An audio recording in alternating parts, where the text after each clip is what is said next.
You have walked the wilds of Kakabad. Really? Kakabad? Through Kare and the spiteful Backlands? Not Badlands, Backlands. All the way into Mampang. You have survived traps, thieves, serpents, and vengeful gods. And now it is here. The Crown of Kings, which is a thing I can click on. Okay. It is said the crown was never forged, only found. By Shalana the Reformer. Boy, they've got some names in this game. A lowly foot soldier who became Emperor of the Eastern World. Wow. I guess finding a crown will do that for you.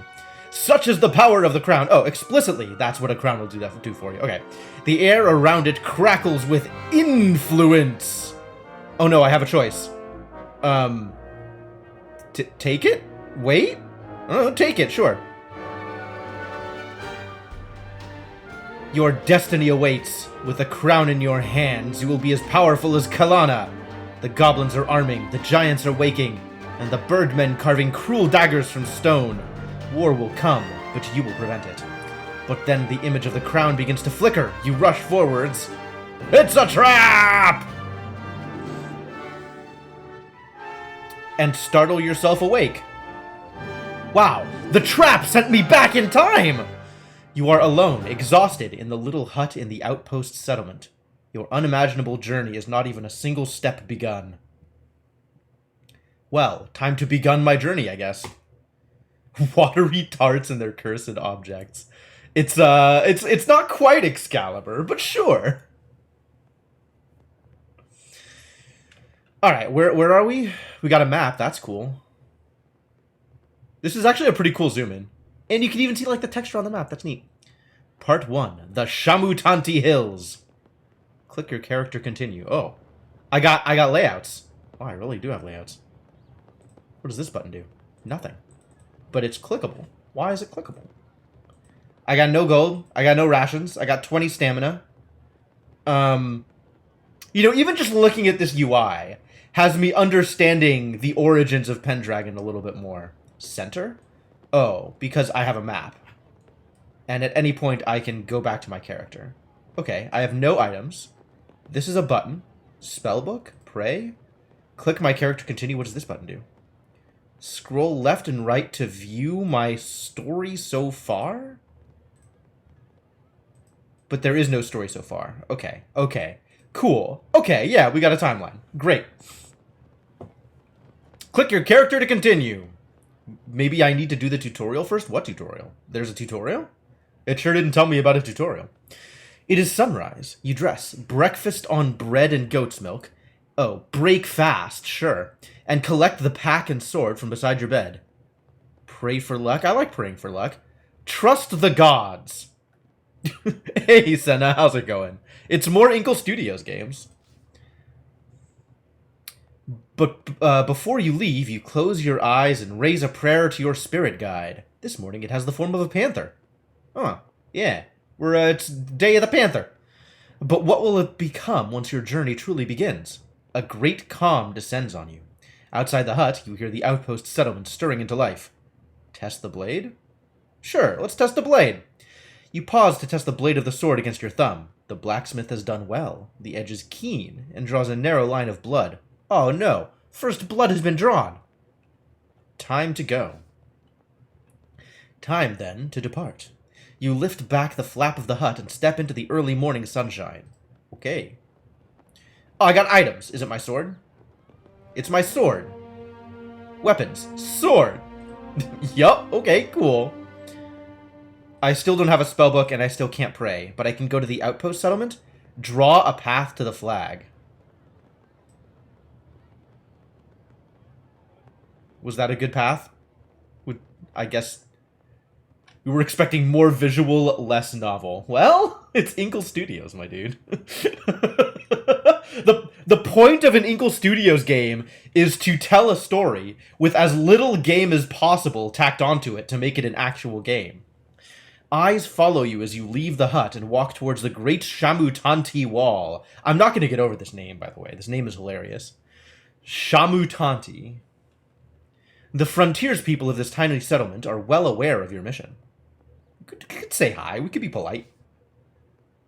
You turn to them and bow. Some smile in reply, but are too afraid to approach. Others make gestures of protection. You are going beyond the wall, so they believe you to be cursed. Who the hell is this guy? What an outfit. A man is awaiting on the path to the Kantopani Gate, the final doorway between Analand and the wilds of Kakabad. Kakabad. Like, why is the name of the wilds Poopins bad? Like, that's... Alright, whatever. You recognize the sergeant of the Sightmaster warriors. He holds out his hand. This hand? This is the one he's holding out to me? Cool.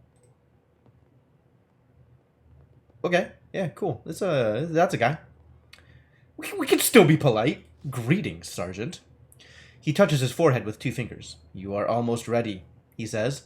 I have for you a gift from the king. 24 gold pieces. It is all we can spare this time. He holds out a pouch. Well, I'm not one to turn down a gift. You mean if I call it Kakabad? That's a little less bad. Yes. But that's not... I mean, I guess. I don't know. Yeah, I'm not going to turn down the gift. You accept the gift graciously.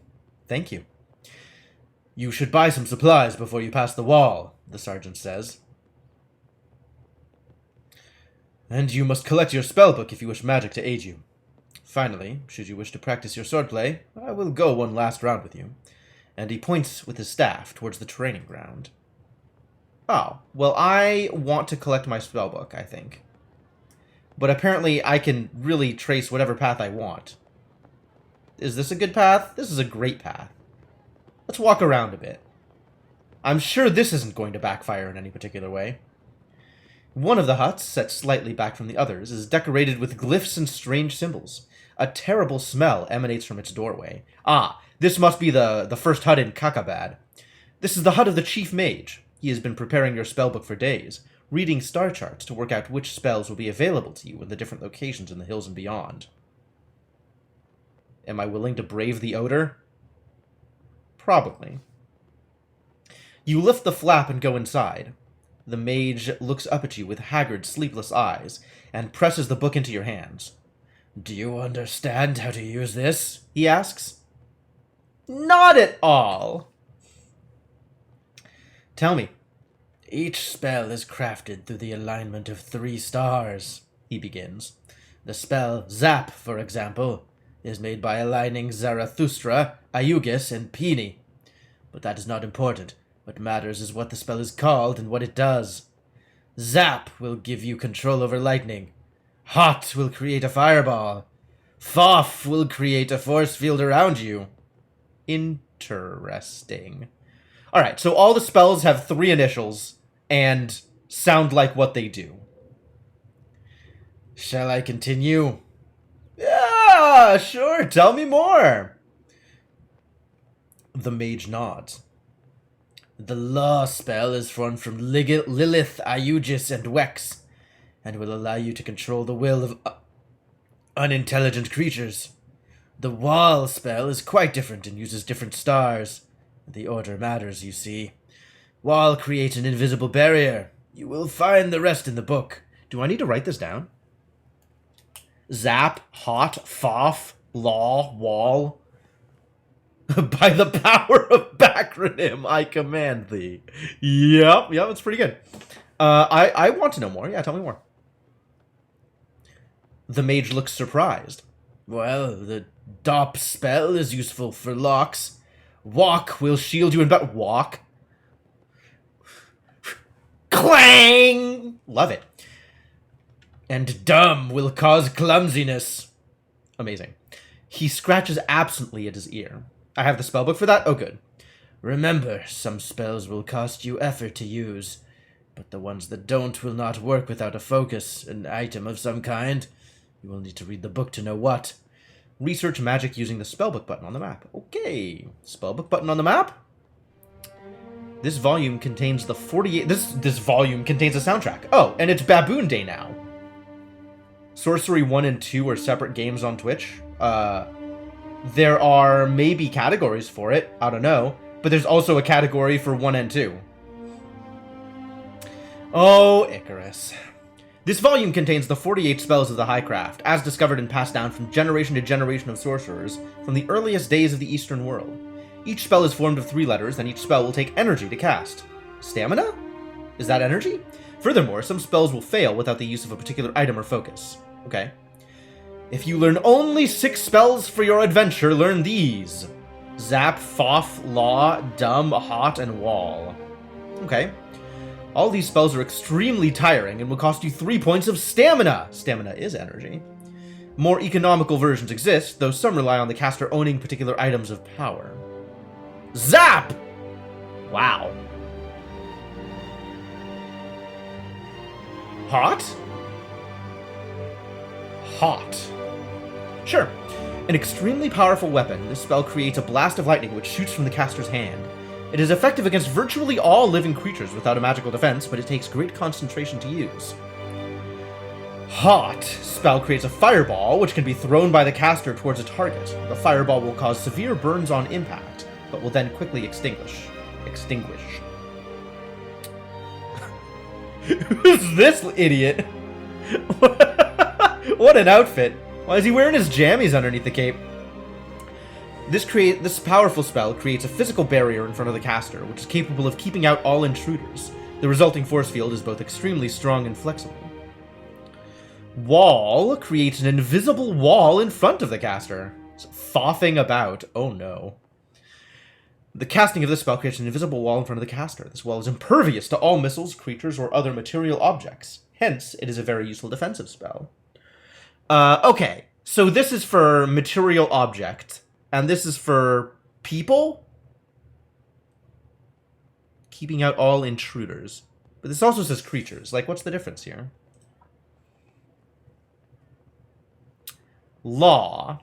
Casting this spell at a non-intelligent attacking creature allows the caster to take control of the attacker's will for a short time.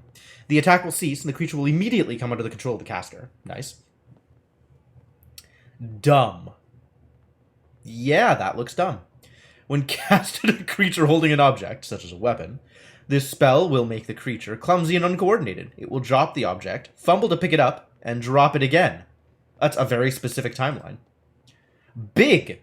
1 stamina. When this spell is cast on the caster's own body, it will inflate the body to 3 times normal size. Yup, it makes you big! That's great. This increases the power of the caster and is especially useful against large opponents, but must be used with caution in confined spaces. So if I use big in a dungeon, like, things will happen. Walk. This spell requires a gold coin, which is placed on the caster's wrist. When the spell is cast, it will transform into an invisible metal shield, but the coin will be lost. Okay. Big walk. Yep, accurate. Dop. This spell may be used to open any locked door. De-open. If the door is bolted from the inside, the bolts will be undone. The spell will not work on doors sealed by magic. Ah, you have to have M open against magically sealed doors, probably. Raz. To perform this spell, beeswax is required. That's specific. By rubbing the wax on any bladed... Oh, this doesn't require stamina either. Interesting. By rubbing the wax on any bladed weapon and casting this spell, the blade will become razor sharp and do at least double its normal damage. Sus.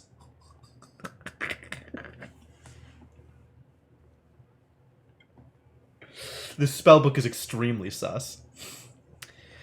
This spell may be cast when the caster suspects a trap, and it will indicate telepathically to the caster the danger and the best protective action. If already trapped, the spell may be used to minimize the effects in certain cases. 6. This spell is cast onto the caster's own body and creates multiple images of the caster. I wonder how many. All capable of casting spells and attacking.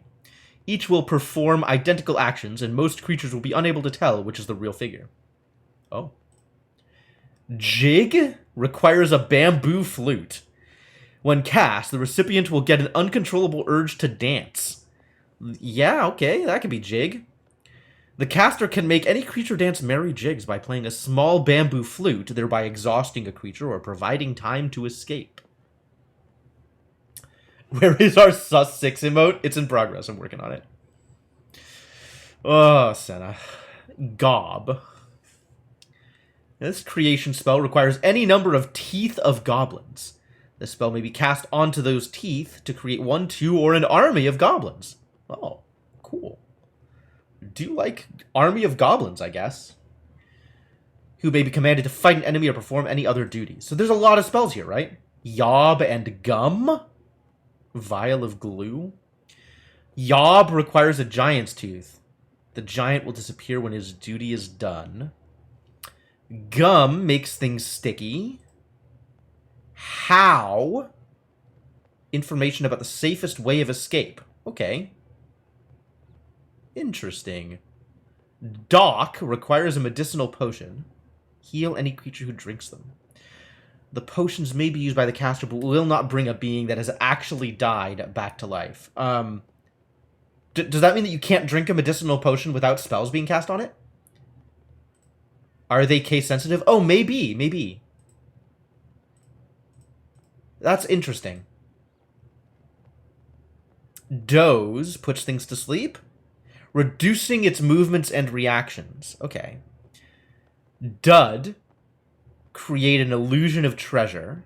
Illusionary riches. Okay. Mag. Is a shield? It must be cast quickly and works by neutralizing the attacking spell. I see. Pop. 2 different stars. Big P, little p. Requires a pebble. A potent little spell, but one which calls for great mental concentration. The spell must be cast on small pebbles, which will then explode when thrown. Cool, I can turn pebbles into grenades. Fall? Safe fall. Oh, feather fall. Okay. Dim, kind of like dumb, but different. Muddle its mind. A deranged creature may act unpredictably. Fog. 3 guesses what that one does. Once cast, the room turns pitch black in the eyes of all but the casters. Oh, okay. Mud creates a pool of quicksand. Niff requires nose plugs. Causes the air to fill with a nauseating stench so vile that any creature catching a whiff will need to vomit. More pronounced on creatures with large noses. Well, that's very specific. Requires a skull cap? The caster must wear a cloth skull cap. The user may then read the mind of any intelligent creature nearby, learning its weaknesses, the contents of nearby rooms, and other such details. Fascinating. Gack? Casting the spell while wearing a black face mask will create a terrible fear within another's mind. Brave creatures will suffer a cold sweat, while cowardly ones will be reduced to cowering jelly. Doesn't require stamina, though. Sap. Demoralize an opponent. Victory is still not certain. Noticed. Noted. God. Requires a jewel of gold. Any creatures or humans nearby will take an immediate liking to the caster and will offer aid and information. It can only be performed if the caster is wearing a jewel of gold. If it's gold, isn't it not a jewel? A gold-backed mirror. Pointed at a creature. Yeah. Either stamina or a material component. Sometimes both in a few situations. But generally, if it doesn't require any stamina, the material component is going to be fairly rare or seemingly valuable. An exact replica of the enemy will then be created under the caster's control. Should either creature die, both will disappear. So killing the replica kills the original? That's wild. Pep. A potion of firewater, taken while casting the spell, will give the caster double or triple their normal strength. What does the potion of firewater do otherwise? Rock. Special stone dust must be thrown at a creature. The intended victim will petrify, becoming a gray stone statue. Nip requires yellow powder. Catnip? Sniff the yellow powder, and then you become very, very fast. Huff. Oh, it's Fusro Da. The spell is cast on a gale horn, a trumpet-like instrument with a discordant note, causing the horn to create a tremendous wind. Neat. Blow things off shelves, over ledges. So this is my telekinesis spell, assuming I have a gale horn. Fix requires a staff of oak sapling. Oh, fix them in place, not like repair. A brass pendulum for actual sleep, which is different from the other sleep spell. The spell concentrate the creature's attention on the pendulum, which the caster must swing slowly to and fro. Jewel-studded medallion. Oh. Hover, using the power of Zen. Interesting. Yaz will render the caster invisible to any reasonably intelligent creature. Less intelligent creatures will only be partially convinced. Creatures with ears will still be able to hear the caster when they move. Sun requires a sun jewel and makes the sun jewel glow. Kid can concentrate on a particular illusion. This illusion will become real to others. However, affected creatures must be intelligent, and the caster must not act counter to the illusion. Oh.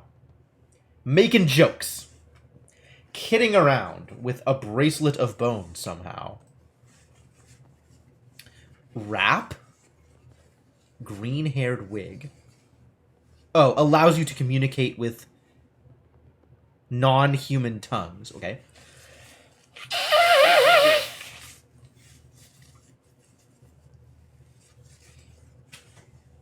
Yap, just like rap, talk with animals. Okay.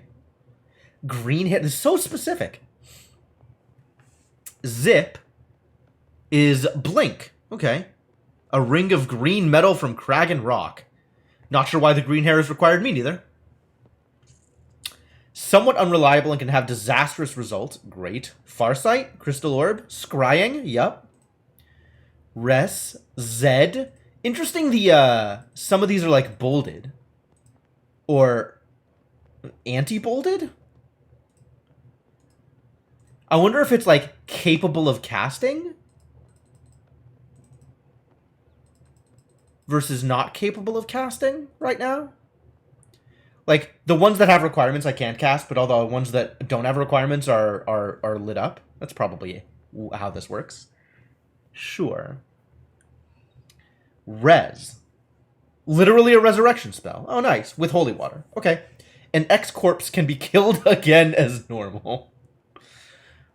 Zed. This is the most formidable spell in lore, but nobody knows why. What? What? In all recorded history, the spell has only been cast once. Its effects are unknown. The necromancer's notes were found, but were crazed and unclear. How do I cast a spell? I want to cast a spell right now. I want to cast the heck out of Zed. Alright, whatever. Buy rations? No, we were going to go around with what's-his-face, right? I do have money. Okay. Spellbook treasure? Oh, 24 gold pieces. Yeah, okay. Valid. Let's go battle with this guy. Let's go fight. You walk with the sergeant to the training ground, and he wraps the base of his staff in leather. To begin, the sergeant says, you will practice the stances. First, defend yourself against me. Choose your attack power by dragging your character sideways. Excuse me? Oh, I see. Attack power. To defend, stay fully left. Okay, defend! The Sightmaster is a powerful enemy. By defending, you will receive the minimum damage from any attack he makes. The Sightmaster chooses a strong attack. You turn it away with minimum impact. I will now defend myself, he says. Whatever attack you play will damage me, but a strong attack will use up more power. You should choose a weak attack. Oh. Select a weak attack, move your character a small distance to the right. Yes. 0.1 attack power. Jab. You swing with a weak attack, rushing for the Sightmaster Sergeant, who is defending. Good choice! A stronger attack would have wasted more of your power. My next attack will be one of my strongest, he declares. If you can perform a full attack, you may overpower me, but otherwise you had best defend yourself. For a strong attack, pull your character to the right. To defend, pull your character to the left. But I can overpower him. If I charge. Okay, all the way. Let's go.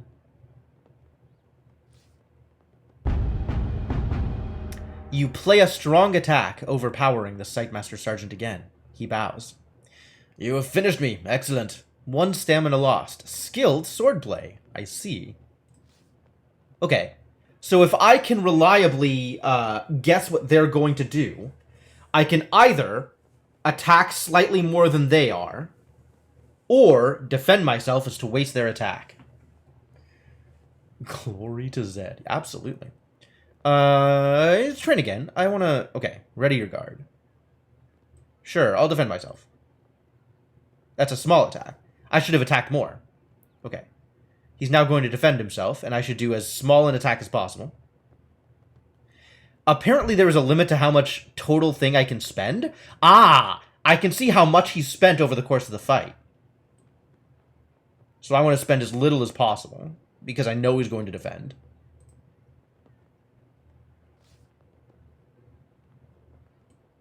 He's going to defend himself again. Oh, that's nice. Thanks for letting me know. You play a low attack, overpowering the Sightmaster Sergeant again, who raises his defense. Next attack will be one of his strongest, so I could try and overpower him. Oh, no. He's all the way at 0. If I do this, I can probably lose, so I should defend. 8.6. Okay. I could have attacked more. He will be weaker now, so his next attack will be lower. Oh, okay. So it's like a rolling thing? Like, because he did a strong attack now, the most he could do is 0.4? So as long as I do 0.5, regardless of what he does, I'm going to get some damage in? Of course, he did 0. Make another strong attack, he declares. But he also could do whatever he wants, so I should just defend. It's not that strong. Alright, so now the most he could do is a 3, so I should do like a 3.1.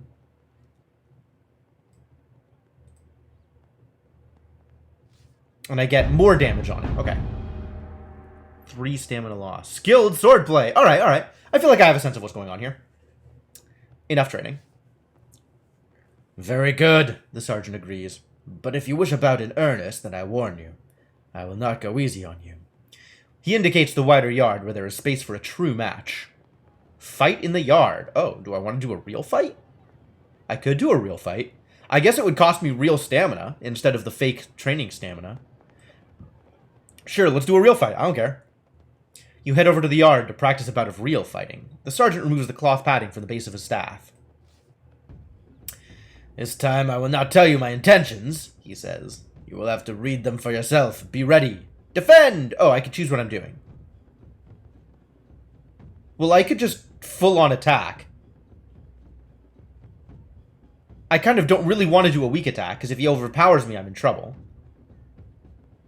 Alright, yeah, let's... Or just do this, and then see if he defends himself. He didn't defend himself. So I just rocked it. And now the most I can do is 4.5, and I'm not sure why 4.5 is my limit. The most he could do is 5.6. The Sightmaster bows to you, taps the ground with his long staff, and readies a stance. You feel the weight of your sword, then bring it up to deliver a mighty stroke, like a bell ringer sounding a gong. The Sightmaster Sergeant comes in with his strongest, most forceful attack. You smile as your own blow triumphs and sinks deep. The Sightmaster shakes his head. Not bad, he grunts, clearly weakening. He might be limited because of stamina, or he might be limited because of his attack, but I don't understand why my limit now is 4.5 as opposed to anything else. But if he wants to do 5.6, I'm better off defending. Oh, I could have done 4. That would have been good. You drop yourself into a crouch as he tries a deep bash, but you duck. Fast work, he grunts. You escape mostly uninjured. His eyes follow your shoulders. He's probably about to defend himself. You realize a strong hit would be wasteful now. Oh, okay. If he's just going to defend, that's great. Time to a stack. You sting him with your blade, low and fast, saving you energy. I'll wear you out, you declare. His own weapon is raised in defense. He shows his teeth. His breath begins to heave. He is struggling to stay upright. He alters his grip to hold his staff more loosely. He seems to be preparing a simple jab. A chance to overpower him, perhaps? How nice. Yeah, sure. Let's overpower him. Thrust! Relentlessly, you cut and thrust, keeping him pinned. You rush forward with a deep, heavy slash. It's enough to finish him. The Sightmaster throws down his staff.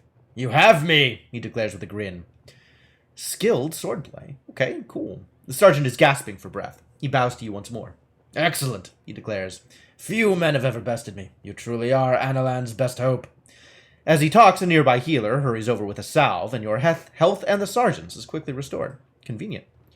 I guess we should go buy rations? Let's do that thing. Small traders in the settlement supply the Sightmaster warriors with weapons, armor, food, and clothing. You go over with the sergeant to a stall selling flatbreads and cheese. 2 gold pieces per ration, the owner says. Haggle? Am I any good at haggling? Apparently it is now the time of the gorilla. Is that good? I have no idea. Let's haggle. Do you know who I am? I'm Analand's great hero. You tell him. The man looks uncomfortable. I know that, but I have to feed my family today, whatever happens to the crown. Alright, whatever, we'll buy 2 rations, it's fine. You hand over your coins, and the man places 2 rations carefully into your pack. You must be sure to eat every day, or you'll suffer, the sergeant tells you, standing at your side. Eating more will give you extra strength, but is not necessary. Check the contents of your pack using the items button on the map. Items button on the map. You got it. Rations. We got rations. I don't need to eat right now, that's fine. And away we go, I suppose. What is... Okay, does this button tell me anything? There's... a little bit. I can see all of my movements and where I've gone and how I've gone there, apparently. Not exactly how I've gone there. It's not tracing out the absurd paths that I set to myself. But I can see all the places I've been, and I guess something about how long it's taking? Like, we started in Panther, and then we progressed through to Baboon, and now it's Gorilla. I don't know what that means. Oh, I can rewind. No, that's fine.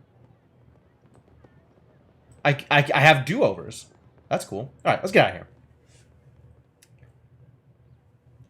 You reach the foot of the mighty gate. It is sealed. The sergeant places one hand on the wood. The gate has been locked for some time to deter raiders, he tells you. But you will have no difficulty. The stars in this place allow the DOP spell to be crafted. And he stands back. Wow. He knows about spells? The sergeant is indeed a mighty warrior. Alright, let's cast a spell.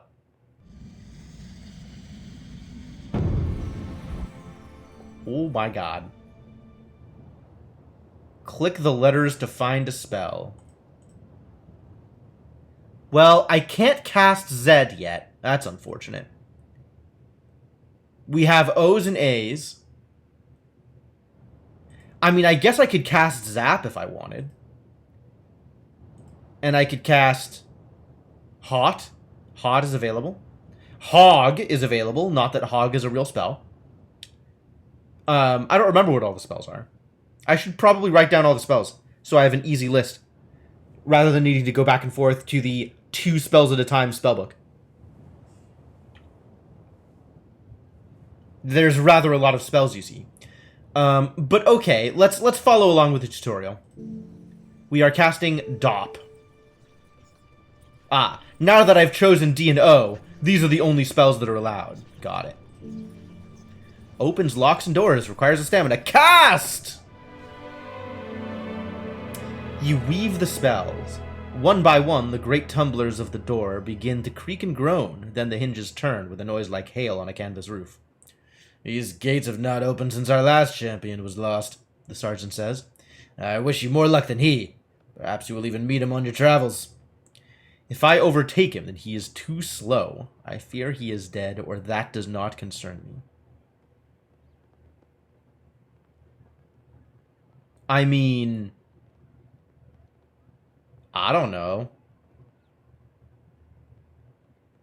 He's probably dead. I mean, when did he leave? No, let's, How much of this matters to me? Like, I don't want to be a jerk. We are not playing a jerk today. He's probably dead. We could be boastful instead. If I overtake him, then he's too slow. The Sightmaster nods, peering at something on the horizon. I believe he is returning, but transformed. I hope you do not meet the same fate. He claps you on the shoulder. Alright, well, away we go. Together you step into the shadow of the wall. One last word, he declares. When you have the crown, find the highest point you can find. We'll be watching. Watching from where? From here. The Sightmaster warriors are selected from birth for their incredible powers of telescopic vision. You cannot help but wonder how far he can see. Maybe they can tell me what lies ahead? The path leads first to Cantopani, a settlement of traders, though most are rogues and thieves. You should be there before the sun has reached its peak. From there, 3 routes lead on to Kristatanti, but no single route is safe. Kakhabad is a land of devils. And beyond Kare? I cannot see so far, he says. Oh. Then how do you expect to find me once I have found the crown? But once you've crossed the city port of traps, you'll enter the backlands. They say the day and night there are controlled by forces other than the sun. And from Kare, too, your progress will be watched. It's time to go. You thank him. You pass through the gate. The faces of the folk watching your departure reveal the hopes that rest on you and your quest. The early morning air is crisp, and the rising sun paints the slopes in shades of peaceful bounty, concealing the evil that lies ahead. Alright, so my goal is to get the crown. Why do I need the crown? Apparently the crown is helpful in some way? I mean, very powerful relic, the crown, clearly. But, like, what problem are we trying to solve that we need the crown for? Into Kakhabad. Do I have any other options? Not really. No. Okay, into the place. Let's go. The path winds through slopes of wild scrubland. The countryside is deserted, and the eerie silence is broken only by the cawing of the occasional crow. Caw-caw! There is a spell for hearing what they say, but you do not have the equipment it requires. I think the equipment is a green wig, so you're right. No, I don't. The birds appear to pause in the air to examine you as they pass. Stupid creatures. Something like that. Yes, thank you, Senna. I appreciate it. They pose no threat, so you ignore them. Well, okay. My staminas! Ugh. Barely an hour beyond the wall, and the air begins to grow foul. The Shamutanti hills are infested with the pestilence of the backlands. It saps the energy from your body, leaving you feeling nauseous and weak. Why would I not cover my mouth? I could cover my mouth and keep walking. You cover your mouth with your neck scarf, but it does no good. They warned you of this. You'll grow accustomed to it the longer you're out here, but for the moment, you must be very careful. Your maximum stamina just decreased. Oh no. You can see your stamina at the top of the screen. If this reaches 0, you'll be too tired to carry on. Stamina can be regained up to the maximum by eating rations or resting. Oh, well, that's good to know. Travel cross-country or along the road. The road seems dangerous. There's bandits, right? Whatever. Traveling cross-country is also dangerous. Another hour passes, and you crest a small hillock, from the top of which you can see the path continuing downwards into a small settlement of huts. This must be Cantopani. Thieves, rogues, and traders, maybe. Move on? Look at the village. From this distance, it's hard to make out much about the town, except that it must be desperately poor. The fields on either side are brown with caked mud, and the few pent animals are thin and wizened like thirsty vines. No wonder the Sightmaster warriors don't trouble themselves to protect this place. There is nothing here to protect. I see. Yeah, let's just not go in there. I mean, I could be, like, bombastic and foolhardy. But let's be cautious for once, I guess. Perhaps it is the way the sergeant described the town, or perhaps it is simply a feeling in your gut. Either way, you leave the path and head off through the scrub, walking perhaps a mile or so out of your way to avoid the town. From the top of the rise, you get a good view of the land ahead across the Simsosa River. Look feels like it cost me nothing. The river cuts a slash across the land, protecting Cantopani from the dangers of the far bank. There is another village of rough huts on that side, and even from here you can see the sharp poles that spike from the earth between the buildings. A common sight in villages of headhunters. It is a place best avoided if you value your neck. Oh, good thing I looked. Looking east, there's a glimmer of blue. The sea! Below the shorelines are the caves of Dadu Lay. Daddy Lay? A place they say is haunted by spirits. Do I want to investigate Daddy's caves? Lay of the Dad. I like investigating things. On the other hand, we need to get to the crown? We're just looking for the crown, right? Maybe the crown's in the caves! Who knows? Sure, let's investigate Daddy's caves. The cliffs of the Kakhabad Sea are too intriguing. You've never before left Analand, and now the draw of this legendary spot is too strong. They say the first wizards grew from cracks in the rocks of these caves, and were tugged out by salamanders. Do they? They say the tunnels move as the moon moves. They say the wind plays a song as it blows past the entrances, and that the song will make anyone fall in love with you if you sing it. That sounds like a bunch of BS. It is all nonsense, of course, but the tales have a draw on you all the same. You set off across the foothills and quickly reach the edge of the cliff. Below, sea spray pounds the beach, hundreds of feet down. The view into the distance goes on forever and a day. I think I'm going to take my time here. I think we're going to look at everything. Let's go look at things. Wind whips at your tunic and pulls at your hair as you stand on the very lip of the cliff and look out across the endless ocean. This is the Far East, and they say the sea runs to the edge of the world and then runs away like beer brimming over the lip of a tankard. They say the pull of that flow is like an endless tide that carries men's hearts and eyes with wistful desire. Each of us would fly east if we could. Could we? Would we? This is some Lord of the Rings BS. Alright, let's keep looking at caves. But there are no cave mouths up here on the cliff top. You look about for an entrance and see nothing, except by the very edge of the cliff, a shallow lip of scree, and beside it a rock covered in strange markings. A flock of gulls spins in the sky above you, screaming and calling. Alright, I like markings. Let's look at markings. You squat down to clear moss away from the marked rock. It is inscribed with a riddle. This is the way that the sorcerer went, and this is the place called the Wizard's Descent. Forward he stepped to prove what he meant. Then he fell, then he floated, and so did not repent. I think that means I have to cast Safe Fall. What was the Safe Fall spell?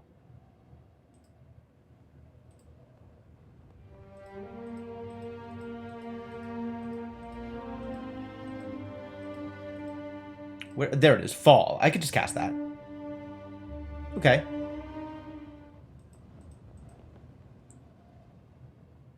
I'm gonna step over the lip and cast myself a spell. Well then, you set off looking for adventure, and here one is, the Wizard's Descent. Will you take it? Absolutely. Murmuring a quick prayer to the gorilla, your spirit. Oh yes, the gorilla, my spirit. You close your eyes and step forward. Once, twice, and then your heel slips. And then you're falling! Cast a spell! I wonder if the stars have changed. Looks like we got some Fs. That's good.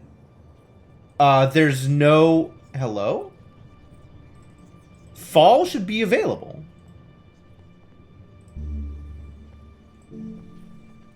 Oh, it's lowercase f. Woohoo! Dangerous. I almost got myself wrecked.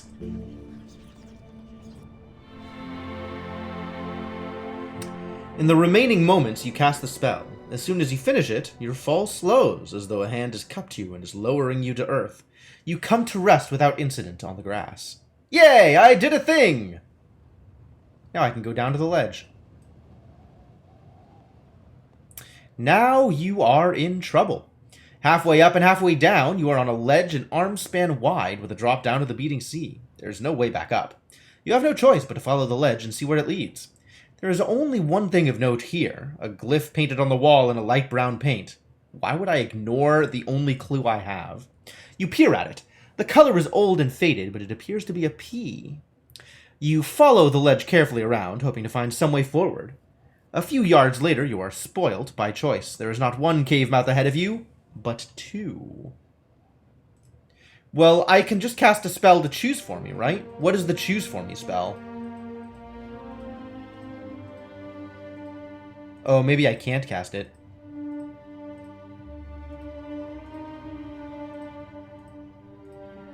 Or maybe I missed it. How? The spell is how. Can I cast how?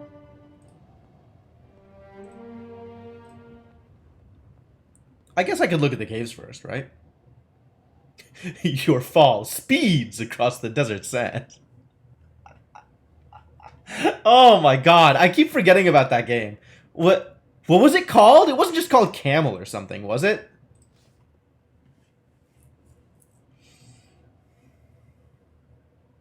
Oh, I absolutely remember that reference. I wonder if it's still around somehow. How would I play that game again? How did we even play it to begin with? It was some weird Max Shareware game, right? You don't actually remember? Too bad.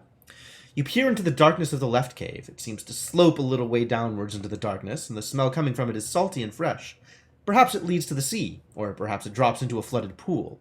By the cave mouth is a low boulder. Desert Journey. Something like that. Yeah, that sounds about right. A smell of salt breeze emerges from the left-hand cave. Okay, let's look at the boulder. You pause to examine the boulder, but it appears to be just that. A small rock, about the size of your head, roughly cubic in shape. 4 of its sides are covered in moss. A light whistling of wind comes from the right-hand cave mouth. I wonder if it's comfortable. You sit yourself down on the boulder and look out to sea. A moment later, you realize you'll be sitting here for the rest of your life if you don't find a way to escape this ledge. Alright, let's look at the right cave. Looking into the right cave, you see little except a faint and distant glow. The wind blows a little dust into the right-hand cave. Alright, let's cast how. Perhaps magic can aid you? Perhaps it can.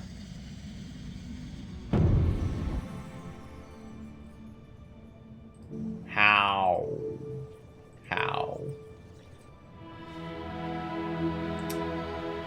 You cast the spell and you feel a power entering your mind and feeling across the rock surface in front of you.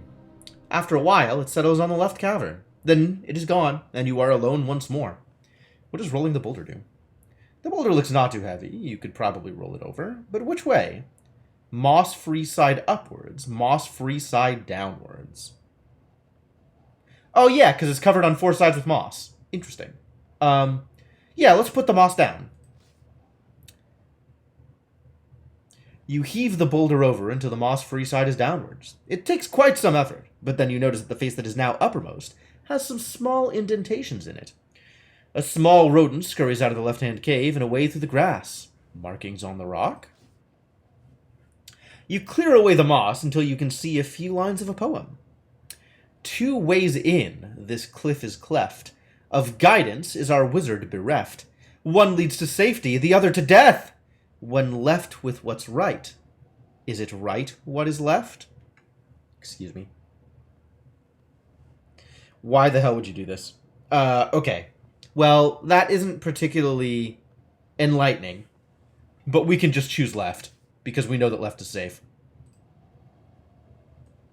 And right apparently will kill us.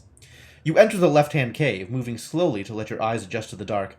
A few steps in, your fingers running across the wall feel the shape of a symbol carved into the rock. Obviously examine it. Excuse you. You pause to examine the scratched mark on the wall. It seems to be a letter O. O? O? The cave continues into the hillside, then turns down a slope.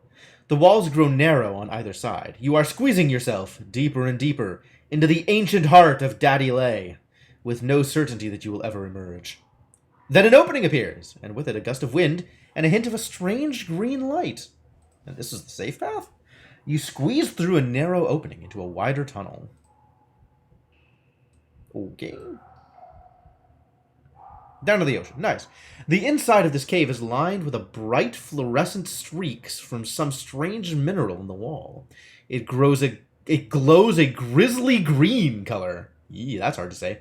Forming characters and slash marks. Without them, you would be lost in the dark. You see a patch of sunshine up ahead. Examine the walls or don't examine the walls. You pause a moment to look at the seams in the rock. Their pattern does not seem random, but more like characters in some language you do not recognize, as if someone had written a message into the very rock itself. But if so, it is a message you cannot understand. I should have cast a spell. I don't have a green wig. I can't cast a spell. You move towards the light, almost tripping over your feet in the dark, until you find yourself in a low chamber. Despite being closed off and sheltered from the wind, it is well lit by the sunlight streaming in. Through the narrow cave mouth, you see sand stretching down to a shoreline. Examine the walls, or don't examine the walls.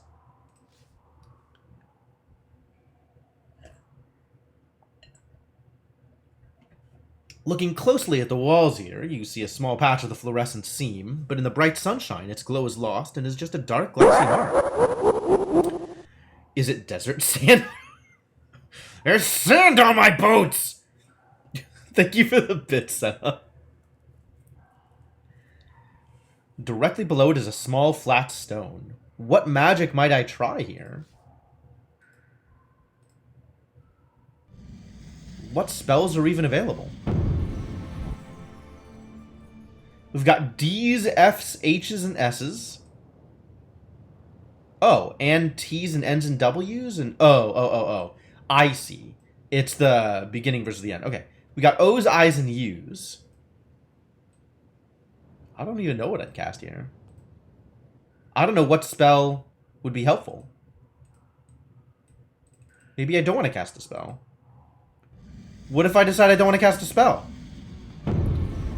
Desert Trek. Okay. I mean, presumably I could cast How again. But How wouldn't help me here, would it?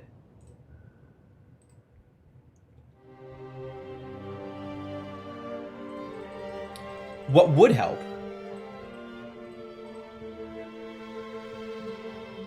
Big walk. Dop? Ah! Dop might be helpful here. Or Sus. In case we think there might be a trap.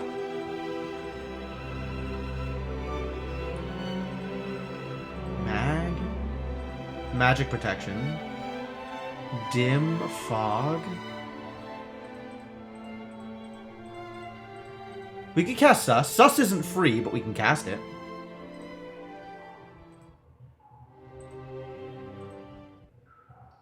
Can I? Is it available? Do we have S's on both sides?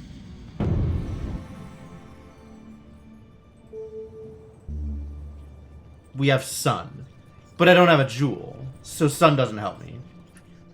I think I don't want to cast a spell.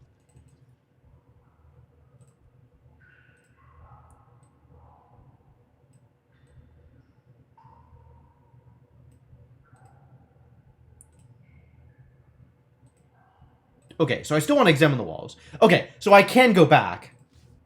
But yeah, let's lift the stone. You lift the stone, and underneath you see an inscription in the same hand as the others have seen. This is the place where the sorcerer saw something all others would simply ignore. It spoke to a darkness inside that he bore.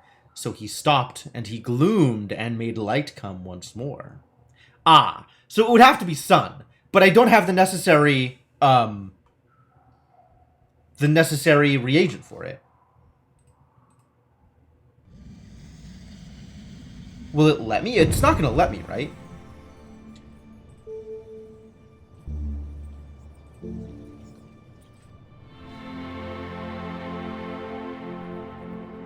Okay, so I need to come back here with a light jewel in order to do a thing? Hey, Seda, how's it going? Welcome. Well, let's leave the cave, I guess. You head outside, blinking into the sunlight, through the narrow cave mouth and onto the shore of the Kahabad Sea. Okay. Well, too bad I don't have a sun jewel.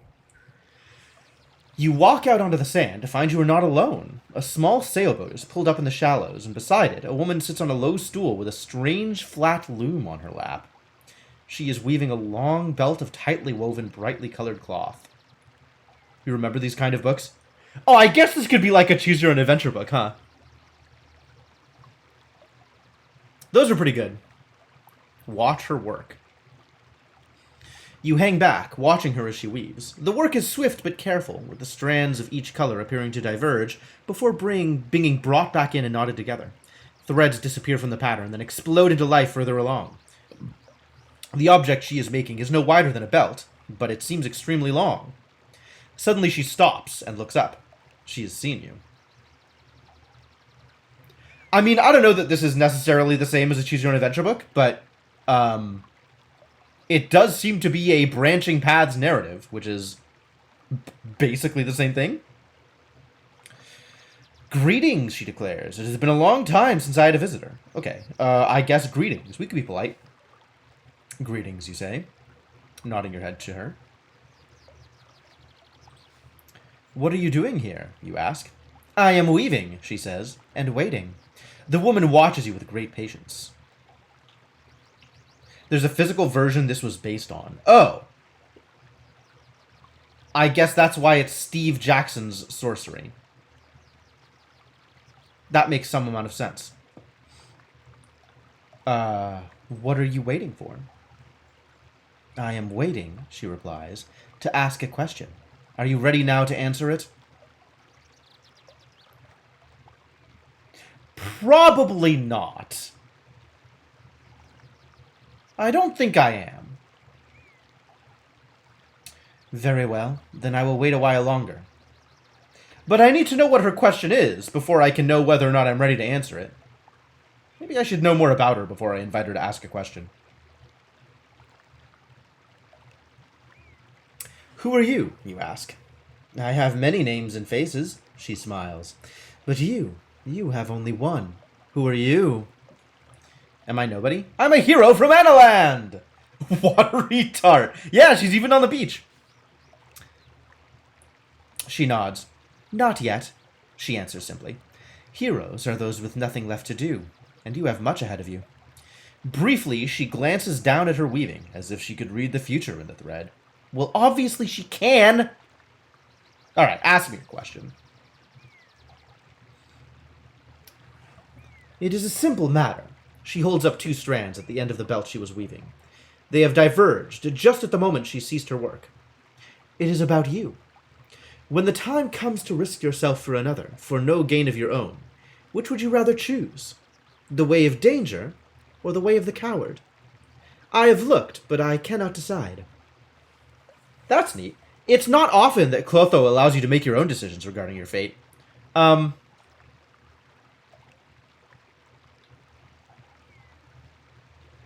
if I don't understand the question? That is not important, she says. Answer from your heart. Would you survive a coward, or live in danger? Either will work. And she runs the belt between her fingers as she says this. But only one will suit.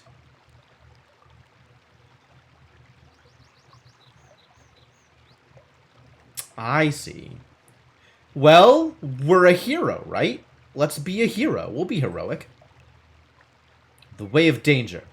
I wish to live and enjoy all the thrills of living. She claps her hands. Wonderful! The woman gathers up her loom under one arm and steps back into her boat.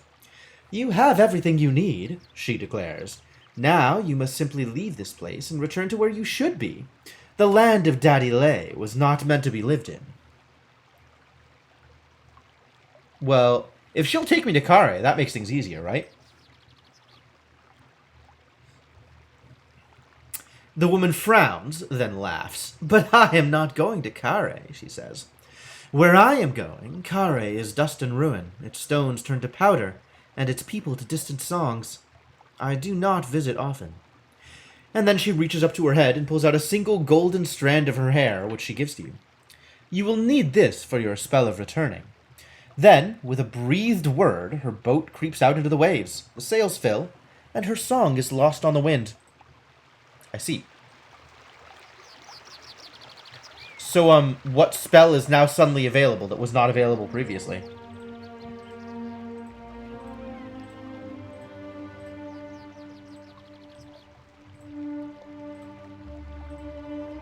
Any? None?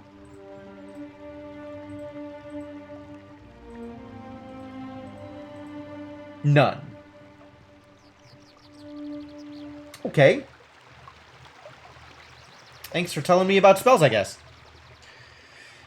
So now you are trapped. Or are you? Alright, what about the hair? The hair is just a single strand as long as your arm, and so fine and golden it is almost invisible against the waves. The wind threatens to snatch it from you. The waves lap gently at the shore, but you are not fooled. The tide is rising. Calling after her doesn't seem like it'll accomplish anything. Let's try some magic! Perhaps there is a spell that will save you from this place, but as you prepare your mind, you already sense that the stars here are most strangely aligned. Really.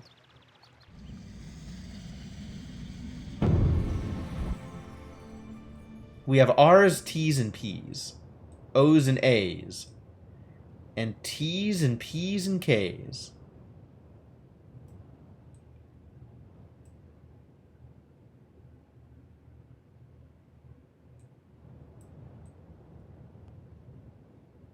Is T's and P's and K's. What spells were... Well, there was like a hover spell, right? What was hover?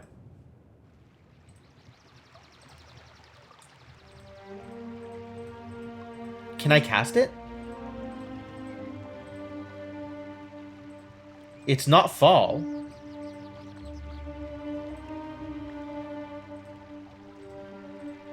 Zen. Oh, yeah, we can't do that, can we? What can we cast then? RPT, O and A, TPK.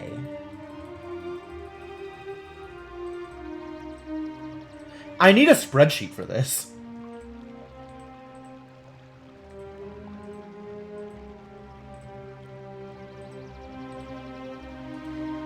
I cannot cast Pop.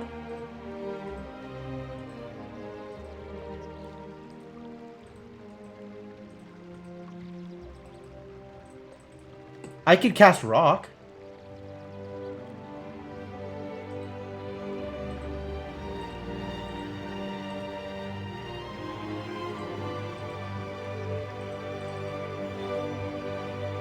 I can't cast any of these. Maybe I can make up a spell. Is Top a spell? I don't think Top is a spell. But maybe that's okay. Maybe it can be a spell. Since I want to get to the top of the cliff. Maybe Top is somehow real. Unknown. Haha! So I can mess around with magic. That's fine. You weave the spell, although you cannot be certain what it will do, or even if it is a spell. But then, the golden strand of hair begins to shine and glow. You stand back to watch as it becomes as thick as your arm and grows tall, burying down into the sand and soaring up into the sky. Let's grab hold! Quickly, you grab hold of the towering strand. It whisks you away upwards at speed. Within heartbeats, you are near the top of the cliff once more and jump down onto the earth. You have learned a new spell. Oh, cool. So you can create magic. That's cool. How do I... Top. Requires a golden hair. When cast upon a strand of golden hair, this will create a tower of significant height and wide enough for the caster to stand upon. I see. And it's added to the end right before Z. Okay.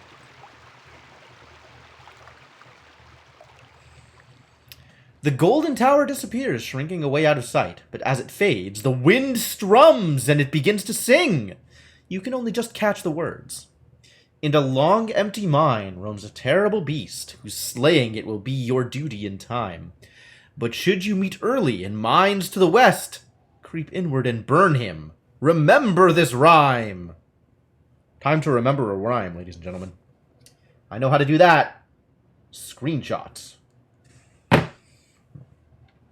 Your long journey awaits. Alright, I love journeys.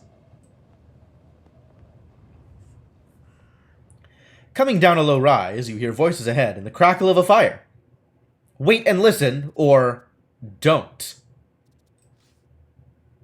We are now in baboon time.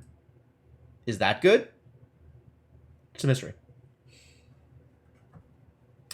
You crouch down into the low grass and listen. There are two voices, gruff and crude. "Ah, I hear it's today or the next day," says one. "They've given him 50 gold pieces, I hear." "Easy pickings," the other replies. "Two of us and only one of him? Enough to buy a boat." Yo, Darkstar, thank you so much for the 29 months of support. Welcome back to the adventuring party. Very much appreciated. Thanks for hanging out, man. Good to have you around. Tell me more of your plans. You listen a moment longer. "And we'll have plenty to eat," the other says, and both men laugh. There is a rustling. The men are getting to their feet. They are coming this way! Well, I don't want to interact with them. They seem like jerks. Stay hidden. You stay low. There is a tense moment as the two bandits walk within arm's length of you, but they're too busy laughing at their joke, and they do not notice you, crouched low by the rocky outcrop of their camp. Soon they're gone, downhill towards the path from Cantapani. You get back to your feet and brush yourself down. Puma and Cougar available as spirit guides? Sure. Let's see what they're hiding. Taking the opportunity, you go around the rock to their campsite. The fire's been kicked out, but they've left a billy can behind, containing a few warm beans. Oh, I'ma eat their beans, alright! Wolfishly, you bolt the beans. They are thick and foul-tasting, but the meal feels good in your belly. Then you hurry on and make your way back down to the path, a little way beyond where the bandits are standing. They're the same animal, though? No, they're not. They have different names. Why would they be the same animal? About half an hour later, you reach the start of the climb into the hills proper and continue upwards. Alright, let's climb into the hills. Leaving Cantapani behind marks the true start of the wilderness. Beyond that tiny outpost, there are scattered homesteads and Kare, a thriving city port. But all are touched by cruelty, isolation, and fear. The backlands and the long shadow cast by Mompang Fortress darken everything. I see. We have the Daddy Lay Cliffs and the Mompang Fortress. And with the crown gone, ... Oh, I see. The kingdom is falling into disrepair. And with the crown stolen, things can only grow worse. In the long years since Kalana the Reformer founded the Alliance, the crown has been passed from kingdom to kingdom every 4 years, ensuring each one has its turn to lead, but no more. Ruddlestone, Lendelland, Galanteria, and Bryce have all enjoyed its power. But not Analand. It was stolen by birdmen from Zaman and carried off to Mompang. With the crown, the Archmage will be unstoppably powerful. There is no chance of sending an army against him. A military force would not survive the journey. I said falling. So here you are, a lone hero, walking the long path to Mompang alone. 5 minutes later, you reach a fork in the road. The sergeant, for all his eyesight, hadn't mentioned this. Yeah, I'm not too happy about the hair, Zero, but it is what it is. Oh, we're now in the time of the monkey. It's all apes so far, isn't it? Baboons and stuff. Baboon and... what else was it? What did we start off with? It keeps being the other direction. Oh, panther we started off with. And then baboon, and then gorilla, and then also baboon, and then also gorilla, and then monkey. Fascinating. My spirit animal changes at the drop of a hat. A fork in the road. Where am I trying to get to? I'm trying to get to Mompang, right? Where is Mompang? Show me on the map where the fortress is. I guess I'm going to Kare, huh? Sounds like I want to go through Krista Tanti. There's a lot of Tantis around. There's Urus Tanti, there's Krista Tanti, there's the Shamu Tanti Hills. Tantis and panties. Beery Tanti. What is a Tanti? Could have done Borat. I think I'll pass. Do we want to pass by these Shauner mines or go through this? Interesting. All right. Fork in the road. Let's go. The road splits around the base of a gigantic tree, but does not rejoin on the other side. The left path winds down into a valley, and the right rises up a slope towards the first thick forest of the hills. It does not rejoin on the other side. Okay. So do we want to go into the forest or down into the valley?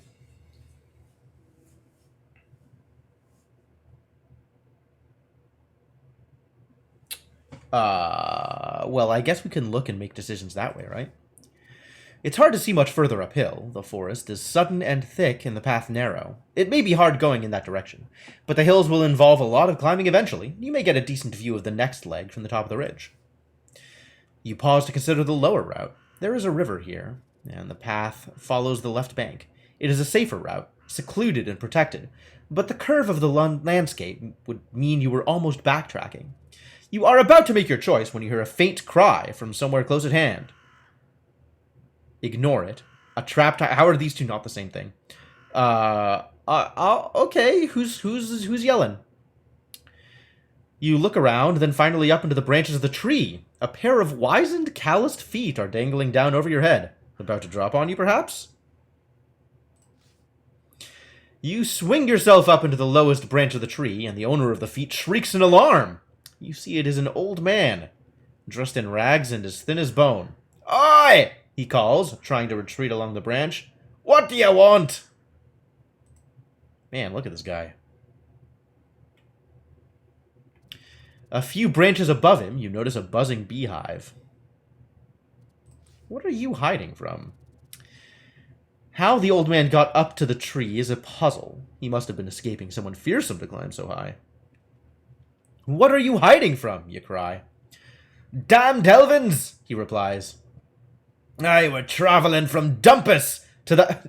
Dumpus? These names, though.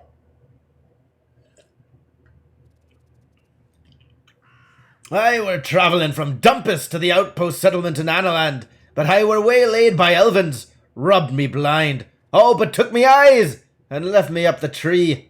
I keep getting older, you see. We all do, but some worse than others. Climbed up, but now I'm too old to get down." Fascinating. Alright, well, let's help you down the tree, I guess.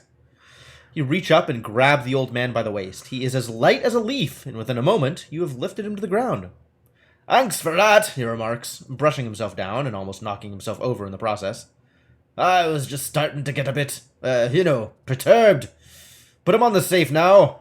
He seems remarkably confident, considering that the lightest stumble might break him into bits. How do I feel about bees? Bees are dangerous. They might sting me. I might lose stamina. But maybe I could get honey, which counts as rations, which I can eat to regain my stamina? Let's try it. Leaving the old man sighing with gratitude on the ground, you climb higher through the branches of the tall tree. The beehive! Oh no. The beehive hangs like a ripe fruit from the very highest branch. A huge number of bees dance in and out in a swarm. I think we foff ourselves.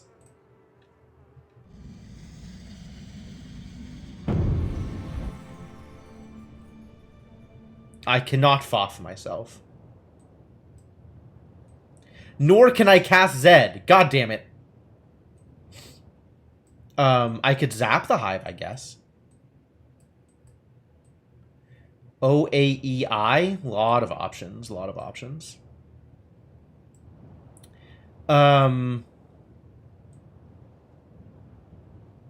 Z's, B's, L's, and D's. NWPG. Alright, we can't foff ourselves, which is a little disappointing.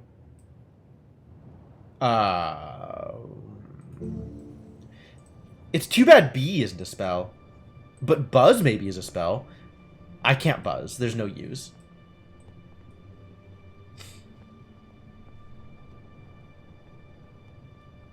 Do I want to zap it? That seems dangerous.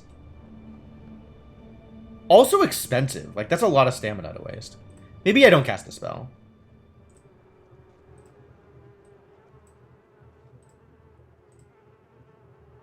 Let's climb higher.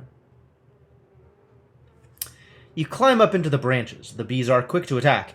You cannot brush them away as your hands are clinging onto the tree, so you are stung on your arms, head, and neck. Looks nasty, the old man remarks.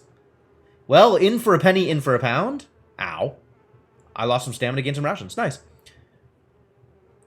But you aren't going to let some bees stop you. You climb higher, sustaining a few more stings before you reach the hive and knock it to the ground. Dropping quickly down again, you cut it open and remove a lump of wax, and enough honeycomb for one meal. Oh, I have beeswax! Now I can cast Raz! You stash your finds in your pack. The light is fading. It's time to move on. Ah! The man cries suddenly. Do you want to hear me riddle? I heard it from the Elvins. Sure. See him though he sees you not, a stinging beast in a box not left. To guard a key it is his lot, to jail a witch of luck bereft.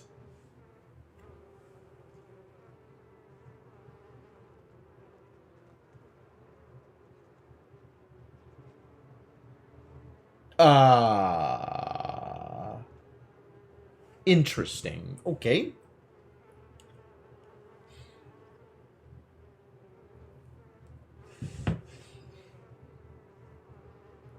A stinging beast sounds like a bee.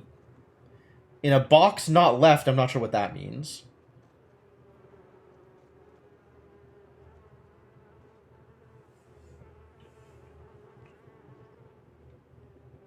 Okay, well, maybe it'll be relevant. Ever.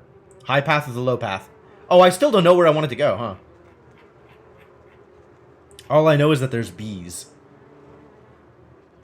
Busy, busy bees. Okay, so it only cost me 2 stamina. Whereas Zap would have cost me 3 stamina. So this was totally worth it. Even though I got stung. This is kind of doubling back. But I think our goal here is just to get to Kristatanti, right? How do I feel about going through the river, through the forest here? This game does have background noise. Yeah, I can hear it. There's bees. I can hear it.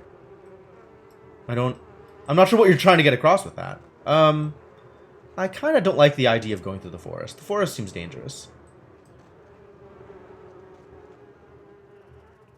You head into the valley. It seems the safest route. Secluded without providing an opportunity for ambush. And no matter how quickly darkness falls, the riverbank will guide your way. The man calls something after you about elvins, but you ignore it. The path winds alongside a bubbling stream. You follow it, keeping to the west bank. The valley itself becomes narrower on either hand. A good spot for an ambush. You can only hope that nobody knows you're here. But after an hour's walk, you begin to feel a little hungry once more. But you might be wise to save your provisions. Stop and eat in an ambush spot? I mean, if I'm hungry. Taking a seat on the grassy bank above the water, you eat the sugary honeycomb. You rest for half an hour or so, and then continue your journey. Ah, now we are under the sign of the ape. Does this determine what spells are available? That's an interesting idea.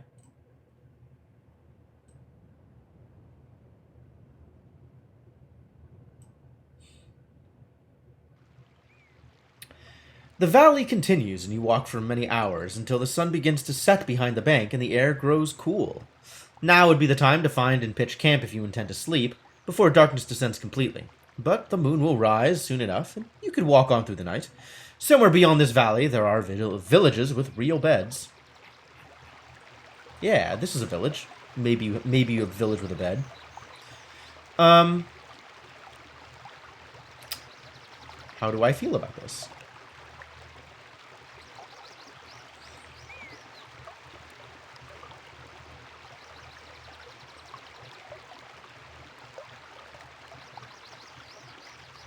Keep walking? Make camp? This isn't a bad spot to make camp, right?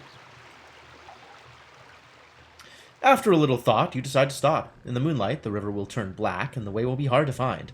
Better to sleep and set off early tomorrow. You find a group of rocks that form a natural hollow beside the bank of the stream, and settle yourself inside, as comfortable a rat in a hole. Before you decide to sleep, you check through your pack. You have 2 rations left. I've already eaten. I don't need to eat more. But you do not need to eat again today. You rest your head onto your pack and close your eyes. Eventually you drift off to sleep, soothed by the babbling of the stream. But a short while later you are awakened by a splashing noise. Ooh! Stay still and listen. Reasoning that you're well hidden by the rocks, you keep your breathing quiet and listen. Creatures, 2 or 3 of them. They're splashing in the stream, perhaps washing, perhaps throwing stones or catching fish. Creatures, not people. Creatures. I think I'd rather not be spotted. You stay silent, listening closely. After a while, they seem to tire of their game. The valley falls quiet, and still once more. We should probably try and actually sleep. Oh no. Disaster. You sigh and attempt to go back to sleep. A moment later, something heavy and hard hits you right in the face. Then everything goes black. Bad news. Captured! Oh, I see.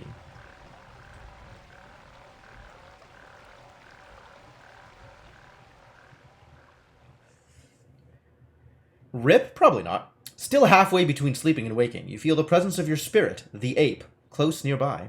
Its form has changed since you left Analand, just as you have changed, but it is still walking beside you. In the temple, they taught you that a prayer to your spirit could heal disease, lift curses, even save you from certain death. But the spirits are not generous and decline to help often. You can ask for the spirit's aid using the pray button. Your spirit is the ape, a strong beast, intelligent and prudent, who takes great pride in acting faithfully, to be depended upon. A prayer to your spirit will heal you, but after a prayer, your spirit will not hear you again for some time. I think I'll pass, actually. You are tied up on the floor of a hut, and you are not alone. Nearby, you hear the scuffle of many feet. You flip open your eyes, taking care to lie still. You see your belongings lying a short distance away in the dirt. Around you patter tiny feet, and a few more feet hover a few inches in the air above the ground. Elvins, then. You sit up, trying to rub your head, but of course you can't. Your hands are tightly bound. Seeing you stir, a creature by the door jumps to its feet, then jumps above its feet, and hovers in the air watching you. Release me. I'm your friend. The guard leans out of the doorway and calls sharply. Soon a small crowd is gathered around you. Boy, they do not look happy to see me, do they? Like an elven cat? This is something. One of the group, some kind of leader, steps forward. Traveler, he declares, we are creatures of pleasure and enjoyment. It is such a great pleasure to have a visitor in our poor hamlet. So I ask now, how will you entertain us here? How good am I at singing? I don't feel like I'm very good at singing, but maybe I'm better at singing than I think. Maybe I can sing. I will sing for you. The elder frowns deeply. You most certainly will not. Your voice is like a dog's growl to our ears. Wow. I'm not sure I like this elder. Yeah, visitor is maybe understating things a bit.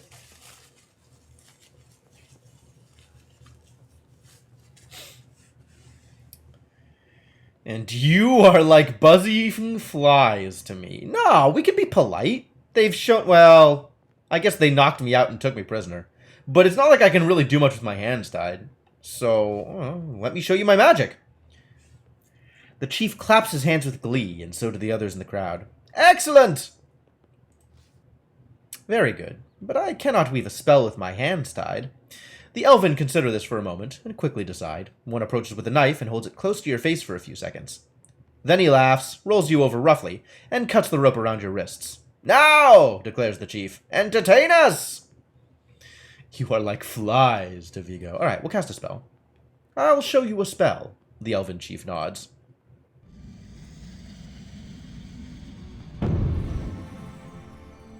What are my options? Lots of D's around. DGSK. I's, O's, and U's. DGXB.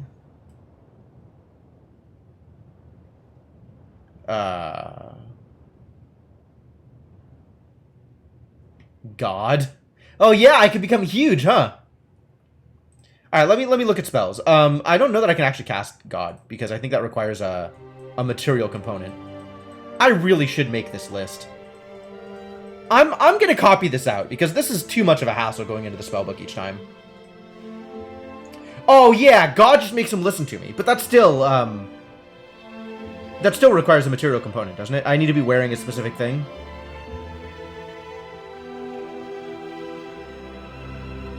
These seem like intelligent creatures. I think law would not cover it.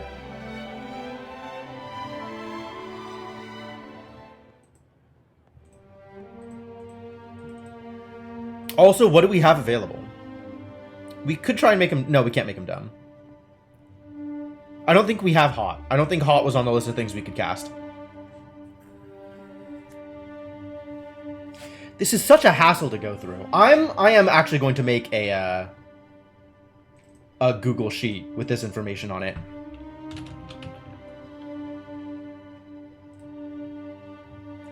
We're gonna go item by item, make a list so I don't have to think about it. Oh, cool, I have arrow keys. That's nice.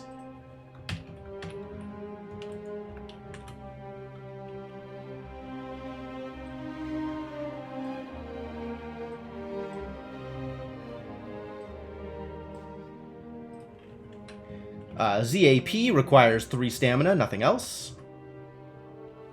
HOT requires 3 stamina, nothing else. Settle in, folks! This is gonna be a bit. FOF, also 3 stamina. WAL, also 3 stamina. All of the easy-to-cast spells are so expensive. Why so expensive? LAW, also 3 stamina. DU and lowercase m, also 3 stamina. Here's Big, which I don't think I can cast here. Just 1 stamina.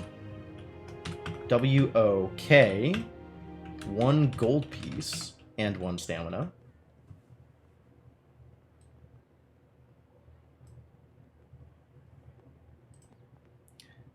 DOP opens doors. I think this is on the list of possible things to cast here. Raz.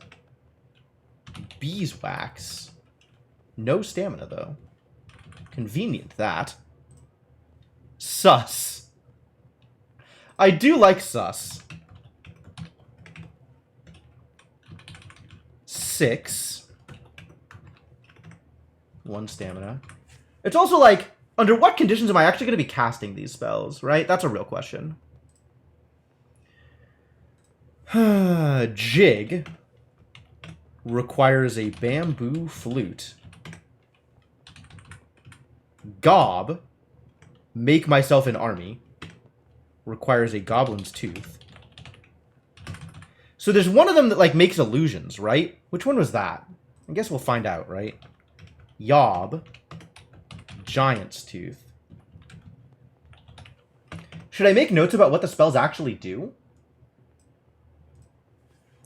Lightning, fireball, force field, wall, control unintelligent animals. It looks like I have most of this relatively.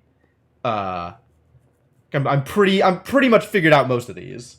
Intelligent animals. Dumb causes fumbles. Big grow. I'll call it growth. Walk. Shield. Dop open locks. Raz increase sharpness. Sus. What was this? Detect traps. Detect and mitigate traps. 6 makes copies. Jig causes dancing. Gob is make an army of goblins. Yob is create a giant, which is a hell of a spell. Gum Nope, that's a lowercase g, not an uppercase G. Why would you do this to me?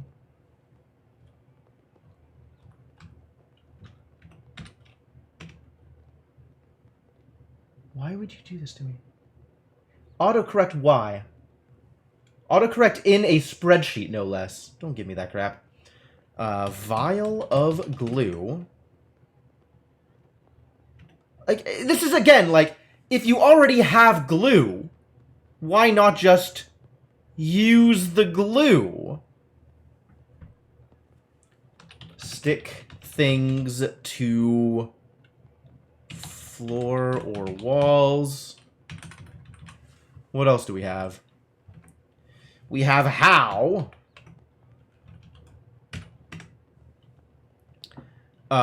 Which is detect safe path.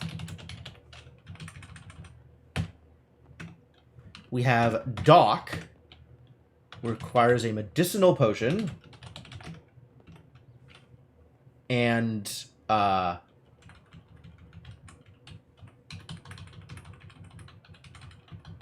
heals? Healing? Heals drinker. Okay. We have doze, which is not sleep, it turns out. It's like muddle, except there's also a different spell that's muddle. No reagent. This is slow. We have dud. Ooh, this is what we do here. We dud. We create the illusion of treasure. So this is our current illusion of treasure. Lowercase m, mag.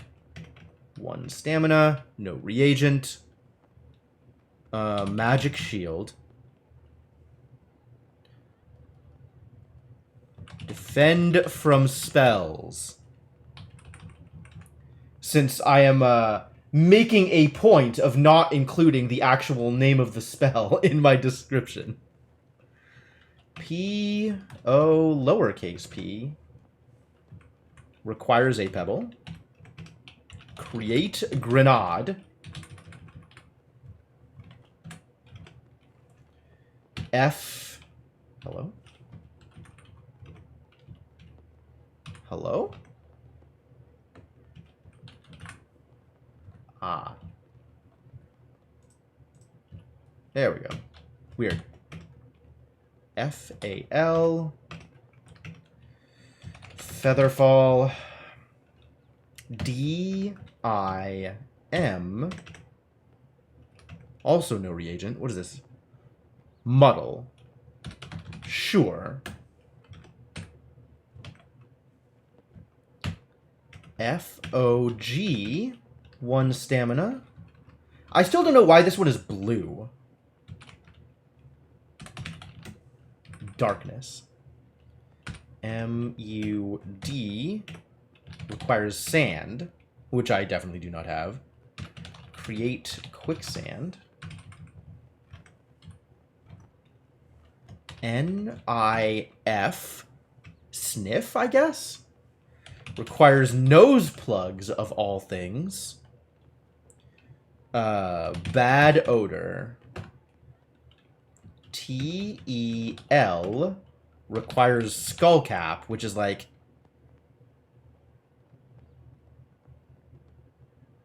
really not sure what that's doing. It feels wonky, but maybe it's not wonky. Maybe it's not racist. Read minds. G-A-K. Black face mask. Also very specific. Right, Inkling? Like, I don't know. Maybe I'm being oversensitive about it. But also it's like, that feels to me like a very specific image. But maybe they're drawing off of different stereotypes or different mythoses. Maybe it is not a reference to Jews specifically. Maybe it is just a reference to wizards. I don't know. I kind of want to give them the benefit of the doubt, but it's a little weird. Black face mask. What does this do? Cause fear. Gak causes fear. SAP is demoralize. GOD. Ah, it's lowercase g, so I can't cast God. Too bad. Jewel of Gold. It was like superhuman charisma?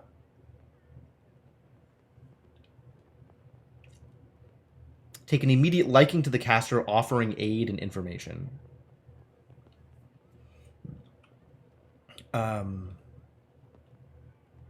Causes offers of aid and information, I guess. KIN. Gold-backed mirror. It's also very specific.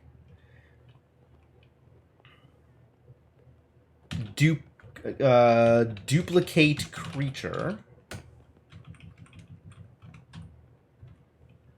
PEP requires firewater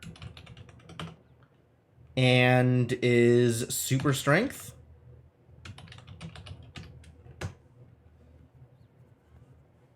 The short description is illusion of worship. Oh, for God? Okay, sure. And we have ROK, requires stone dust. Turn to stone. NIP, yellow powder. Speed. Become fast. HUF requires a gale horn. Fusroda.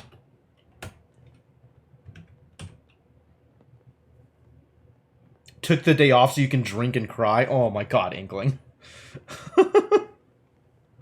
Yeah, we'll be playing some games on Tuesday. I'm going to be ignoring everything. So join me and ignore everything.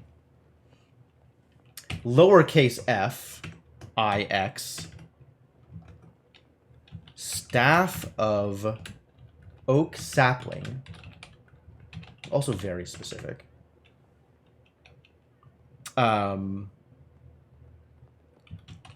Freeze in place. NAP. Brass pendulum. No other pendulum will do. Sleep. ZEN. Jewel-studded medallion.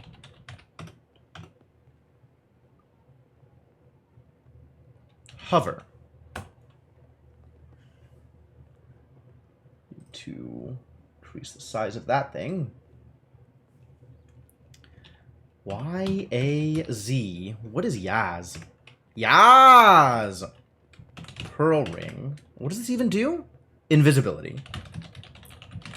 Invisibility to intelligent creatures specifically.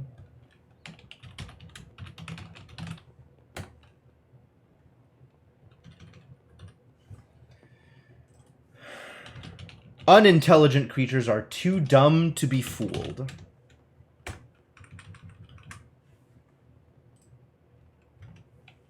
SUN. Feels like a big deal, this sun spell. Requires a sun jewel. Light. KID. This is a weird one. Bracelet of Bone. This is a general purpose illusion spell. Illusions. RAP, lowercase p, requires green-haired wig. Again, very specific. I don't know what a wig does here, but okay. Talk to non-human. Speak non-human languages. Human languages. And then there's Yap. which is different from rap, also requires a green-haired wig.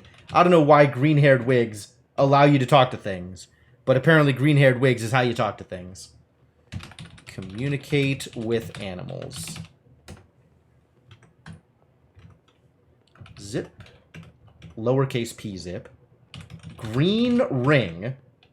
From Kragan Rock, apparently. Blink.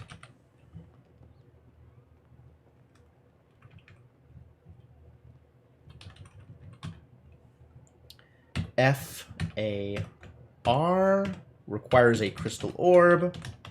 Allows scrying. R-E-S requires holy water. Resurrection. Amazing. What a great spell. T-O-P, the spell I have recently discovered, requires golden hair. Create.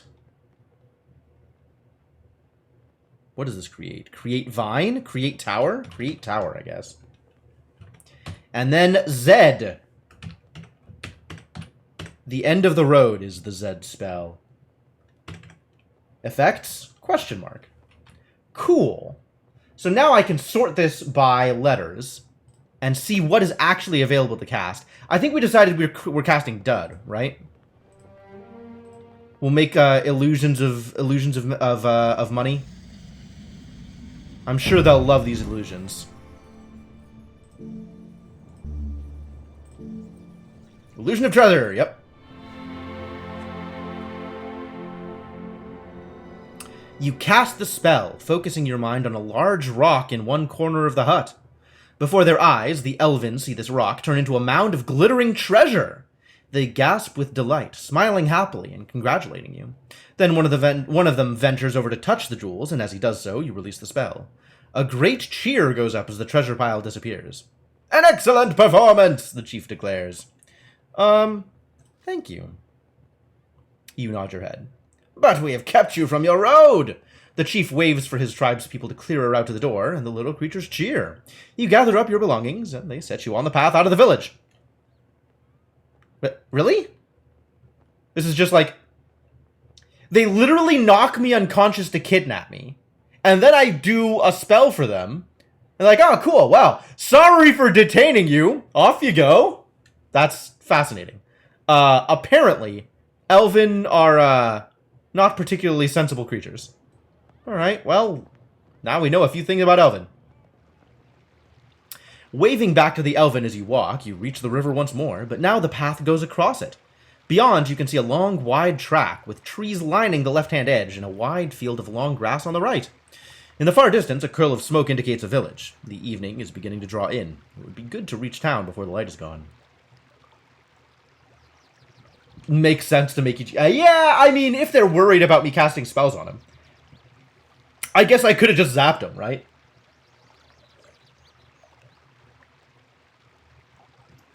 Maybe one entertainment is enough. Let's test the bridge before we cross, yeah? Not particularly trustworthy of bridges here. Before crossing, you make sure to test the guy ropes of the bridge to ensure it is sound. But it seems safe enough. Satisfied, you make your way across the boards. In the middle of the bridge, a man stops you. Halt, he declares. This is my bridge, and to cross, you must pay the toll. For what? You look over the aged guy ropes, the warped boards. What is there to pay for? Do you think these bridges build themselves? Do you think it's easy living out here, an outcast from Kristatanti trying to feed my children? When barely anyone takes these paths anyway? Now that you look, the man looks quite unwell. The toll is just 1 gold piece, he says. It's very reasonable.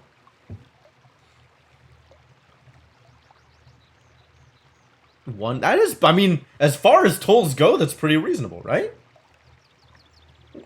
Okay, I mean, if he built the bridge, I guess he gets to charge a toll. It's not like I'm... 1 gold piece I'm not going to fight too hard about. Push him aside seems like an asshole move. Alright, yeah, I'll pay the toll. It is a reasonable toll, you remark, and put 1 gold into his hand. The man touches his forehead with a coin in thanks, and with that, he strides away, whistling. You head off down the bridge and back onto the path, none the wiser. You have a long way to still travel today. None the wiser, huh? Something happened here, and I don't know what.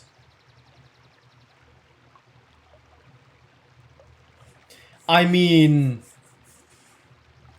Curious. Curiouser and curiouser. Alright, continue.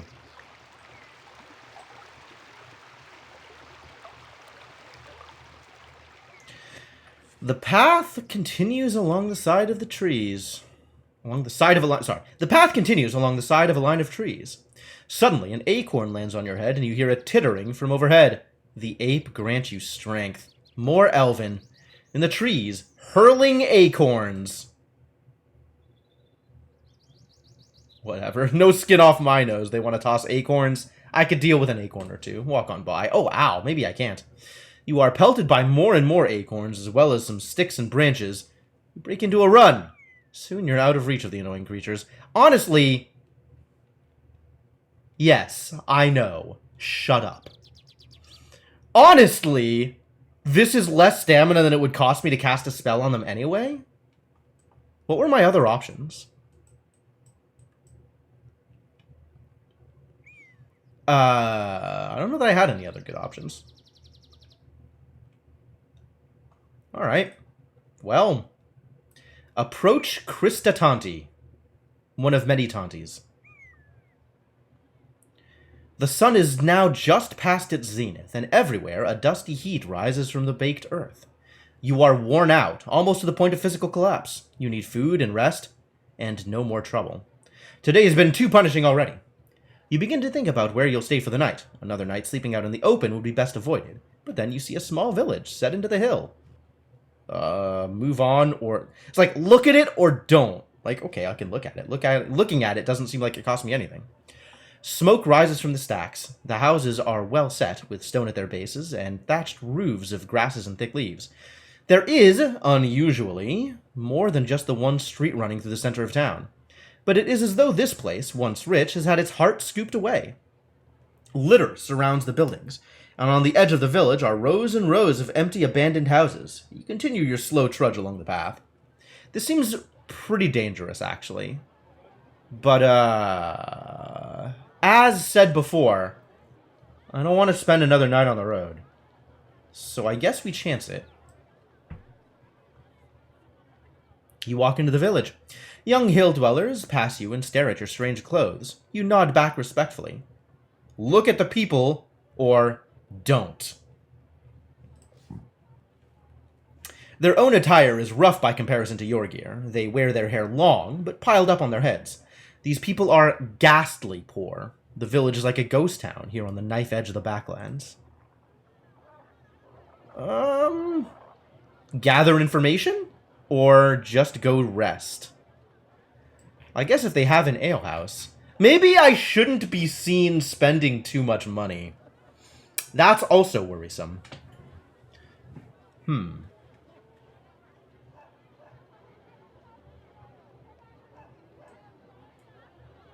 Where do I want to go?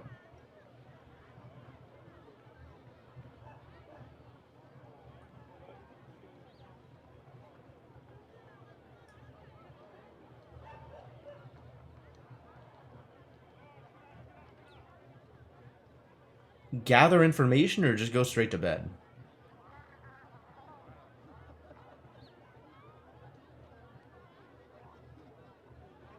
I don't know. Do people have any opinions? Talking to Nail House seems like more stuff might happen. Bed, says Inkling. Alright, I can respect that. Why? Yeah, I don't know. I have no idea, Cryptomancer. Drinks, says Icarus. Alright, that's on brand.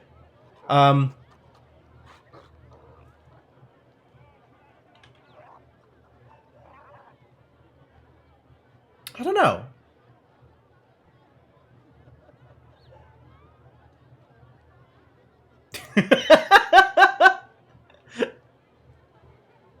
Thank you, Icarus. You went to bed at 8:30 the other day, bed for life. I understand. Bed is certainly a lifestyle. Alright, I have enough money to spare. Let's go chat people up. Walking down the single road, you quickly find a hut with its front covering pulled wide open and the smell of brewed beer coming from inside. You go in. Several hill dwellers are here, talking gruffly. When you enter, they watch you with understandable caution. Boy, that's... These people sure have some faces. The owner of the hut comes over to you. "Welcome to Kristatanti," he declares. "What do you want?" Hi, I guess. An evening's rest, and a drink to wet my throat," you reply. "Ale is 1 gold piece," he answers. "Please, sit." You go over to the table where the hill dwellers are. The oldest man is likely to have better stories. You turn your attention to the oldest man at the table. Whatever face he once had is lost in a labyrinth of wrinkles. Wow, that is some evocative flavor. And his skin is the color of tanned hide from a lifetime in the beating sun. "Greetings, old man." He raises his mug in salute. "Stranger?" His face is gravelly, like the dusty dirt that lines the streets of his town. "Where are you from?" "I come from Analand." He nods. "Not many is crossed through the Cantapani Gate. In either direction, if you know what I'm saying." "I understand you." He grins and picks his teeth with a fingernail. "They say there is a war coming. Something to do with the crown." "Not if I can help it." "Is that so?" replies the canny old man. "Well, seems like you should be drinking on the house tonight, for the good of all of us. Canty!" He calls the innkeeper over. "I'll cover this man's ale." Who am I to turn down such generosity that is almost assuredly a trap? "It's appreciated," you reply, raising your cup to him. You sip your beer. The old man exchanges glances with the younger man sitting opposite. I guess we should greet everybody at the table, right? You thank him for the conversation. You catch the young man's eye. He moves over to be right beside you, close enough to whisper in your ear, but you don't quite catch what he says. That's, creepy. Huh. I don't think I like this. I don't know, is moving away impolite? It's probably impolite. The man giggles to himself unexpectedly, leaning in again. So close you can smell the fumes on his breath, he declares, "Snattercats!" Then he collapses in a fit of giggles once more. Whatever the joke is, you cannot see it. Alright, protagonist confirmed for no sense of humor. Tell me about the village. The man nods twice, then drinks deeply from his beer to wet his throat. Or perhaps not, because as he puts the mug down once more, he says nothing. Just fidgets with his fingers, and occasionally grins in your direction.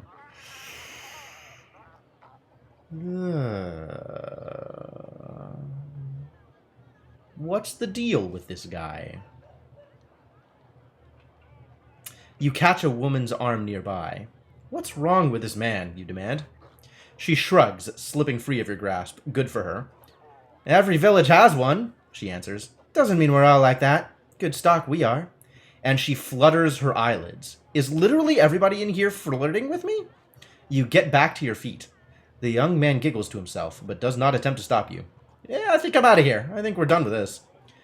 You make to leave the inn. With a wave back to the old man who bought your drink, you step outside. You look this way and that, trying to decide what to do next, when you realize the old man has joined you once more. He grabs your shoulder and presses a fruit into your hand. "Bumba!" he declares through fermented breath. "I grow them myself. Good for the stomach." He pats your belly and walks away, swaying slightly. Invasive! You turn the old man's gift over in your hands. It is a thick-rinded fruit that keeps well and will be highly nourishing when you decide to eat it. Its only drawback is its incredible weight. It's now evening and time to sleep. It sure is. Get away from me. Let's find an inn. I don't want to sleep outside. You stop a passerby and ask for an inn. They lead you there directly. The woman who runs the place stands in the doorway with her arms folded. "Are you from the king?" she demands. Am I? Which king? Yeah, you're right. I should have just gone straight to bed. I should have known that talking to people was a mistake. Am I on a mission for the king? Would I just lie to this poor woman? I think I'm just a mere traveler, right? I don't think I know who the king is.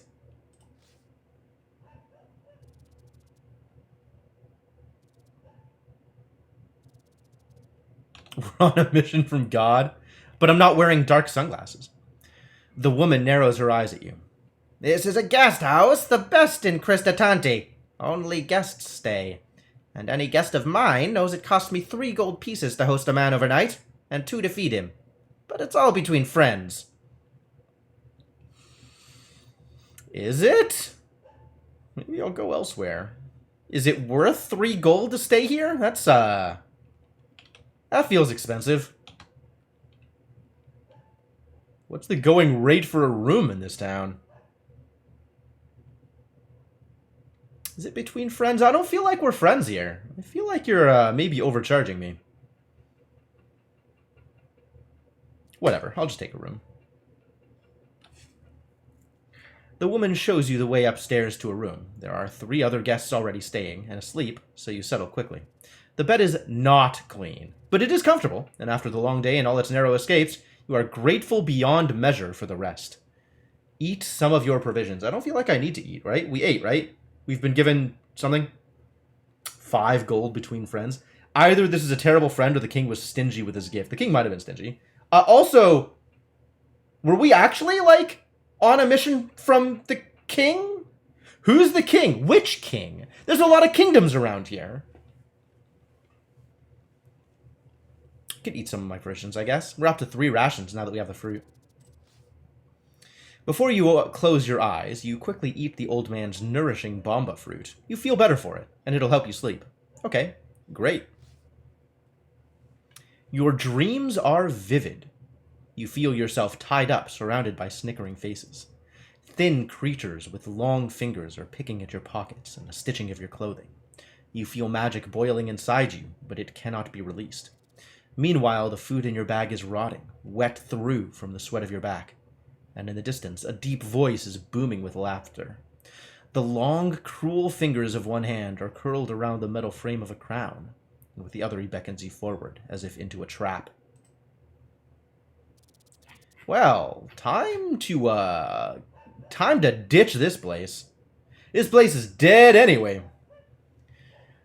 You wake early and sit for a moment, in no great hurry to leave the village. This is now the 3rd day of your journey, and the muscles in your legs are feeling lean and strong from so much walking. Not sore and pained? That's definitely how my leg muscles would feel. You spend a short while enjoying the peace, then unhurriedly collect your possessions and set off along the path. Cristatanti is surrounded by several miles of fields. It sits in a well-protected ring of hills and is close enough to the river to be reasonably prosperous. As you follow the path between lines of sun-baked crops, you come to a fork in the road. The right-hand way leads past a set of outbuildings, while the left heads directly off into deep woodland. I see. Well, the left is actually more direct, but it's through the woods. And will take us to Dumpus, where the old man was from. Unless we feel like there's a shortcut here that we can take, because we really just want to go to Kare, right? Can we go over these hills? We gotta follow the road. I feel like maybe we can go through this valley here instead of needing to go all the way around. That's a long way around to get to Kare. Oh, but then we have to cross this river too. That's really dangerous. But, maybe it's okay. Maybe it's manageable. Maybe it's a thing we can do. It's also like this is a long way back around, whereas this way is maybe more direct. If we even want to go to Biritanti.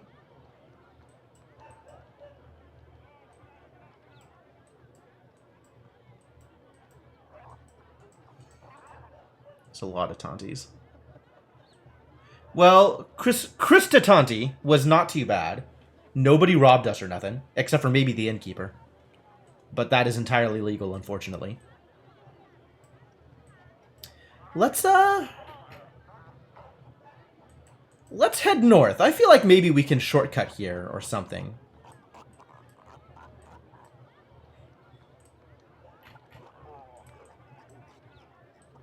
Yeah, I like this plan.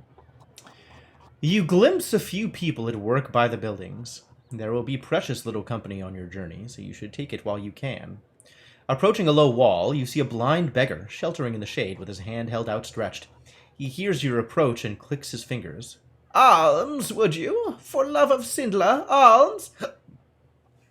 What is a Sindla? Who is this guy, demanding money of me? The man is a sorry sight. He is skinny and sparsely clothed, and his eyes are painted with a dark dye to indicate his blindness for all to see. Please, sir, I wouldn't ask if I didn't need to.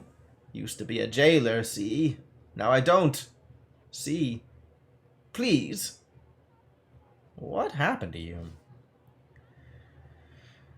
Red eyes, he answers, and won't say any more. I see. Well, I can afford the gold easier than I can afford the food. Probably. A coin is half a ration.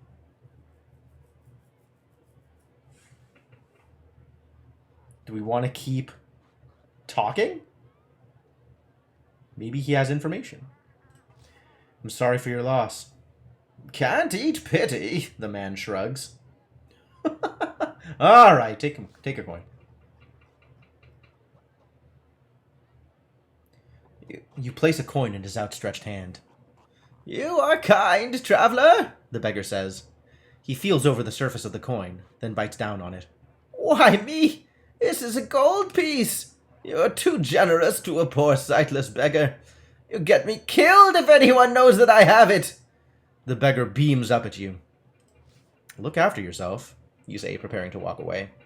Wait, he calls. One moment, please. He begins to scrabble around, feeling over his body, as if looking for holes. Eventually he cries, Aha! And pulls out a copper key, which he holds out to you. What is that? Years ago, I lived in Kare, he explains. Kare was my home, and in the city port I watched over prisoners in the jail. Beware the red eyes in Kare, or my fate will befall you and you'll be here with me, begging for your living. Thank you for the advice. He nods. And the key! Don't forget the key. Don't lose it. He grips your hand, forcing the key into your palm. Listen to me. Kare is wary of strangers, but this key will help you if you be captured by red eyes. Trust old me. As the man talks, you step quickly out of the road as an ox cart whips past you, raising dust. It does not stop. Thank you, you say, and then move on. You follow the path away from the village for half the morning. The walk is easy, feels as natural as breathing to have the road move beneath your feet.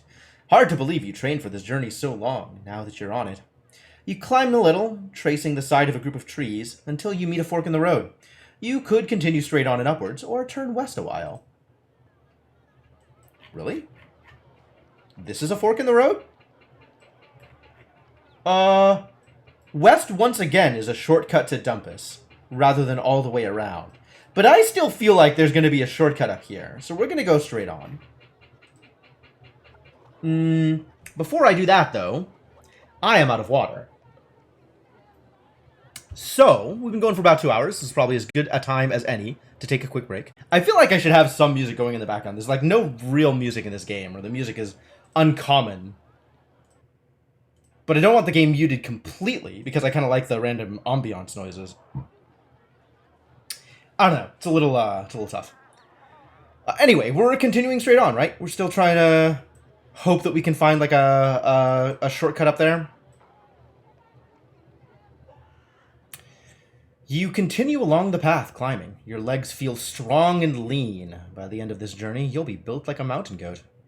The afternoon, make sure it won't be Oh, yeah. No, I'm pretty sure that all of the music I have in my playlist is not stuff that will get muted or like DMCA stricken.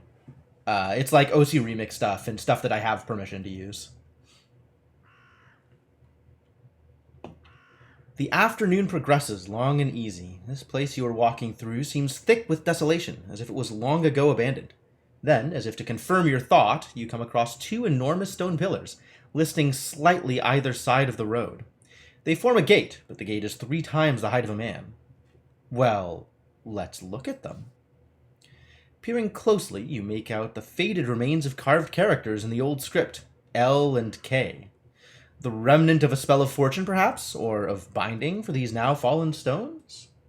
Is there a starting L, ending K spell? Not one that I know about. But maybe magical lock exists? Let's go through. There's nothing for it but to go forwards. Through the gate. You step into the shadow of the enormous gate. The ruins of walls line the path either side, but these are walls built from blocks the size of ox carts. Centuries ago, this must have been a palace of a king 12 feet tall. Now it's been leveled, and the stone stolen for the field walls and foundations of the villages all around. Do we investigate the ruins? What do we think we'll find in Lia Key? Maybe the crown's here! No, the crown's been stolen. We know where the crown is. Well, I guess we're investigating. Oh well. You take a moment to clamber out over the ruins and off the path until you're surrounded by waist-high grasses. The ground rises and falls sharply around the outlines of houses and buildings. You trace the line of a street, wide enough to run 3 carts abreast, that leads quickly downhill towards a forest. Once this place was rich and plentiful. What happened here to remove every last trace of these colossal people? Let's check a house. I like houses. You stop by the edge of a house. The side wall only stands as high as your knees. Grass nods above it. Looking inside, you can make out the edges of the fireplace, the back wall, and an adjoining area, perhaps a grain store or a bedroom. You take a few moments to search through the long grasses and find nothing until your hand closes on a clay pot near one wall. It is the shape of a wine jug, but about 3 times the usual size. Around the neck is a red stain. Wine. Or maybe blood? It's impossible to tell. The base of the pot has been smashed away, perhaps by age, perhaps by someone unhappy with the contents. You leave the pot behind. Follow the street down? Do we still want to explore? I think I'm good. Whatever secrets this city had, they're lost in the mist of time. You retrace your steps back to the path, which seems a narrow thread in comparison to the ruined street. The path crosses over a low, broken wall and then rises sharply uphill through a pass. After a while, you see 2 cave mouths. One to the left of the path, another to the right. I want to cast a spell. I want to cast how? Why can't I just cast? We have magical items? Oh, we have 2x beeswax. And a copper key. Huh. This is an interesting way to do inventory.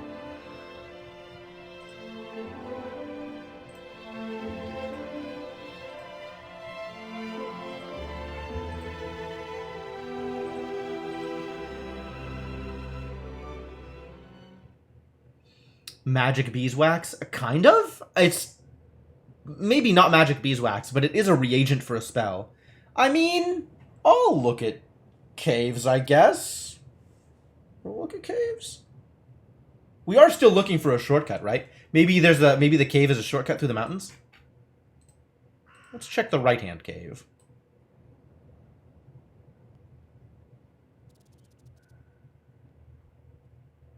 You pause at the mouth of the first cave and look inside. There's a faint whistling sound. The wind, perhaps? You creep further in. Then a few steps on, you stumble and fall. And as you do so, the whistling stops. To your horror, you realize what you've tripped over is a foot. Aha! This is a problem. Can you eat it? I might get eaten. A giant slowly rubs its eyes and gets to its feet. It hoists up a massive stone club. Cast a spell! What are my options? Can I be big? I see bees. I's, O's, U's. I can be big. Let's be big.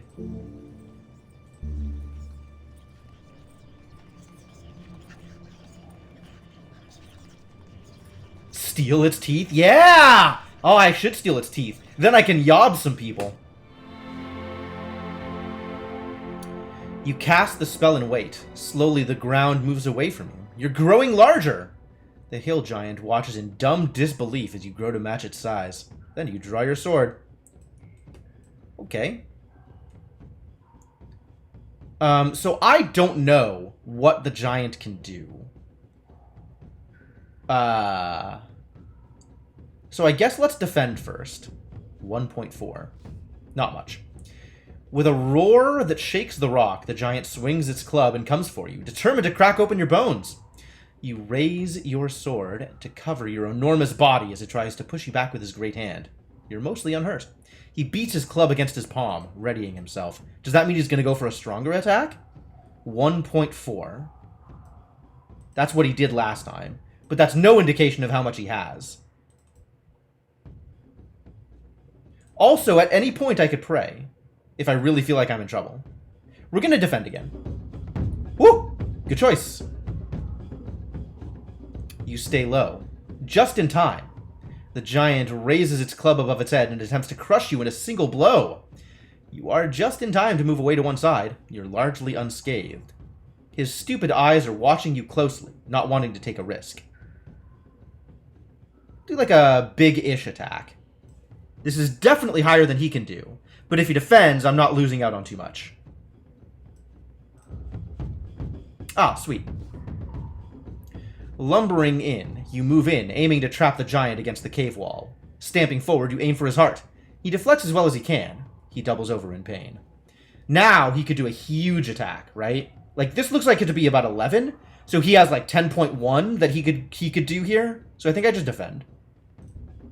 He's a small one. Okay. You drop down, protecting yourself as best you can, as the giant jabs with its club. You step smartly aside. You're mostly unhurt. He raises his club across his body defensively. Okay. So we just want to do a small attack to get some damage in. Hefting your sword, you move forwards, teasing the giant with a passing blow, wearing him down. The giant flicks your attack neatly away with his club. He lifts his club across his body. So he's defending again here, right? Across his body. He's defending again, right? So once again, like just a quick jab to do some damage. Yep, great. You strike again. Grabbing a fistful of rocks, you throw it into the monster's eyes. The giant pushes your blow smartly away. The hill giant stumbles suddenly. He's weakening. He knocks his club into his fist. That sounds like a big attack. I'm going to defend. I was right! Expecting a storm, you raise your guard, just in time. The giant hefts its club high and tries to squash you in a single stroke. You escape by a hair's breadth. He's defending again.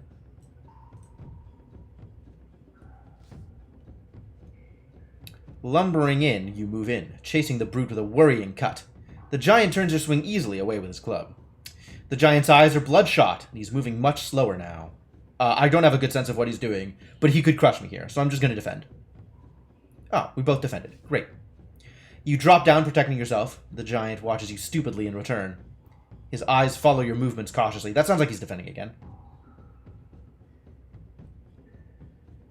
I'm just going to go ham here, in case he's not defending himself. Because regardless is enough. Hefting your sword, you move forwards. Readying a massive blow that could part stone, you stomp forwards.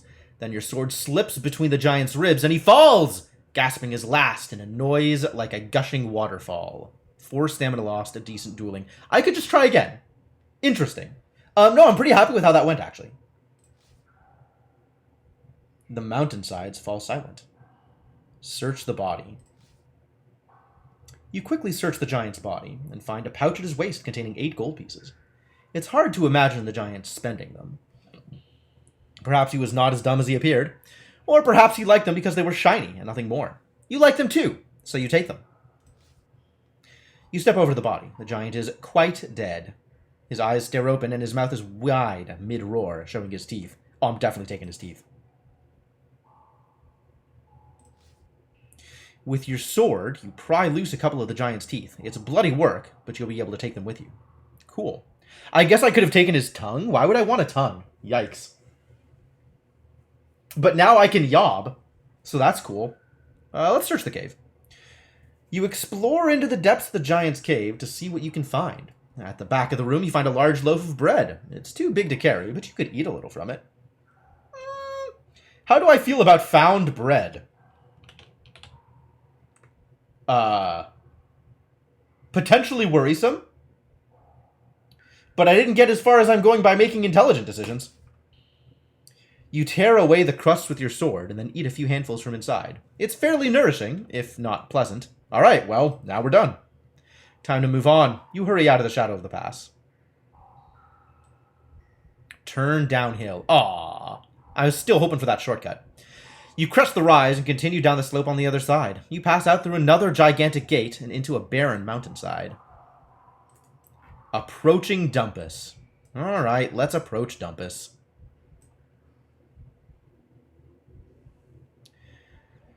The path trips and slides down a steep, scree slope and then emerges onto a sudden plain, as if the forest had been scooped away by a gigantic hand.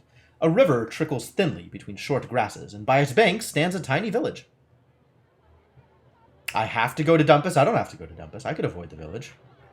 Can't control me. Can't tell me what to do.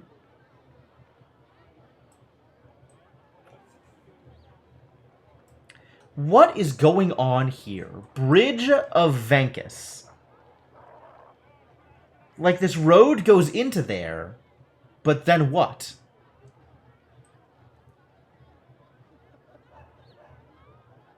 It doesn't seem like it comes out of anywhere here.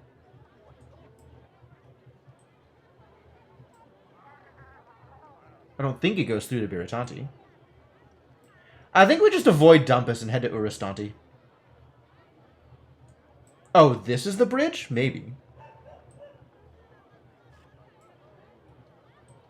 The old man was from Dumpus, right? Maybe the old man is at Dumpus again? Actually, maybe we should visit Dumpus to see if the old man is there.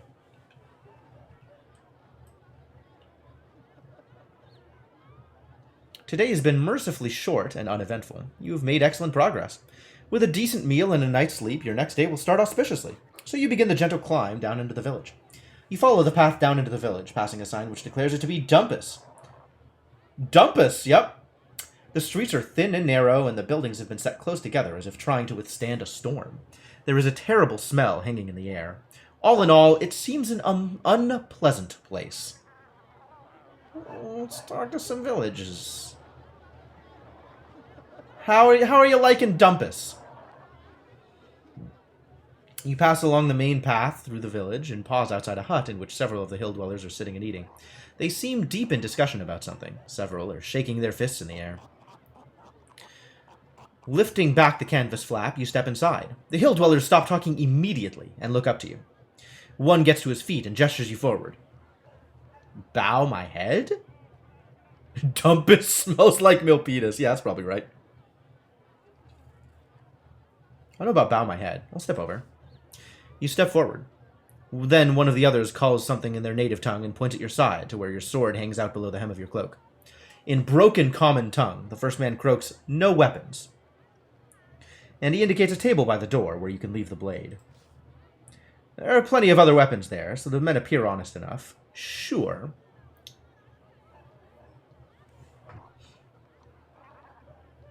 You unfasten your sword belt and leave your weapon on the table. The hill dwellers nod to show their appreciation and then beckon you to sit with them. Then they continue their conversation, just as animatedly as before, speaking in a local tongue that you cannot follow. But as they talk, they pour you a drink and provide you with food. They seem quite welcoming. Well, just listen, it's fine. Soak it in. As you eat, you listen, catching a few words here and there. Goblins, arms, Christatanti. They seem to be very concerned. Goblins? What are the goblins doing? Are they being armed by villagers? The men shake their head. Slowly, you piece together the story. The group seem quite sure that a horde of goblins are planning an attack on Christatanti, which is apparently one of the wealthier spots in the hills. Really? The garbage village that I just went through is one of the wealthier spots in the hills. Well, I guess if the inn is charging 3 gold pieces a night, then maybe it is one of the wealthier spots. They're discussing whether or not it would be worth helping the village to defend itself, which might mean they're offering some kind of reward. Might mean they are offered some kind of reward. Right. Well, as long as I don't have to, they should definitely help defend the village.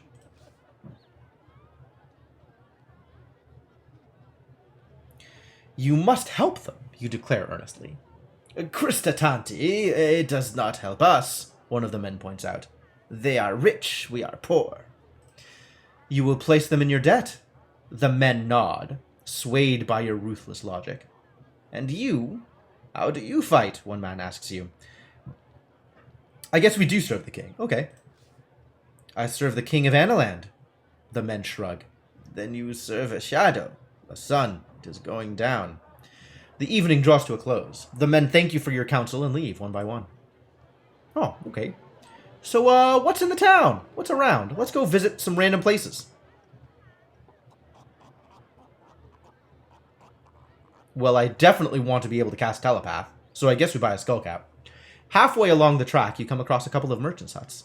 You browse for items worth buying with your 23 gold pieces. Your attention is taken by a finely woven skullcap, a finely crafted sword, and a small bag of provisions.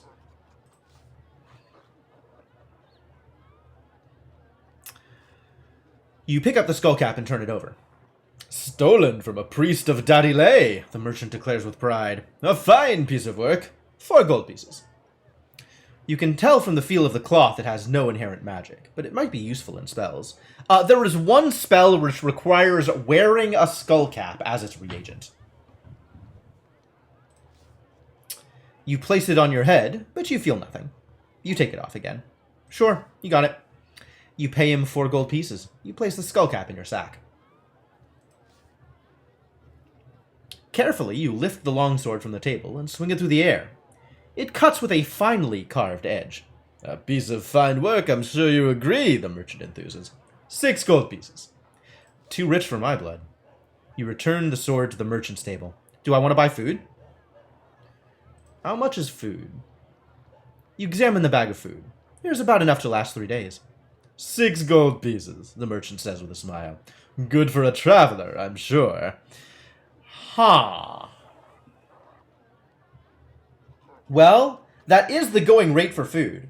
But so far we have literally found a food every day. I don't think I buy them. You return the bag to the merchant's table. 6 gold pieces is too much, you explain. You nod to the merchant. The merchant smiles. Is there anything else I can help you with? Is there any work to be had here? I need to earn some money. The merchant sizes you up. You look like a good worker to me. One of my friends needs some digging doing. I'm sure he would pay you and feed you for it. Digging what? Digging what, you ask. The merchant shifts uncomfortably. Does it matter? You'll find out. He stares at you. So? He asks. He looks over his shoulder at the path. I'm going that way now myself. You coming? That's... Ha.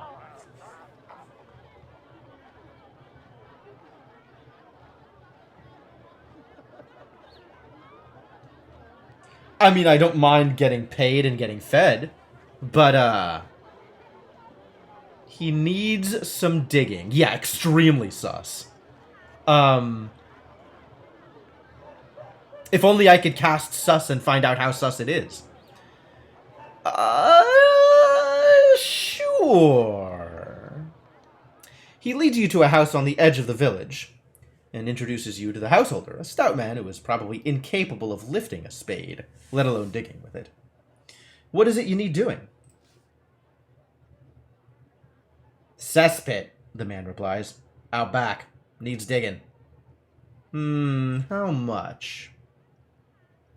Well, the old man replies, it's pretty urgent. The old one's overflowing. How much money, you demand? 3 gold pieces, he replies. Sure. I'll get started. Spades out back, he replies with a jerk of his thumb. You walk through the man's house into the back garden. The smell is terrible. The job is not just to dig a new cesspit, but to dig over the old one. It's going to be several hours' work that'll probably take the whole night. You collect the spade, stuck in the ground by the hole. Can I cast dig?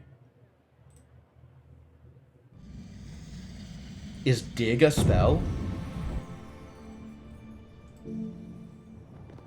Dig is sure not a spell. What spells do I think I could cast here? Dig is not one of my commands, Zapricati. D's, P's, and Z's. Okay. Dop, doze, dud. B? Big? We could be big. P? Pop and pep? Seems unlikely. I don't have any of those. I don't have the reagents for him. Zap? Zap doesn't seem like a thing that would help. Bop it? Yeah, you're right, you're right. We could just be big. Bowl?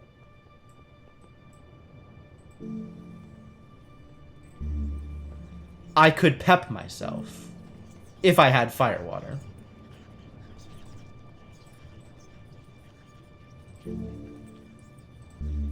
I could zap? Create lightning doesn't seem like it fixes the problem here. I like big here. We didn't try the D. Oh, D is nothing. Okay, yeah, let's be big.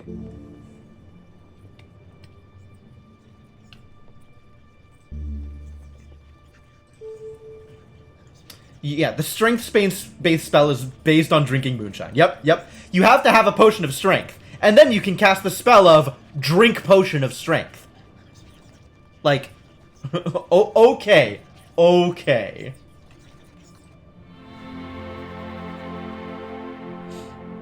You cast the spell and wait for it to take effect. Then you feel the spade turn from a heavy tool to a mere toothpick in your hand, as you swell to 3 times your usual size. You have the digging work done in barely any time.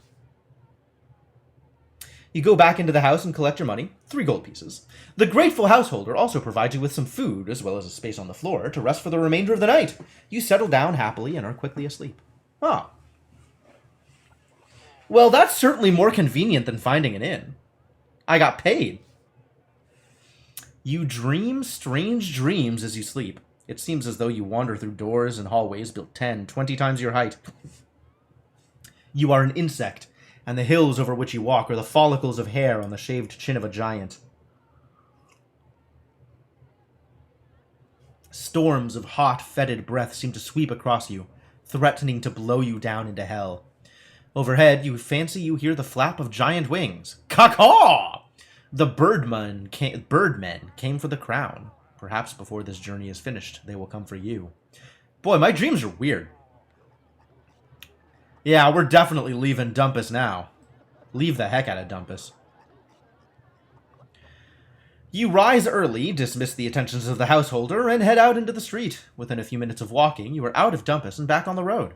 After another hour or so, the way branches, with one path heading up into the hills, and the other turning downhill and along one side of a barren stony ridge. Is that a village you can make out on top of the hill? Seems a lonely place for it. I don't really feel like going to Urustanti, because it doesn't feel like it goes anywhere. I don't think I can go through here and get anywhere relevant. I think we just go across the bridge and head to Biritanti. Yeah, Dumpus doesn't seem like a great place. You follow a meandering path around the side of a hill for most of the morning. It's difficult to see the way ahead through the tree line, but you trust to the course, and eventually the path bursts out into a narrow stone ledge, high above the valley floor. The ledge leads left and right. There is no way forwards. Really? Oh, yeah, okay. I guess we go right.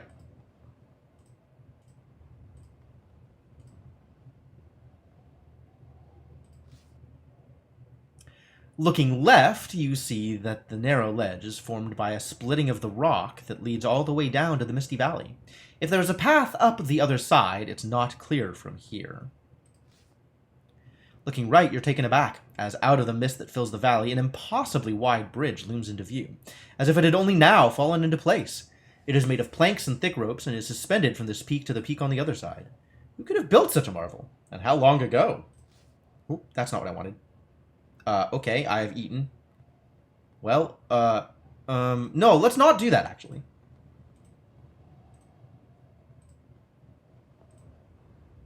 It was a misclick. Alright, look left. Look right. Look at the bridge.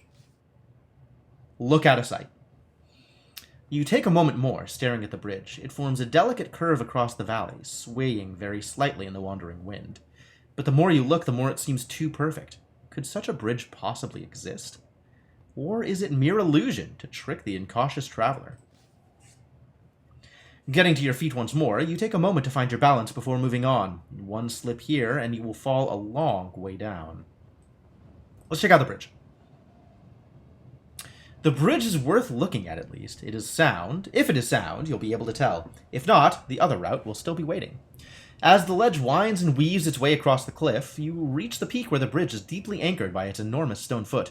Beside this is a small, disheveled hut. Huts? Tell me more about huts.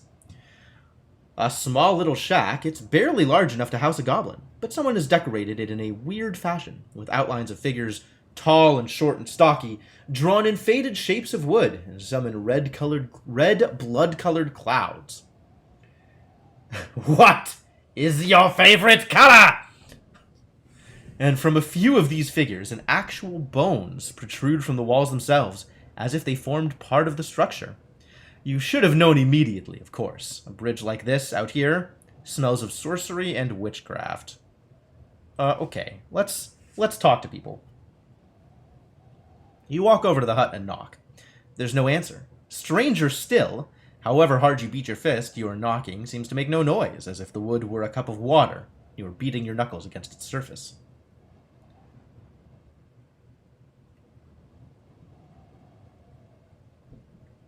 The bridge is man-made? I am completely missing the joke. I'm sorry, Icarus. I can't get mad at you for this one, because I just don't understand.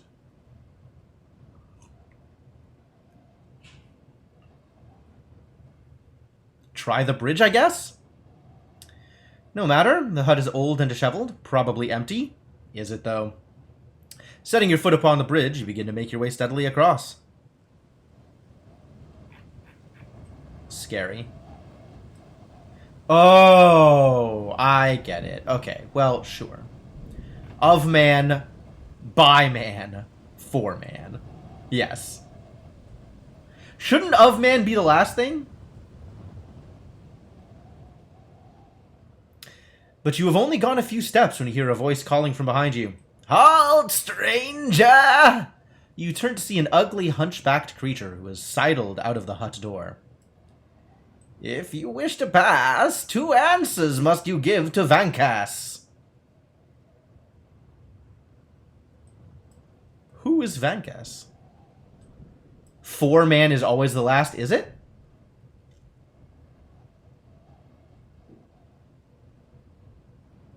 I thought it was like by spiders, for spiders, of spiders.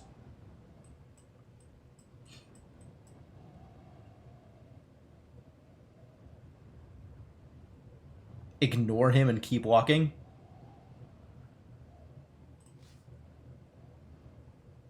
Who is Vankas? You reply. The creature blinks, perhaps in surprise. Then he taps himself on the chest and tries to straighten up just a little. Why is the foreman last? Foreman is first. That's why he's in the 4. Why? You demand. The creature nods and replies in riddling fashion. If over Vankas's bridge you go, he must be sure you are not foe. If friend you are and friend you be, then answer what I ask of thee. I'll give you your answers, bridgekeeper. The creature chuckles and asks his first question. A sister I have, which in captivity. She lives in the woods, so first tell to me, do you know of her, friend, of this cunning dame? And how is she known? Tell me, what is her name?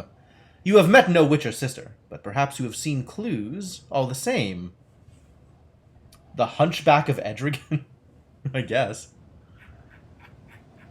In the woods? A witch in captivity.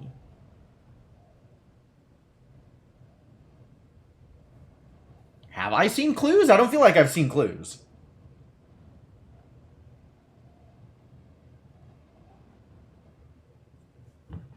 What about these riddles that I didn't know what to do with? Maybe the riddles are clues? If I were a riddle, what clue would I give?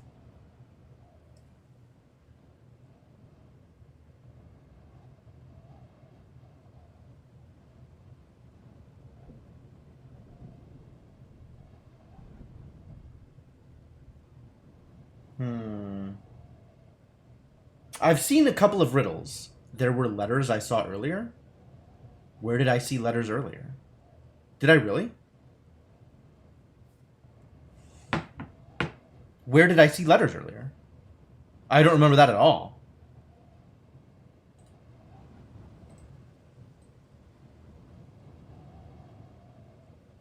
I mean, I can always rewind and not do this. At the caves?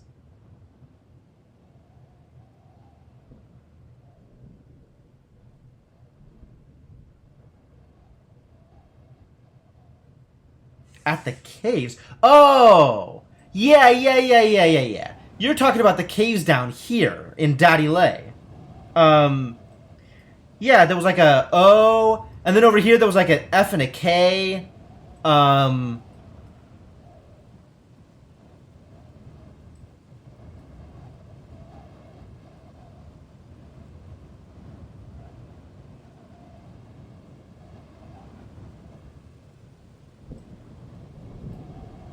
there was a P and an O.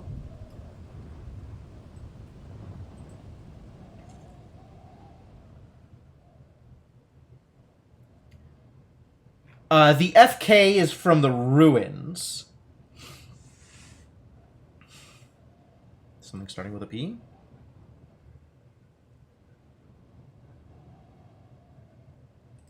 No, I don't think it's any of those.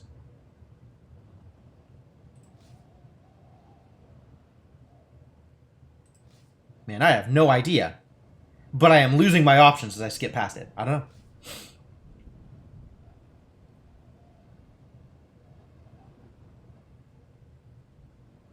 Fascinating. What the creature does, you do not see, but a moment later your left foot sinks through the bridge itself. You try to catch yourself on the ropes, but they are insubstantial air. There is nothing you can do to stop yourself tumbling to the ground below. Luckily, you are not too far across the bridge and gain only scrapes and bruises. Vankas goes back inside his hut. Overhead, the bridge quietly reappears.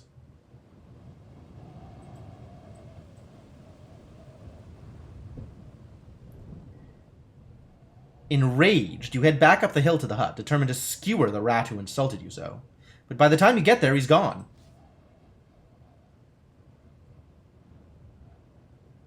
The hut door is closed, and you reach out to fling it open, but your hand passes straight through the handle, so you cannot open the door. Does that mean I can just walk in? Very well, then. If your hand can pass through, perhaps all of you can. Taking careful steps forward, you submerge first one hand, then both into the wood. You feel nothing. It's like walking through fog. You take one step further, and then you are gripped, as if by steel manacles. The wood has returned as solid as stone, and your arms and one foot are trapped within. Fascinating techniques. Shout for help? That doesn't seem like it'll do much. Tear myself free. You tear and haul at the wood, but you cannot get free. It not only encircles your arms, but you feel it passing through your skin and very bones. You are part of the hut now. The door opens, and the unassuming hunchback reemerges, blinking in the sunlight. He shakes his head and seems to click his tongue. What problems you make with all your rage. A true great warrior acts their age. Well, I don't think I'm going to get out of this on my own, so I guess I apologize. Vankas, my apologies. Now please, let me free. The tiny creature shakes his head. He whispers, What a work is man. He lies, he cheats, he takes. But oh, what a fetching decoration his skeleton makes. Oh, yeah, I guess there were bones actually sticking out of the hut. This is probably why. Bad news.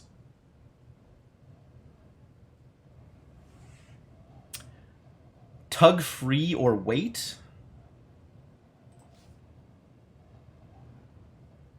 The sun's, is this the end? This is an end. This is an end for sure. Okay, I could rewind.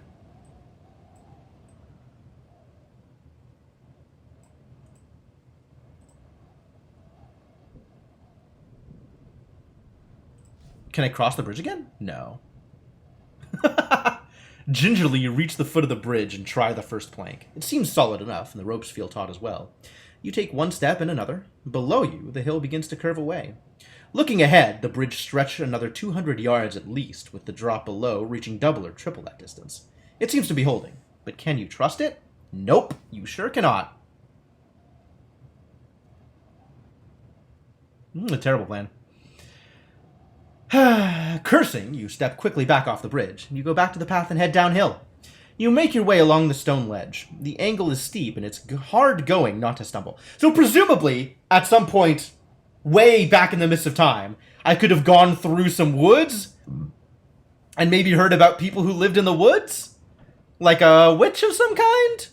But I sure did not go near any woods, so I don't think I heard anything that I was supposed to hear about this. If I was supposed to hear anything.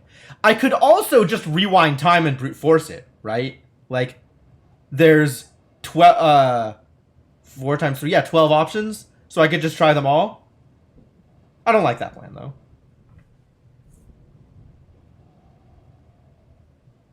I guess I'll just not go across the bridge, since I don't know who his sister is. If any of the options were true, that's also a good point, right? They might all be lies. At the valley floor is a dried-up river, covered in worn stones, honed by water that is now long gone. Small caves open in the rock face nearby, with rusted machinery abandoned outside. There was mining here once, but it must have been a long time ago. Yeah, I mean, even if it does work, it's not the way I want this to work, so I'm not going to bother. A wider track, made for carts carrying ore, leads up the far slope.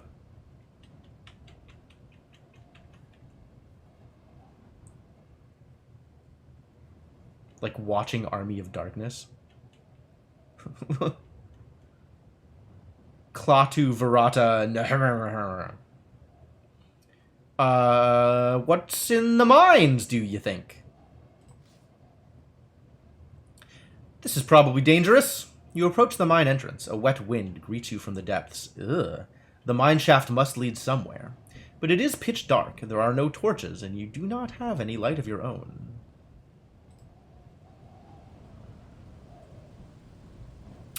Maybe I don't bother with the mines. That seems dangerous. Your breath is short and your heart is hammering as you pause halfway up the valley slope. A small wooden hut is opposite, set a little way back from the path. Look at the hut. You stop to watch the hut, dropping behind a bush out of sight as you do so. After a few minutes, you see a troll emerge, ducking to get through the tiny frame of the building. He's clearly guarding something around here, perhaps a mine, or perhaps he was stationed here long ago to guard a city that is now crumbled to ruin. Let's see what the troll's up to. The creature stands outside the hut for a few minutes, looking this way and that, his colossal head turning with the speed and dexterity of a mill wheel. So not very, is what I'm hearing. Then he stomps away around the curve of the hill. You probably have a few minutes before he reappears. Go inside the hut? How badly do I want to taunt this troll? This seems very dangerous. I guess I'm here for danger. You seize the opportunity and race over to the hut to see what you can pilfer. Inside, you find it is a barren shack. There's a low oak table in the center and no windows. There is no door. A pile of blankets in one corner is the only nicety. Look at the table. By the look of the table and its stains, this is where the troll sharpens his blade, skins his rabbits for the pot, and sleeps. It is certainly strong enough. 4 wide trunk legs, supporting a split trunk top, etched deep and carved. The creature will be back any moment. You should go. I'll go. You've been here long enough. Quickly, you turn and hurry away, just in time to see the troll returning from its patrol around the edge of the hill. It hasn't seen you, and is too stupid to notice anything you might have moved or left out of place. It moves to enter its hut. Okay, we're out of here. With the troll out of sight, you hurry away along the path, not pausing again until the hut is far out of sight. Alright, chalk up another victory for cowardice. Another hour passes as you finish the climb. With the sun starting to hang heavy in the sky, you reach the top and meet with the other end of the treacherous rope bridge. It seems quite solid once more. Should you come back this way, however, you will remember it for the death trap it is. You continue on down the slope as evening draws in. Head for the town. Sounds good to me. Some way down the hill, you stop for a rest and sit on a boulder to survey what lies ahead. The path leads downwards, and at its foot, cradled between three peaks, is a village. Quite a large one at that. Behind you, the sun is falling rapidly into the hills. It will be night soon. You could stay in the village. Village has so far been generally positive. The village looks like a good place to stop. You hop down from the boulder and make your way forward when an overhanging branch touches your face, and you hear a lively chirping. What? What? What? Freeze. You freeze. Hovering by your shoulder is a small creature, the size of a bird. It is childlike, but very thin, with green skin, and it flits around you on transparent shoulders. It seems friendly enough. It even lands on your shoulder, its tiny clawed toes pinching slightly. If only I had a green-haired wig. Oh, never mind. We can just chat. That's cool. Greetings, little creature. And hello to you, the creature replies, chirping. My name is Jan. What are you? The creature does a backflip and gives a low bow. I'm a mini-mite. Pleased to meet you.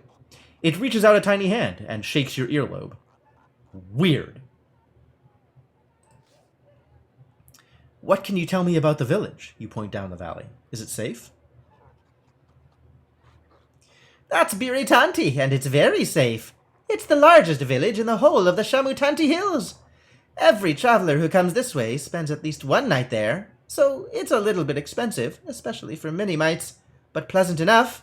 The creature starts hopping up and down. Come on, it grumbles impatiently. Let's get going, can't we?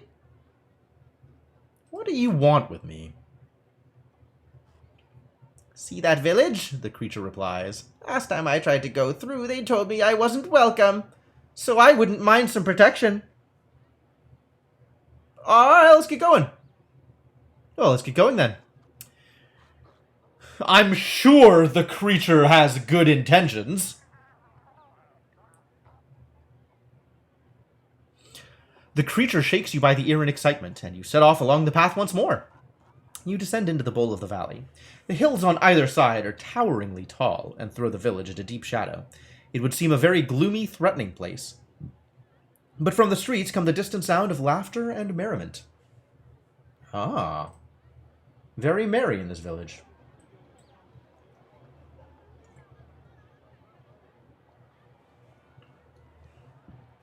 You continue along the path, and the sounds of festivities grow louder. It's almost spooky here in the shade of the valley, and after so long on the dire road. The people in this village seem to be enjoying themselves.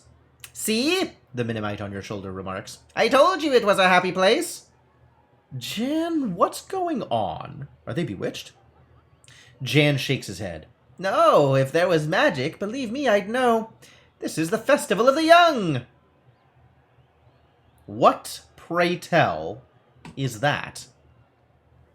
Well, take a look. Jan waves a little hand around the village. The idea is that once a year, the children are allowed the freedom of the village. It is a time of great fun and lots of pranks. It becomes quickly obvious what he means. You pass the first few buildings, where you find a number of children sitting in the street and drinking ale from deep mugs. Further on, a young boy is holding an old woman over his knee and is spanking her. Great fun!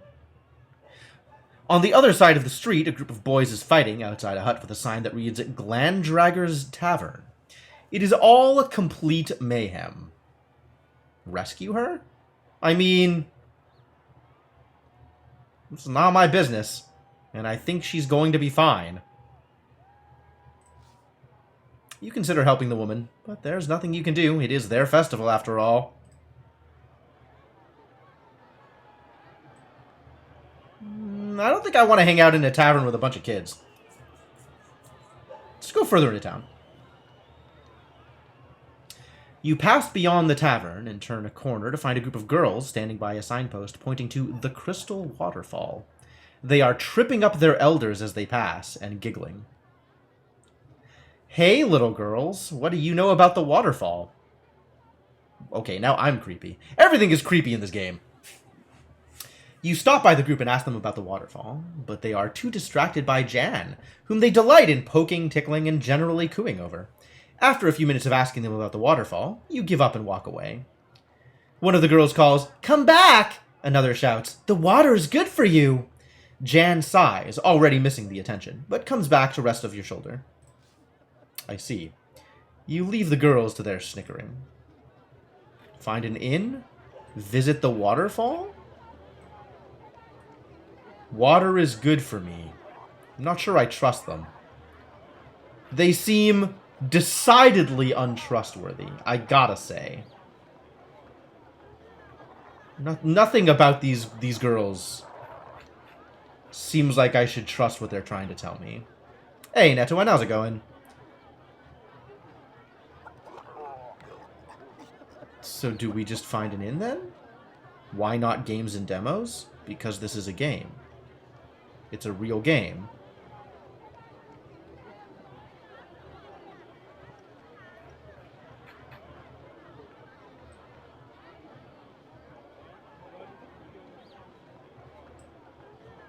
Guess we'll try the waterfall. I mean, if I'm not here to explore, what am I here for? Yeah, but it's a game with its own category, so I'm just going to leave it under its own category. Why would I just do games and demos? Do I not have a category set? I know I set a category.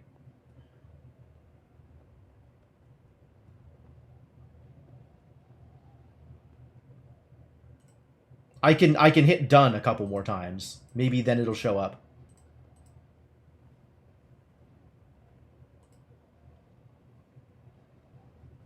You can't see a category? Weird. Super weird. Yeah, if I can't put a category, then I'll just set it to games and demos, but that's super, super weird. Why would it not show up? It's definitely a real category. It shows up in the list of categories. There is just a sorcery category. Maybe I'll do that. Sorcery is its own category. Alright, we'll leave it at that then. Alright, what are we doing here? You go back past the girls and head up a path that climbs through a crack in the mountainside. Soon the air is filled by a thundering. It's quite a climb, but eventually you turn a corner through a narrow cleft in the rock and catch your first glimpse of the tall natural waterfall plunging down from the cliffs overhead. Large crystal stalactites hang down either side of the water. There's only one path to reach it, winding up the rock face, and it passes by a small hut where a ruffian is collecting money. Yep, I am feeling extremely lazy these days, Netoen. Sure, scout ahead for me, Jan.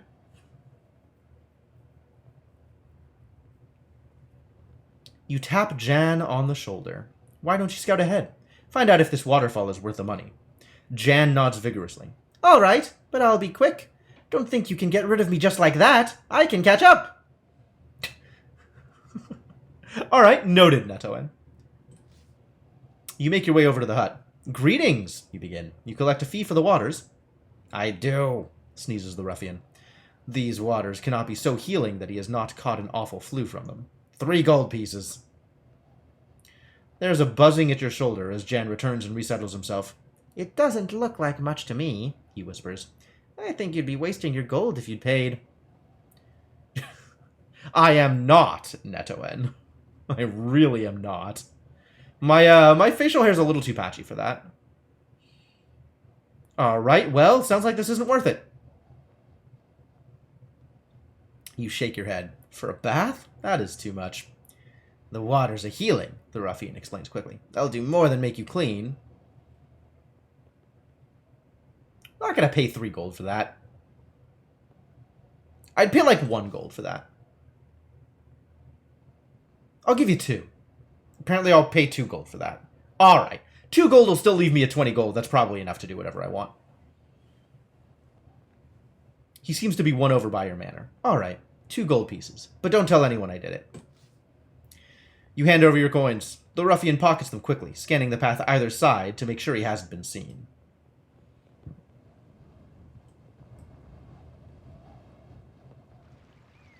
You head up to the waterfall, which cascades forcefully into a deep pool.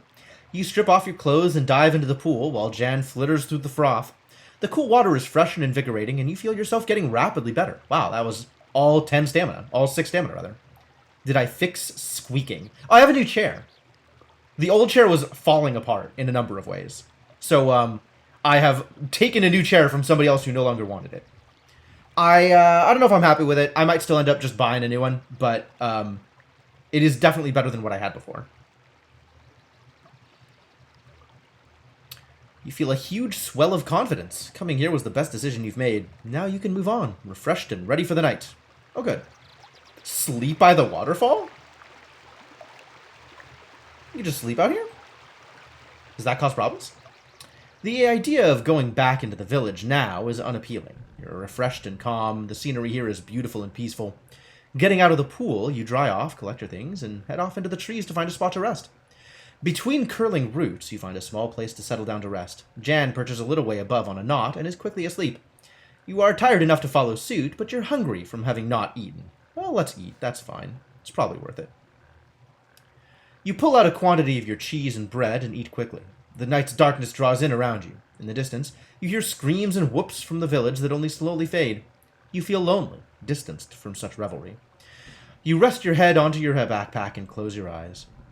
Perhaps a few hours pass when you wake suddenly, aware of a shadow moving between the tree trunks. It turns as it sniffs the air. A wolfhound! Wait, is it a wolf or a bat? Is it all three of these? I don't understand what's happening here. Can I cast a spell? What spells can I cast?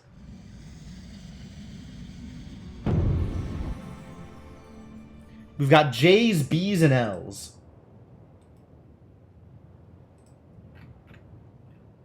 So J gives us jig, B gives us big, L gives us law? Ooh, can we cast law?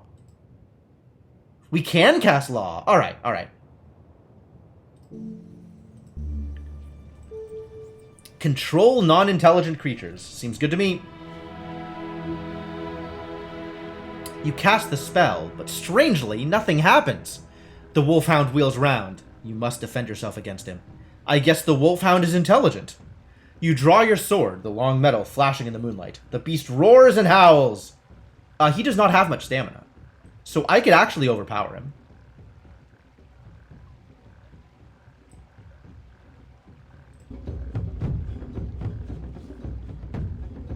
Jim was an option? Maybe. The wolfhound creeps towards you, draws dripping and fur shining wet. It will not listen to reason. You charge headlong. It bounds forward, only to run itself onto your blade.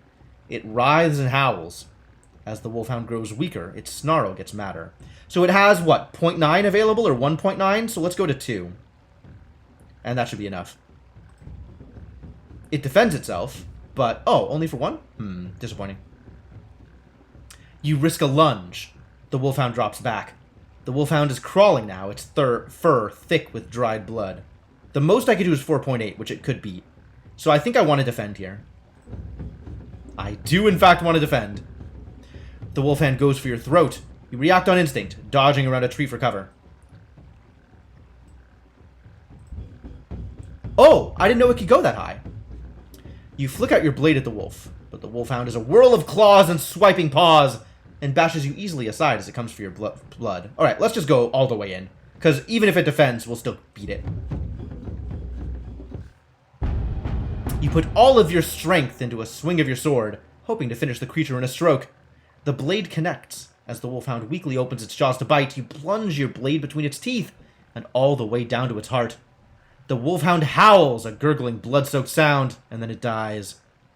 Yeah, we could try again. We could do better.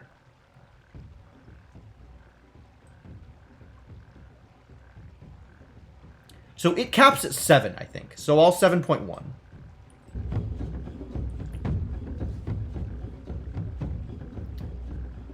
It 5.4'd, so the most it could do is 1.6, we're guessing?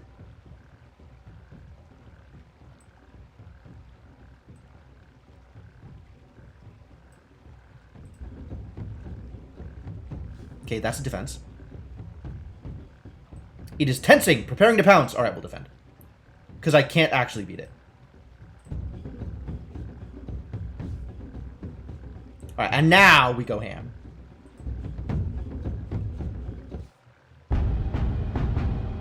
Decent dueling. We have dueled decently. Defend always consumes 1 stamina.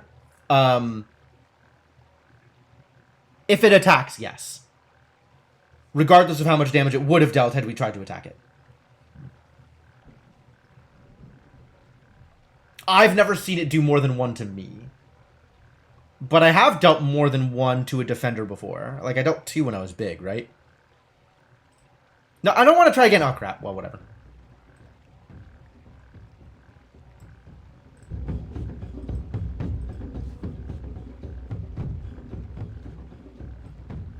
This is where it defends, right? And now it's going to go for blood, but we can still beat it. Ah, cool. I lost no stamina that time. Flawless fighting! Ah, so good, so good. The beast defeated, you pause to regain your breath and wipe your sword. Then, once satisfied, you lay down again and try to sleep. Jan flutters down and resettles on your shoulder. As you sleep, a strange, hunched-over figure shambles through your thoughts, speaking in riddles and offering dread advice. He laughs at you as you enter a dark maze, wet with the breath from a foul creature, turning this way and that and getting more and more deeply lost. The rest of the night passes silently. Well, beyond Biritanti,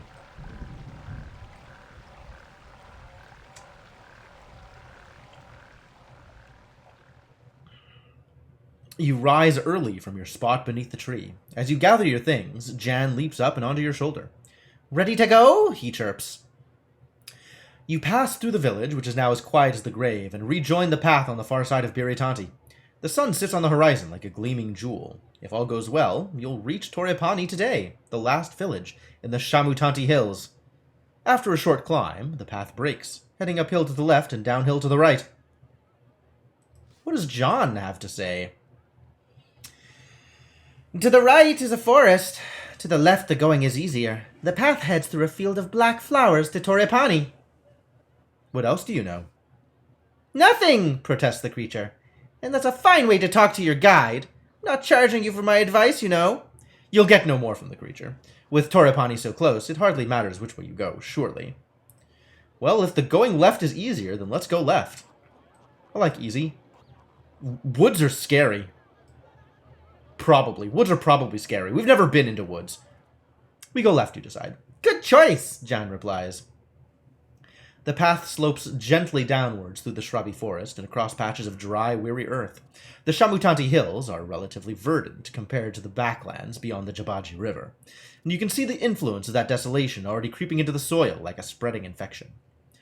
Then, as you crest a rise, a powerful, pleasant smell reaches your nostrils, and you see off to your right a path through a field of beautiful black flowers. Poppies? Is it Jan? I don't know. I don't think it's German. Might be German. I'm going with Jan. Jan, what are those flowers? Who knows? Who cares? Chirps the Minimite, dancing about on your shoulder impatiently. This is the shortest path to Torrepani. Do you want to get there or not? What magic can I use? I will see what I can find out for myself, you tell the creature. Good luck with that, Jan replies. You clear your mind, trying to ignore the smell rising from the field, and ready a spell. Definitely Germany, is it? I mean, it's probably based off, like, you know, the Germanic fairy tales and stuff, right? There's probably hints of that here. So what spells... What stars are we under? M, H, S, N. I guess we could probably cast How. We cannot cast How. We can cast Huff. Huff is not going to help me.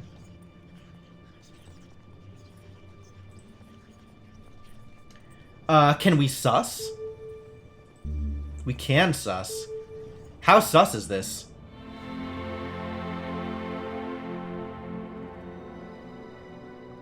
You weave the spell, but although you feel yourself weaken, nothing happens. Oh! No wonder Law didn't work. Huh. Jan's dangerous. Jan shakes his little head. Very sorry to have to tell you this, but there's no point trying your magic while I'm around. I'm afraid mini-mites and magic don't mix. Triple sus. Whatever, if we die, we die. Shaking off your unease, you head onward into the field of curling black flowers. This is a mistake. This is definitely a mistake. The smell of their blossoms gets sweeter as you move further in. It makes you feel giddy and lightheaded. You start to skip and jump with merriment, and Jan is likewise full of glee. Your head is swimming. Nope. Nope, nope, nope, I'm out. You consider turning back, but when you turn, it is only to turn about on the spot and throw your hands up to the sky, which is a wonderful shade of blue.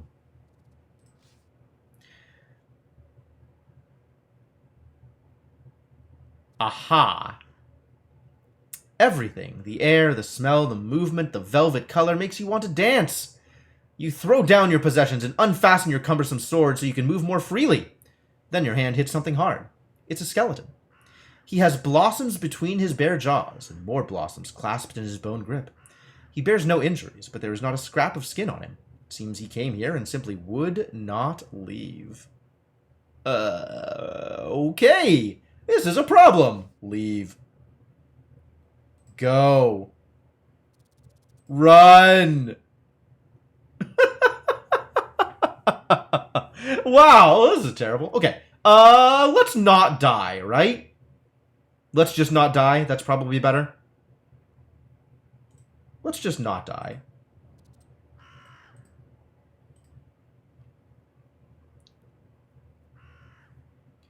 I wonder if I can go through the field and not die.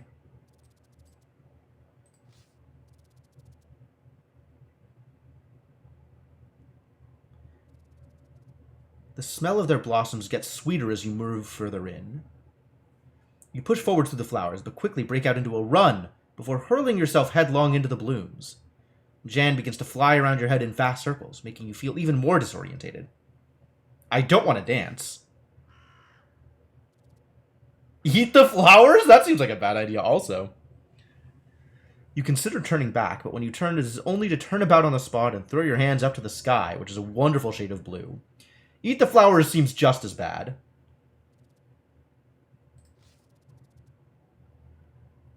Yup. Okay, flowers bad. Flowers incredibly bad.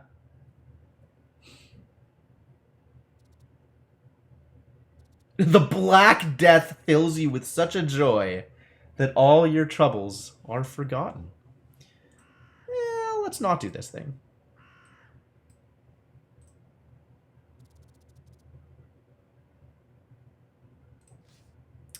There is something about the flowers that make you uneasy.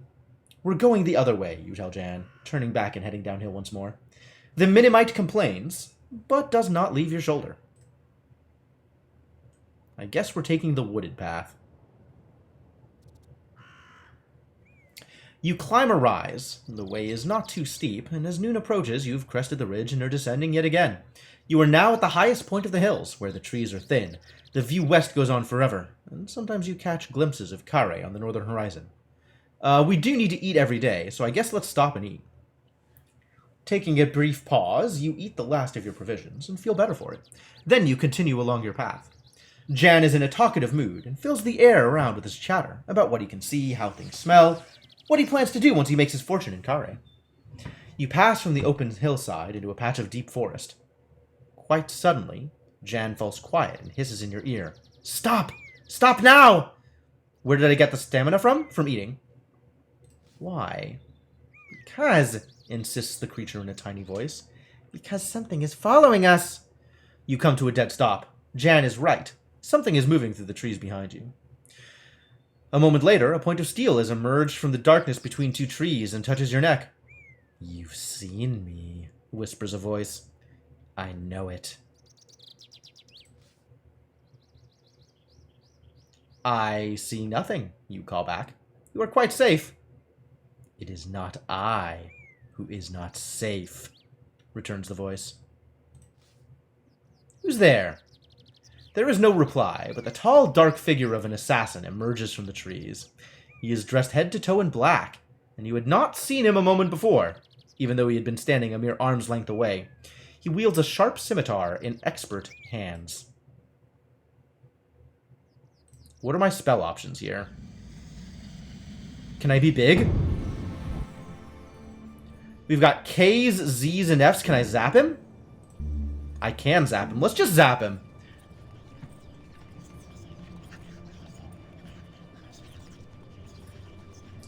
There's probably other things we can do. We could just fight him, and probably not even take 3 stamina of damage. But I haven't done this before, and I kind of want to do it. All right! Magic! I can't magic while Jan's around. Oh, that's dumb. I'm just going to reset. I should know that. I should know that. Alright, we're still going to go through the same choices here. This is fine.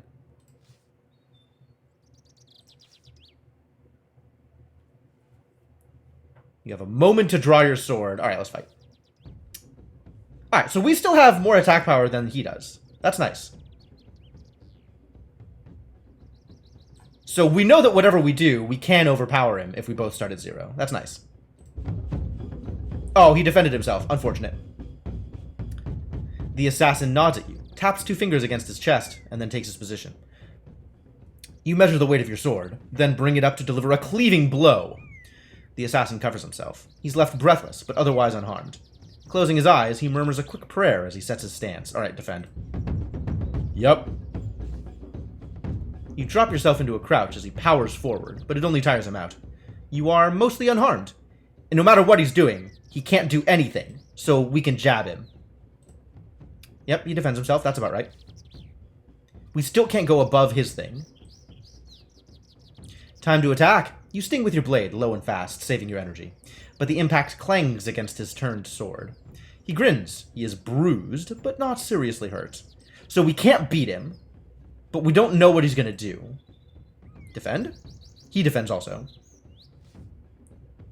You whip up your defenses, and he hangs back and watches you without emotion. So now, if he's going to go for an overpowering blow, we can beat him.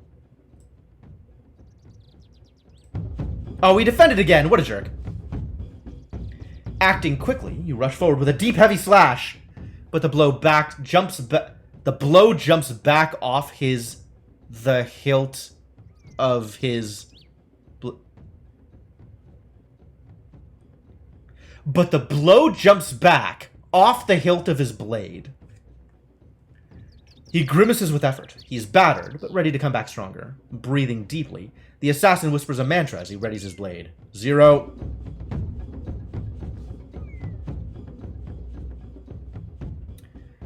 You ready yourself to block as he attempts a strong stroke. You parry as best you can. The assassin laughs appreciatively. It seems like he's either going to defend or go full power. So, I guess we do jabs until it seems like he's doing a thing? Leaping into action, you spike forwards with your sword, mean and vicious. But the impact clangs against his weapon. He smiles. He is shaken, but otherwise unharmed. You can do this again.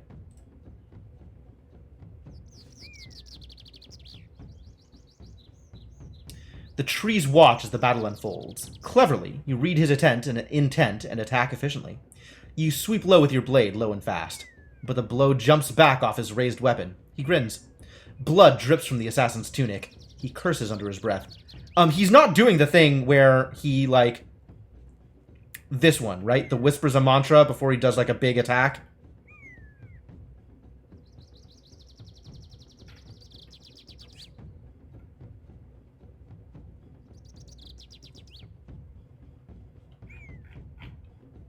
So do I think he's going to do a small attack again? Or do I think he's going to defend again?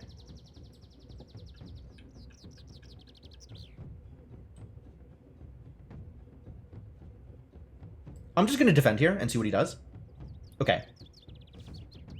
Mutual defense. Yep. You duck down into a low stance and he circles away. So I think I can get away with more jabs here. Yep. Feinting left, you sting with your sword, mean and vicious, but the impact clangs against his turned sword. He grimaces with efforts. He is left breathless, but not seriously hurt. I'm really scared, because it's not giving me the thing, and I figured he would have given me the thing by now. I'm going to defend again. Okay. You raise your defenses, and he waits and watches you in return.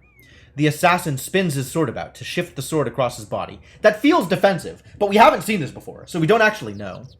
I'm just going to go huge. Because if it's an attack, I'll beat him. It's a small attack. Oh, good. We kill him. Time to attack. You swing a masterful swipe. He is off balance and moving slowly, and the blade goes deep. He turns and tumbles, releasing his sword as he topples. I am not so proud as to admit when I am beaten, he groans. You may finish me if you so choose, but if you do, do me an honor and use my own blade. Yeah, whatever. I'll take the loss. I'll take the 2 stamina. Finish him and search his body or spare him.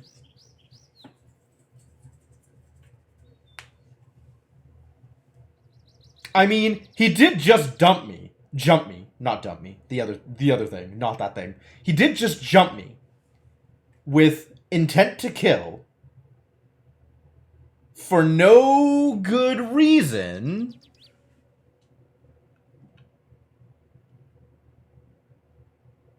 But I'm a good guy. I'm a hero.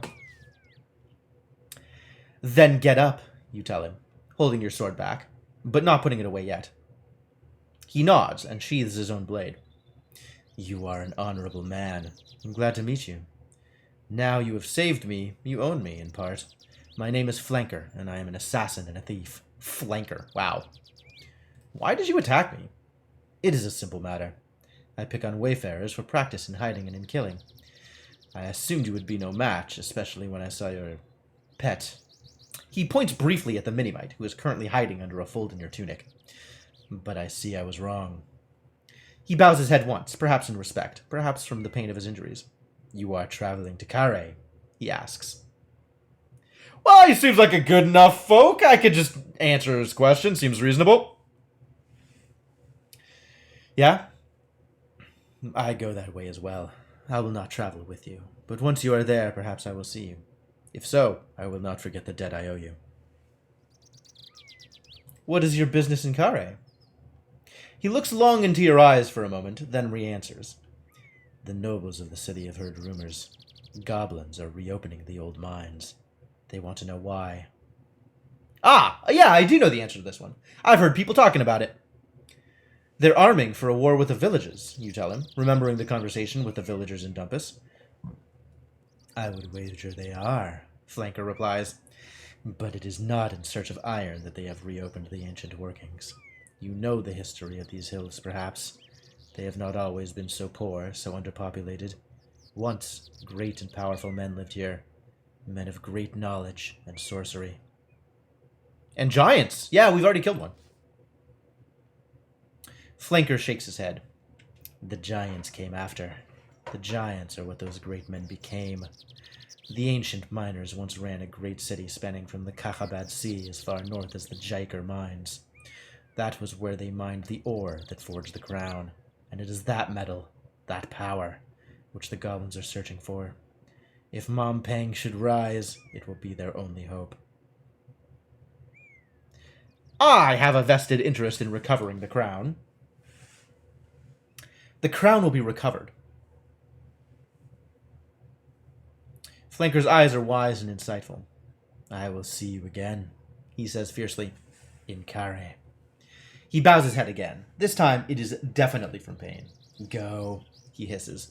You cannot aid me. I will respect your decisions. You nod and take your leave of him, heading out of the forest. Well, that went okay. How much longer do you think we'll be traveling today? The Minimite on your shoulder asks. I'm hungry and tired. We've gone such a long way. You rode on my shoulder the entire way. This is nothing. You can stop here. It's not much further. We're about halfway there. That's definitely not much further. But that's the polite lie I'm telling. The Minimite sighs and slumps onto your shoulder. You continue along the path and around the side of a hill. A wooden hut is set into the slope, with an old woman sitting on the front step. A river seems to emerge from beneath her. As you get closer, you realize the water flows underneath her house, and the house itself is set on splayed struts like an insect, straddling the watercourse. A few paces from the front of the house, the water plunges over the edge of a sheer cliff and disappears. We can say hi. This is fine. Greetings, you call. The woman looks up at you and smiles. Come over here, won't you? She calls. I can barely see you. I don't like that. Maybe she's just old, or maybe this is a trap. Well, I'm not one to avoid traps. You approach the old woman. She smiles a toothless smile and gets up from the step. Come in, please, she beckons. I get so lonely living out here on my own, away from the villages. We can have a polite chat out here, I think. You shake your head. I should not stay too long. I have a long journey still to make. Of course, she replies. We'll have tea out here on the step. She sounds almost nervous. Hurrying to her kitchen, she returns with 2 large cups. Watch it, Jan whispers in your ear. I don't trust this one. Neither do I. The tea is still hot. You cup it between your hands as you speak. What's your name? They call me Gaza Moon, she replies with a smile. I used to be quite well known in my way. You nod, but you've never heard of her. This is a beautiful place, you remark, watching the river plunging away over the cliff face. This is the top of the crystal waterfall, she says. The river runs right under my house. They say it carries all my goodness and youth away while I sleep, and the villagers bathe in it for luck. She giggles meanly. I'm sure it isn't quite true. Why do you live alone? Must be more dangerous. Oh, she smiles sweetly. No one bothers about me. Why would they? You can't help but notice she has not answered the question. You make to sip your tea when the old woman stops you, catching your arm before the cup reaches your lips. Oh, she says suddenly. I've forgotten the pot. She goes back to the kitchen to fetch it. Nope, I'm out. There's something very wrong here. While the woman's back is turned, you try to slip away, but she hears your footsteps and calls out, Come back here! Please, come back! You keep walking. The old woman begins to scream incoherently. Little Jan is shaking now. Suddenly, there's a cracking sound to your left. You wheel round to see a colossal tree swaying, its trunk split, leaning. Its trunk split! Stay still? Tree? Absolutely, this'll work. Oh, or not. That's wrong. Okay, rewind. We'll dodge left this time. It said the trunk was split! Come on! I've watched enough cartoons to know how that's supposed to work.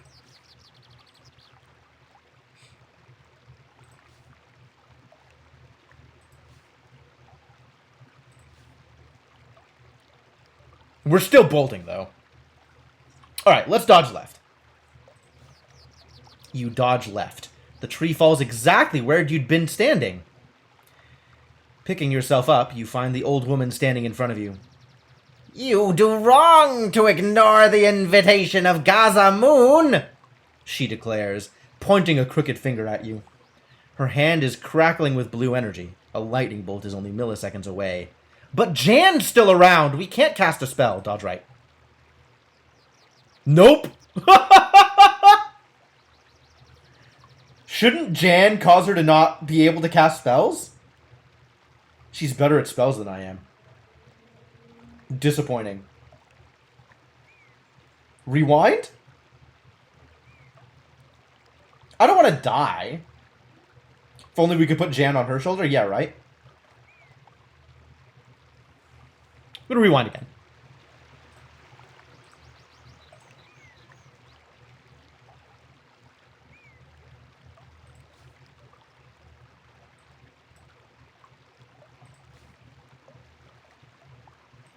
Same decisions, same order. I mean, I don't want to drink the tea, actually. I think I just want to bolt. I still want to bolt. Let's dodge right this time. Okay, so this is the same. This is the same. Alright, yeah. Can't run away. I could try casting spells, but I think with Jan around, it's not going to work. We've already learned that that's a very real thing. So I guess we try switching teacups? What happens if I drink the tea, actually? Oh, it just shortcuts. Okay.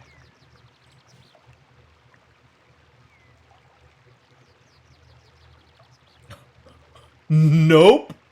While she is away from the table, you switch the 2 cups around. When she returns, you lift the one closest to you and drink. A sudden deep pain grips your stomach and you double over.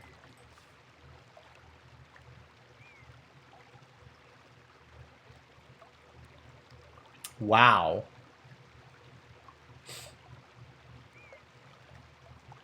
I mean, I can rewind to wherever I want, right?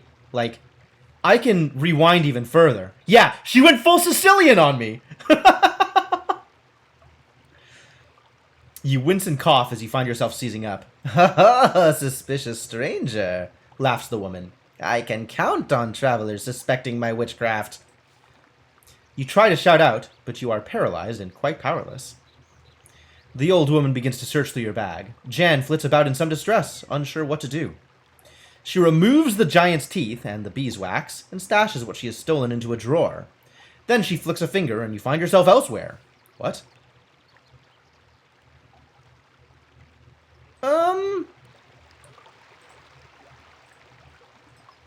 What happens if I just drink?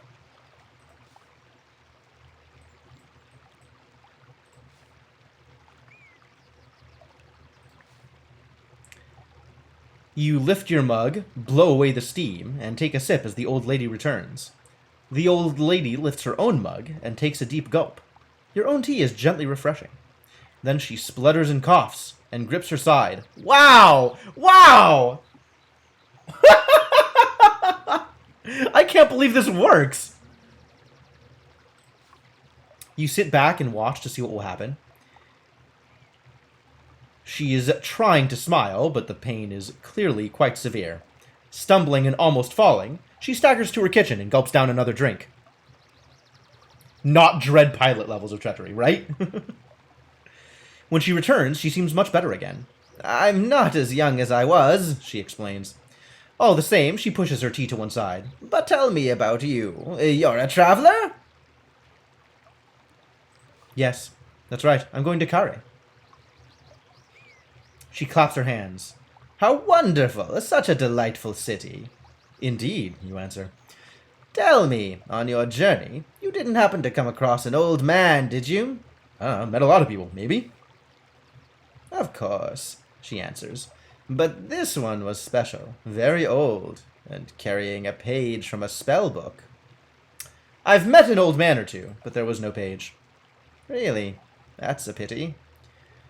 She seems to think for a moment, then adds, But do you have anything of a magical nature?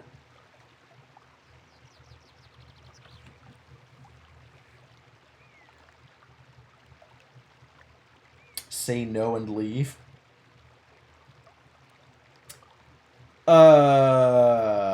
I mean, she's clearly not trustworthy, but I'm an earnest and honest hero, right? We know how she reacts to leaving, that's true. Yes, a few things, but no spellbook pages. But no spellbook pages? No, too risky to carry, you understand. I suppose so, she replies through gritted teeth. You get to your feet. Thank you for the tea. She waves you away without interest. Go on, go away. You step back onto the path. Jan lets out a long sigh of relief. You know she was one of the most powerful sorceresses in the hills, he whispers. I could smell it on her. You're lucky you got away alive. You shrug. Bring me the red pages! Oh no, we found the other half! A harmless old lady. Well, so she seemed. Okay, so that is navigable. Navigable. Assuming we navigate it correctly.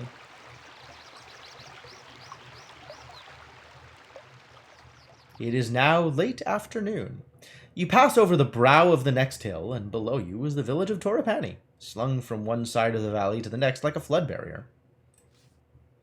Torrepani is a village of the Svin, an aggressive-looking race of man-orcs. I'd expect their village to be rowdy, but it seems strangely quiet. Still, there is no way around it. You will have to go through. Maybe, Netoan.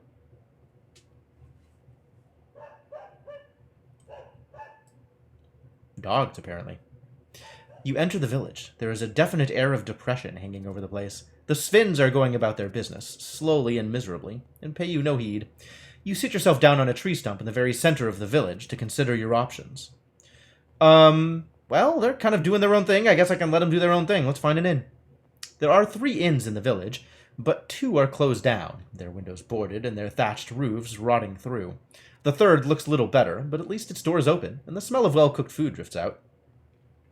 From the sign by the doorway, it seems that food costs 3 gold pieces, and a bed for the night costs 5. Oof, that is expensive. Maybe I'll save my gold instead. The price isn't worth the value. You turn away, intending to sleep for free under the stars instead, because that always works out well for me.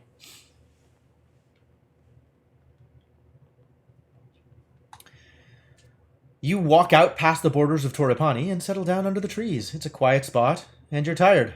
Time to rest. You put your head down and try to sleep. Perhaps you manage a minute, or perhaps an hour, but suddenly you wake, certain that something is moving in the bushes nearby. Pretend to be asleep. Oh. You stay still, listening carefully, waiting for your moment. But there isn't a moment. Out of the bushes on either side, 5 figures, 5 figures, leap forward, each grabbing a different part of your body. Your ankles are held, your arms too. We got him, cries a Sven voice. Then they are hauling you bodily out of the thicket and along the path back to the village. Jan clings onto your shoulder, refusing to be shaken free.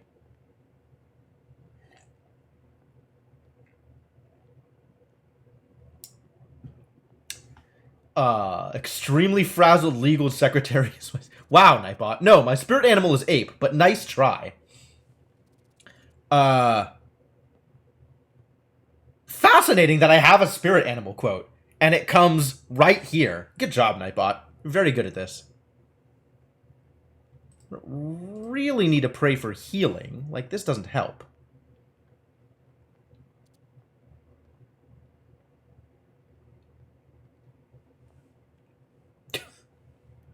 In a whisper, you begin a prayer to your spirit, the ape, for aid.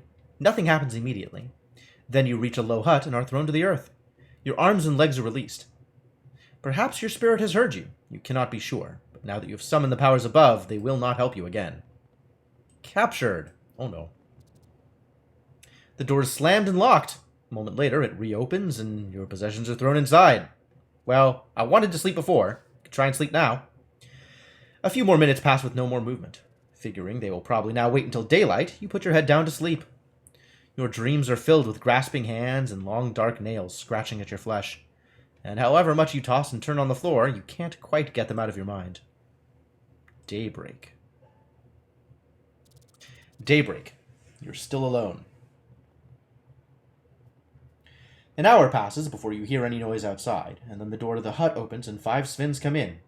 They drag you roughly out and across the street to another hut, where an old man with gray hair sits. He is wearing outlandish, colorful robes. My name, Prosius, Chief. He slaps his chest twice. I apologize.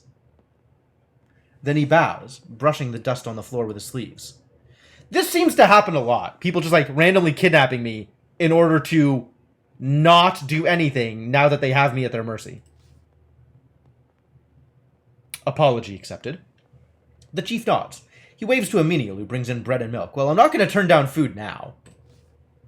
Gratefully, you bolt down the meal. It does not seem to be poisoned, and it nourishes you. The bowl is removed, and the chief squats down in a pool of cloth. Jan cowers under your own cloak, hoping to go unnoticed. I have need of you and your strength. I will kill you. Tell me. The chief nods. I shall. My daughter, my child, she is taken, offered to a terrible demon, below. You want me to rescue her? The chief nods. Succeed and you may choose your reward. Fail and... He shrugs. She cute. I'm a hero! I have no need for pleasures of the flesh. Unless they involve magical artifacts, in which case, let's talk.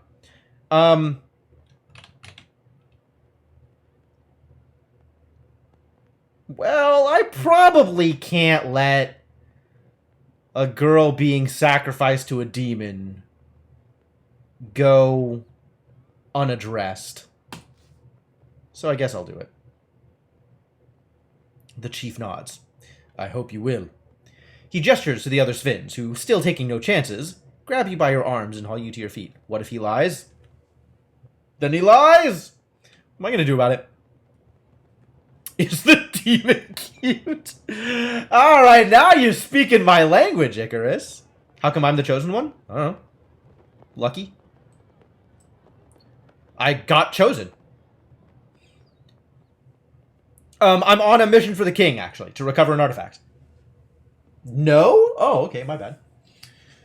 You are led along a short pathway through the forest to a crack in the ground. One Sven has brought a rope and another a basket. They're preparing to lower you down into the pit of the earth itself. Let's take the adventure.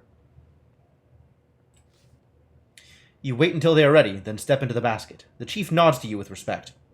Watch the darkness, he declares as they start to lower you down. From your shoulder, Jan murmurs. We're in trouble now, he shivers. You don't realize. You can't use magic with me around. And I'm not going anywhere. You hit the floor with a thud and peer into the darkness. Your eyes can make out nothing, but a slight breeze suggests endless space in all directions. You are blind, helpless, trapped. Something clatters to your feet from above. One of the Svins shouts something down to you. Yeah, Jan's sure more of a problem than they are a help.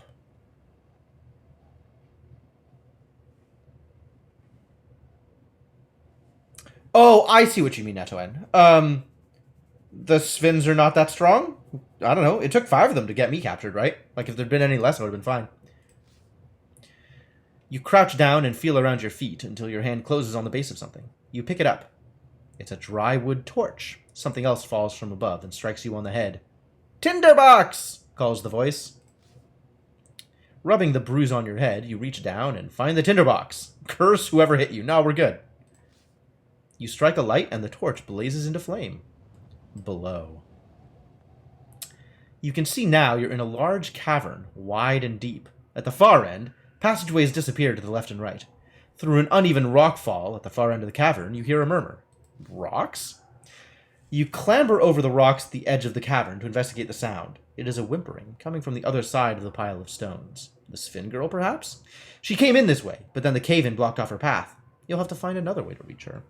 Always 2 caves, right? At least it's not 2 guards.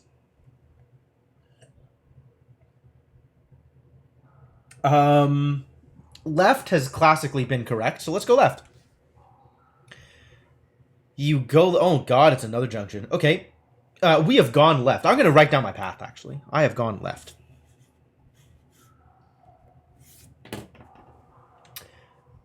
You clamber over the rocks... Or no, here we go. You go left and creep slowly into the darkness. Ears straining for the sound of approaching threat. But all you can hear is Jan's quiet whimpering. The passageway slopes down a short way, then ends in a T-junction. 2 stones are stacked on top of one another against the wall here. Oh, yeah, obviously examine the stones. There's nothing special about the 2 stones, except that they happen to be on top of one another. What? There's... stones? Why? Why? Curious. Curiouser and curiouser. Alright, we'll go right this time.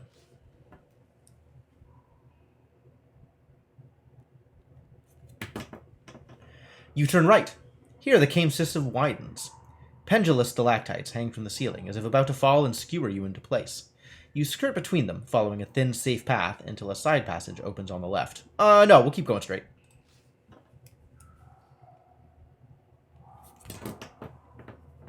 You push on. The passage rises up a gentle incline. At the top, a thick crystal seam glitters in the torchlight, and a passageway appears on your right. What's in the crystal? The seam seems to be made of pure diamond. It was no doubt in quest of this that these tunnels were carved. But why is no one mining here now? I want the crystals. Give me some crystals. Oh, I need a pick. Too bad. You try to pry some diamonds loose from the incredible seam in the rock, but your sword is not up to the task, and you would only make it blunt. Perhaps you could return with a proper pick, but only if you can escape these tunnels first. Straight or right, huh? Passageway on the right? Alright, let's go right.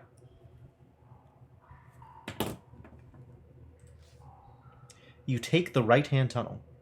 Then you see a spot of sunlight up ahead and rush forward to find yourself back beneath the crack in the ceiling through which you came. Really?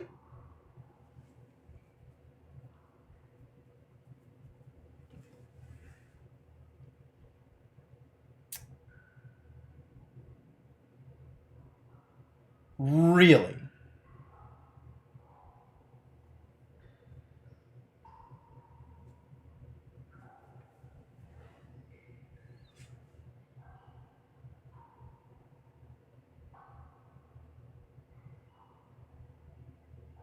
Huh.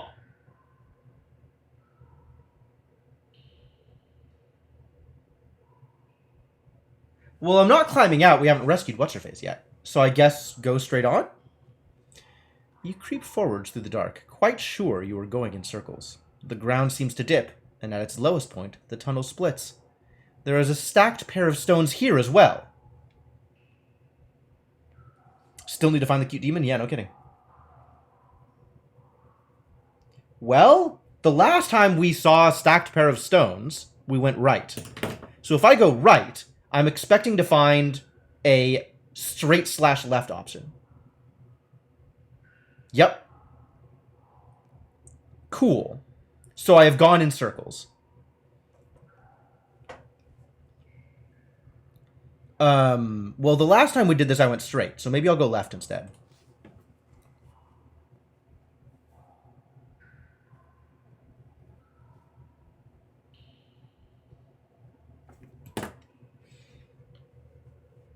You take the left passage. After a few minutes walk up a shallow incline, you begin to hear something in the distance. A low rumbling. What is it? Is it the demon? The rumbling gets loud, and then your hair stands on end as you see a large rounded boulder rolling swiftly down the passage towards you. Oh no. Well, Jan's on my shoulder, so I can't use magic. I very recently prayed to my spirit, so I can't do that either. So let's try something else. You will not let your journey end here. Find a gap to squeeze into?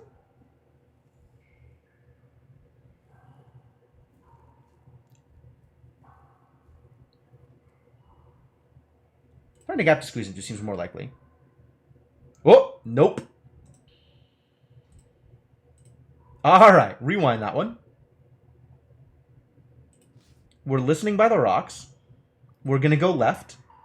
There's stacked stones. Examine the stones. There are normal stones. Okay. So this junction, right and left, is stacked stones.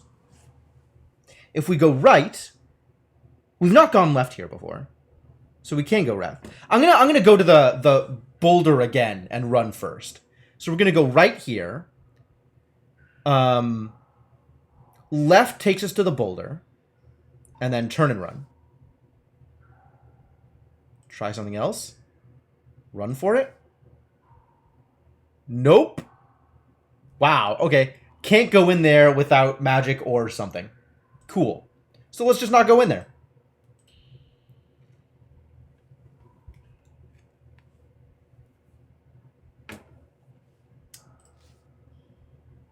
Alright, let's try going right. Oh, it's the crystal. Right, because it's a big circle. Of course it is. Of course it is.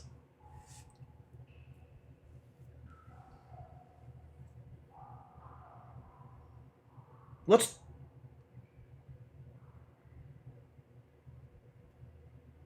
Oh, should I be doing the What's My Fate stuff and reading them? But I don't want to die. I don't want to die. No, instead deaths don't happen. We never died. Not once. Everything's worked out perfectly. I don't know what you're talking about. So where have I not gone? This ends in a T junction, huh?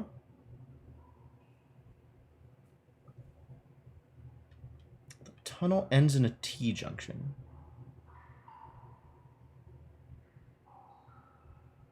Oh, this right. Okay, so left. Okay, so let's... If I go right here, that will take us back to the initial passageway? Oh, nope, that's a new place. Ah, that is straight here, which we haven't taken before. I'm making a... I've made a list of decisions that I've made, but yeah, you're right. I should be making an actual map.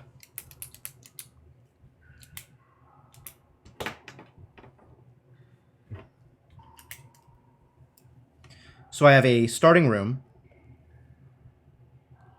Left takes me to a T junction, which means I can go up or down. Right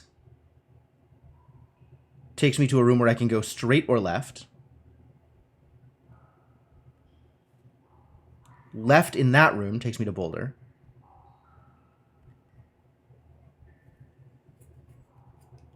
And then that takes me to a room where I can go straight or right. And right takes me to this direction. So this all loops in. That's one big circle. Cool. Got it mapped out. You walk down the passage for several minutes, then slip on some dirt, and the ground beneath your feet gives way. You plunge into a hidden pit and land on something soft. Not yet counting your luck, you look around, and sure enough, you are out of the frying pan and into the reptile den. You're in a pit of snakes. Well, try something else? You swing your torch, trying to stave off the creatures. Let's fight them! Nope. Dead. Cannot fight snakes. Aww, I wanted to fight the snakes. There are hundreds of them. That is a lot of snakes. That's a fair point. Ah, okay. Strangled to death by 100 snakes. Nope. Let's not be dead. Okay, so this is Snake Pit. And this is Crystal. So the only place we haven't gone is left at the Two Stones Junction.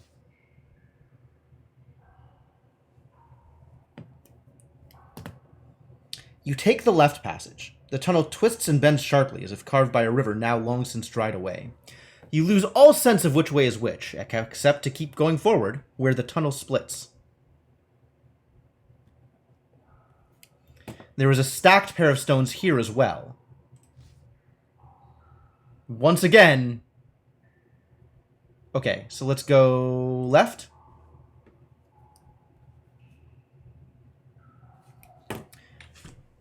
The going is suddenly more difficult, and you realize that the tunnel is climbing at quite a sharp gradient.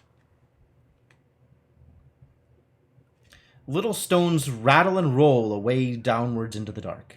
The highest point the passage you are following finishes at another fork. As you enter, 2 stones roll away down the slope.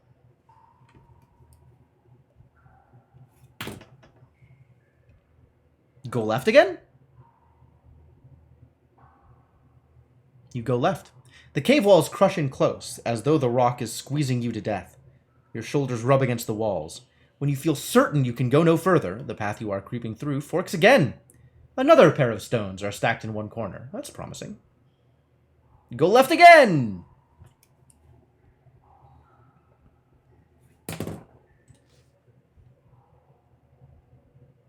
Lots of lefts did the thing. You take the left passage. You follow the passageway when you hear an echo of whimpering coming up the corridor. Your torchlight falls across a frail shape. Hiding in the shadows is the young Sven girl, stacking stones into hundreds of little towers. Huh. Cool. You run the torchlight around the walls of the cavern. No switches or triggers that you can see. The girl watches you with silent fear, and then the torchlight falls on a deep scratch in the rock, a claw mark. Suddenly, there's a loud roaring from the mouth of this short cavern. The walls begin to shake and crumble. The Sven's stone towers topple and scatter. To one side, a gap in the rubble begins to open, letting through a mean shaft of light. But before you can head for it, the roaring sound is joined by a scream from the Sven girl. You turn slowly and peer into the gloom back along the tunnel. Is there something moving? Something coming closer? Perhaps the roaring is the wind rushing through the tunnels. Wouldn't that be nice? Something is coming. We're fighting a manticore. Amazing. You hear the scrabbling sound of claws on rock, and the exit from the tunnel is blocked by a dark and looming shape. A manticore. Huge. Terrible. It stands between you and the light, and howls in bloody rage. So if I use magic, nothing happens, right? Still. The manticore is a foul hybrid, created by the evil sorcerers of old. I haven't actually heard the Jan say anything. So, like, maybe the Jan's not around? The Jan. Jan, the, Minimite. Maybe the Minimite's not around? Manticore is a foul hybrid created by the evil sorcerers of old and steeped in bitter self-hatred.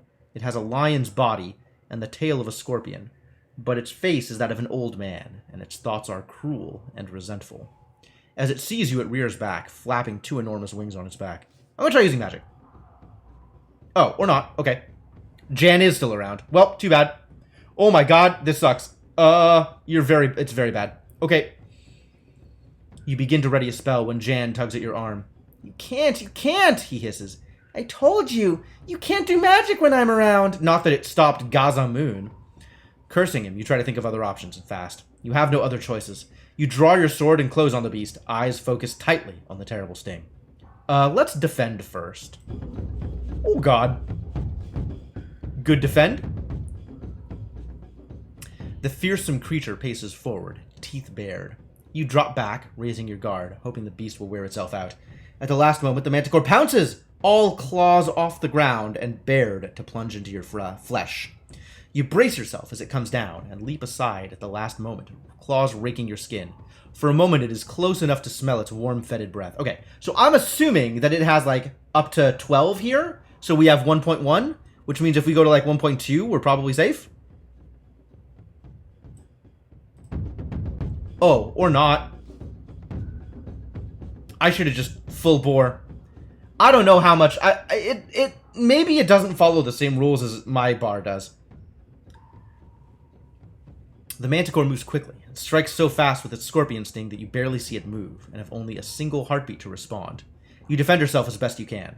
The manticore shifts away and opens its enormous jaws, which look so human but contain an impossible number of teeth, each one dripping with a mixture of saliva and blood. It's baring its teeth at me. Block.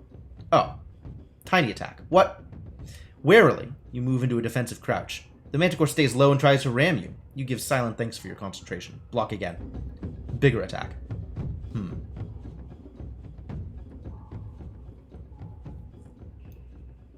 You remain hidden. The manticore makes a nasty swipe with its fearsome claws, but you duck and escape real injury.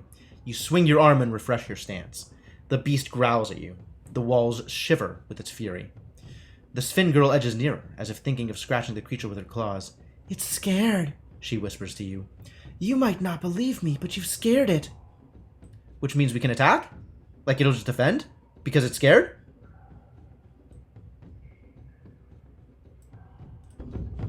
Nice. The creature snarls and snaps its jaws.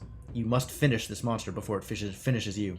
Standing firm, you swing a mighty stroke against the monster, catching the manticore a light blow. It curses you in an almost human tongue. I don't even see the oh, it's down here. Okay, so it's probably going to do a big hit now, right? Defend.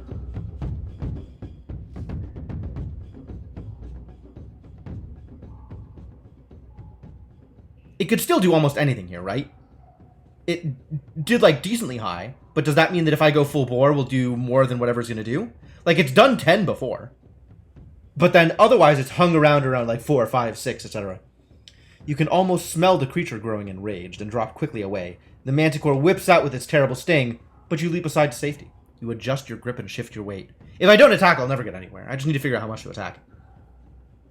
The manticore chops and grinds its teeth, its expression an ugly frown. Okay. Only 2? Ugh. In the darkness of the cave, it's hard to read the monster's intentions, but you cannot wait forever. With a rock wall at your back, you have no way to hide, but a perfect platform to spring forward. You race at the manticore, slipping a light strike past its outstretched claws. I have no clues what it's doing. I'm just going to defend. As long as I can get above, like, 6 or 7, it's probably worth it to attack. You sense the creature getting angry, and move quickly into a crouch. The creature snaps with its knife-like teeth, but you knock it back with your sword hilt. The monster rears up onto its back legs and opens its wings to fill the room. I don't know what that means. That's a tell of some kind. It drains my... Does it? No. It drains my stamina when I defend. If I win, it doesn't drain my stamina.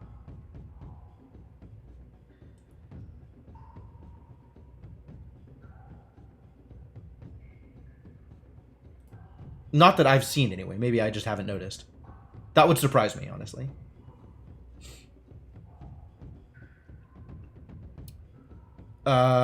This is a tell of some kind, but I don't know what. I'm just gonna block. That was wrong. I should have attacked. You stay low. The manticore rushes you. At the last moment, you jump aside. You swing your arm and refresh your stance. It did a very small attack, so now it'll probably do a higher attack. Do I think this is enough to beat it, whatever it is? Maybe. That's more than most of the attacks it's done. It hasn't done a 10 since the very beginning, so I'm kind of worried. I should have just attacked. I should just be attacking. I should just be attacking. Anytime I can get above, like, 6, I should just be attacking. You edge left around the manticore, keeping your guard up. It makes a vicious slash with its claws, but you stay low.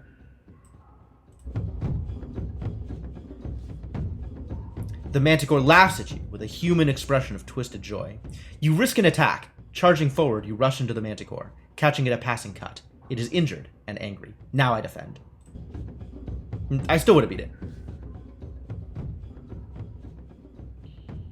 You can almost smell the creature coming for your blood, and drop quickly into a guarded stance. The manticore lashes out with its terrible sting, but you leap back out of harm. The manticore roars. The ground itself seems to shake with its anger. I don't know what roaring does. Not much. You spy an advantage, the kind that can change the course of a battle. Racing across the stone, you charge headlong towards the manticore, landing a quick jab past its tail. 3 isn't enough.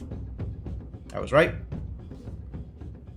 You sense the creature growing enraged, and move quickly away. The creature gnashes its long teeth, but it only takes splinters from the wall behind you. You are gasping for the breath. The creature's relentless assault, its sheer rage, is almost too much for you to take. Ooh, there are a lot of typos here. The manticore gnashes its jaws, readying itself for the taste of your bones. Go for its throat! The Sven girl cries out. 6 is enough, probably.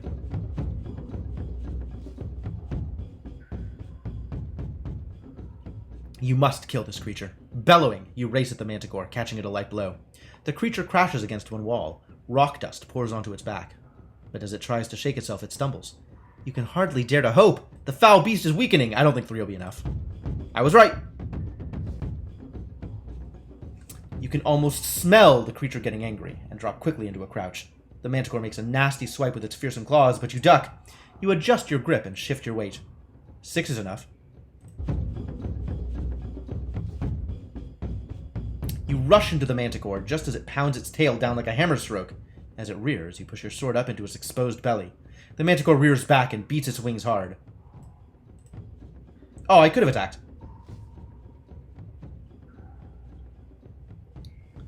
Warily, you move into a defensive crouch. The manticore keeps close to the floor and rushes to knock you down. It seems like the tells always foretell a small attack.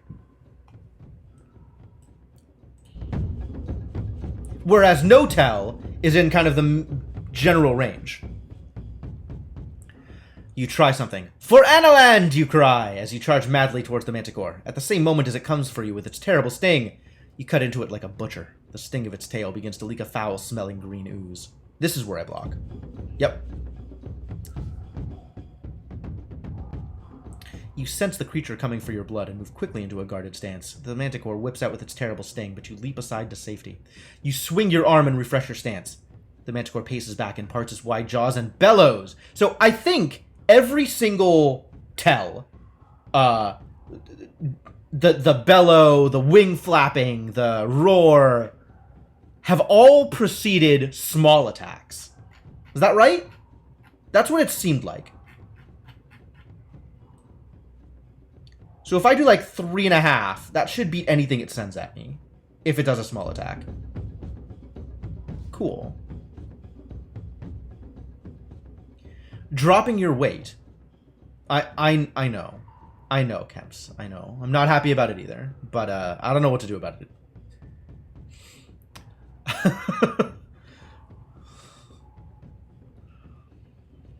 Dropping your weight, you chop a heavy swing at the vile beast, slipping a slicing cut past the manticore's outstretched wings.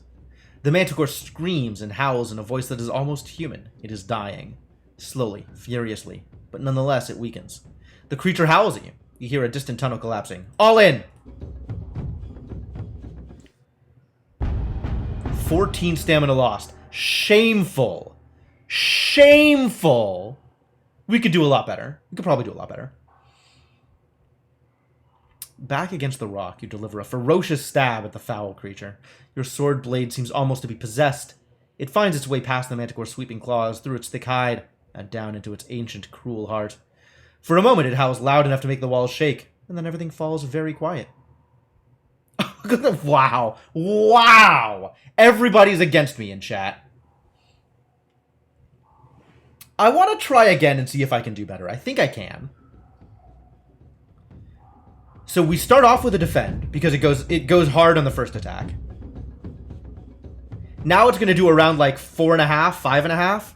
So we can do like 6-ish. And guaranteed beat it. The creature snarls and snaps its jaws. You must finish this monster before it finishes you. With the rock wall at your back, you have no way to hide, but a perfect platform to spring forward. You race at the manticore just as it swings its tail down like a hammer stroke. As it rears, you push your sword up into its exposed belly. You've opened a deep wound in its side. The Sphin Girl cheers.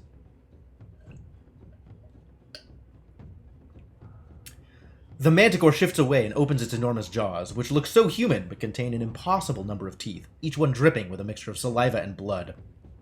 So that was a tell, which means we can do a small attack and be safe.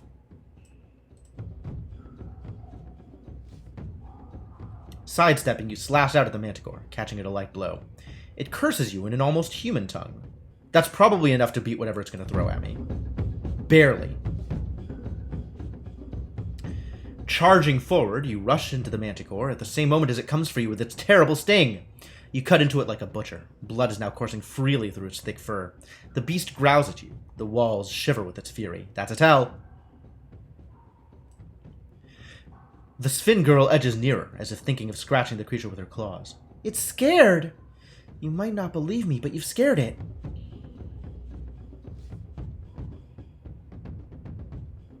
Feinting left, you slice at the manticore, slipping a light strike past its outstretched claws. The creature crashes against one wall. Rock dust pours onto its back, but as it tries to shake itself, it stumbles. You can hardly dare to hope. The foul beast is weakening! That's not one of the tells that I've been looking for, and this isn't enough to beat a normal attack, so we have to defend here. That, ladies and gentlemen, is a tell. You can almost smell the creature growing enraged and drop quickly away. The manticore makes a nasty swipe with its fearsome claws, but you duck and escape real injury. For a moment, it is close enough to smell its warm, fetid breath. The manticore chops and grinds its teeth, its expression an ugly frown. Oh! It beat me. That's unfortunate. So I should be doing 2s at the tells. The monster pounds across the stone. Bleh. What are my words? The monster pounds across the stone floor, knocking you over. Can't even English right now. You defend yourself as best as you can. 6 generally has been safe when there's no tell.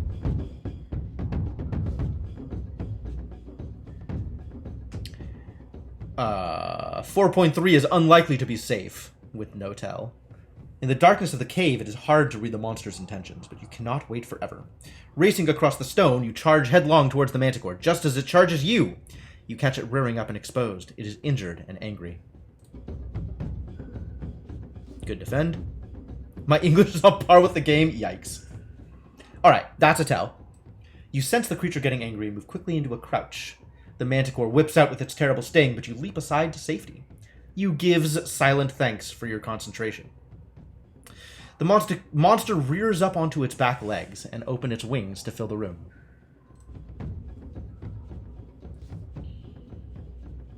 You test the creature. Quick as a flash, you slash at the manticore, catching it a passing cut. The sting of its tail begins to leak a foul-smelling ooze. Good numbers. That's a tell.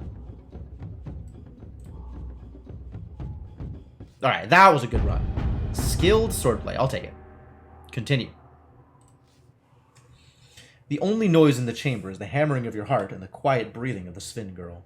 Then the Minimite breaks out into a loud cheer, whooping and punching the air. You bow to him. Thank you, The Sven girl murmurs, then tugging at your arm. This way. She leads you towards the light, through a gap in the rocks, to the pool of sunlight in the first cavern. Escape! You wave the torch, hoping to attract attention. Girl, call to your father. The Sven child nods mutely, then bawls at the top of her lungs. Proceus! I'm here! Then something drops down, a rope with a basket on the end. Get in together, the chief calls from above. We'll pull you both up. Okay, well, said get in together, we'll get in together. The Svins above begin to haul. The rope stretches and grows taut, but the basket doesn't move. The rope starts to make a squealing noise, and the basket lifts a finger width off the floor. I'll let the girl go first, that's fine. You step out of the basket and call up, haul away! The Svins give a great cry and begin to pull again, and this time the basket starts to slowly rise, spinning as it goes. The girl waves to you as she disappears up in the sunlight. Then she's gone. A minute passes. Nothing. They've left us to die, Jan whispers, shivering on your shoulder. Another minute. Still nothing. No sign of sound or movement from above. The tunnel echoes, very slightly. A noise from the depths. Perhaps the manticore was not alone. I trust them. You wait a little longer, settling down on your pack. You can imagine the celebration going on above ground, the tears and grateful reunion. No surprise if they lose track of you down here in the dark. And then, sure enough, the basket and the rope tumble down. You clamber quickly in and they haul you up. Above ground, the chief himself helps you out onto the grass. His daughter is with him, clutching his hand. My daughter tells you fight bravely, he says. For that I grateful. I invite you with us, back to Repani. Will you come? Yes. I am willing to be treated to a feast. That sounds delightful. I need a reward. A little generosity can't hurt you. You nod. I'll come. As you enter the village, it erupts into celebration. Boy, those are, in fact, some orcs. No cute demon. I know, I'm disappointed too. You are given a place to stay and recuperate from your long journey. A visit to the healing priest treats your wounds, and when you emerge, it is to find the village, before so somber and silent, now in full life. Flowers are tied to every rooftop, and bands of Svins are playing music on long, strangely shaped lyres. You are whisked away into the dance by Proceus' daughter, before the chief can welcome you with a feast. The night is glorious. That night you sleep heavily, and rise the next morning to continue your journey. The chief meets you before you go. My good friend, he declares, you have saved us. He presses 2 gifts into your hands. A pouch of 10 gold pieces, a fortune for a place like this, and a key. This opened the south city gate of Kare, he tells you. I hope it is use. Time to go. We got a key. All right, this is good. This was good value. You take your leave. The path winds away from Torrepani, and soon you are on a downward slope, away from the Shamutanti hills, through stepped rice fields. As you walk, you feel for the first time the loneliness of the path ahead. Though Kare is a busy city, it is cruel, and beyond Kare there is nothing but the vicious wasteland. You will have no one to trust in the days ahead. For a brief moment, up on the hills above the path, you fancy you see a figure stealing its way along by some high and secret route. A figure all in black. But when you shade your eyes against the sun, whatever was there has disappeared. In the distance rises the wall of a great city, the first true stonework you have seen since the ruins of the giant city in the hills. From your shoulder, you feel Jan hop away into the air. I didn't mind the manticore, he hisses. But this place I'm afraid of. Take care, you'll need it. Then he buzzes away into the sky and is gone. You wonder if you'll ever see him again. Presumably I will. To Kare.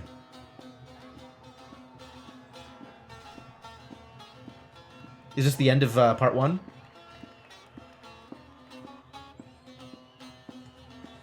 Along the way, you have gained the friendship of Flanker the Assassin, and been given 2 useful keys, to the cells of the Red Eyes and to the gates of Kare. You have collected a few magical artifacts, a large lump of beeswax, a cloth skullcap, and 2 giant's teeth.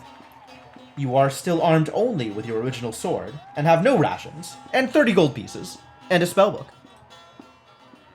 The adventure continues in Sorcery 2! Sure, save to Cloud. My Cloud spell name is Sekuju. Okay.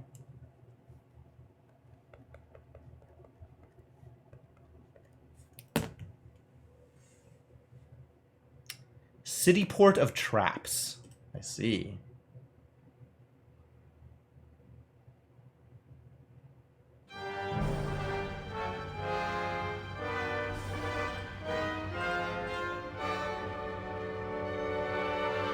A journey began. From the outpost settlement in Analand, you crossed the Shamutanti Hills. Along the way, you traveled with a Minimite who almost cost you your life, completed the wizard trials at Dadule, and fought and killed the dreaded Manticore. You faced starvation and deadly traps. To survive, you used your blade rarely and your intelligence frequently. You deceived, charmed, and tricked your way through. Your spirit guide changed as you changed, becoming the ape. Oh! So it's based on my actions, not based on, time passing or anything. So all of the, swapping back and forth and doing different things at the beginning were based on, me going in specific directions, but eventually it became the ape and then just stayed the ape for good. But now, all of that seems a distant memory, for you are approaching Kare, the city port of traps. Founded on a ford of the Jabaji River, Kare was once a camp for the pirates who ambushed merchants sailing from Lake Lumley to the sea. But the camp grew. It became a village. The village became a town. And now Kare is a magnet for ne'er-do-wells and thieves, ruled over by a council of villains.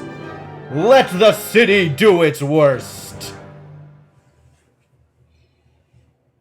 It is a place of treachery and traps. You'll have to be constantly on your guard as you cross. Your goal is the North Gate, the only entrance to the Backlands, and the next stage of your journey. If your quest is to succeed, you must enter the city ports of traps and make it out alive. I see. I see. So this is the start of Sorcery Part 2. I think we're not going to do this tonight, though.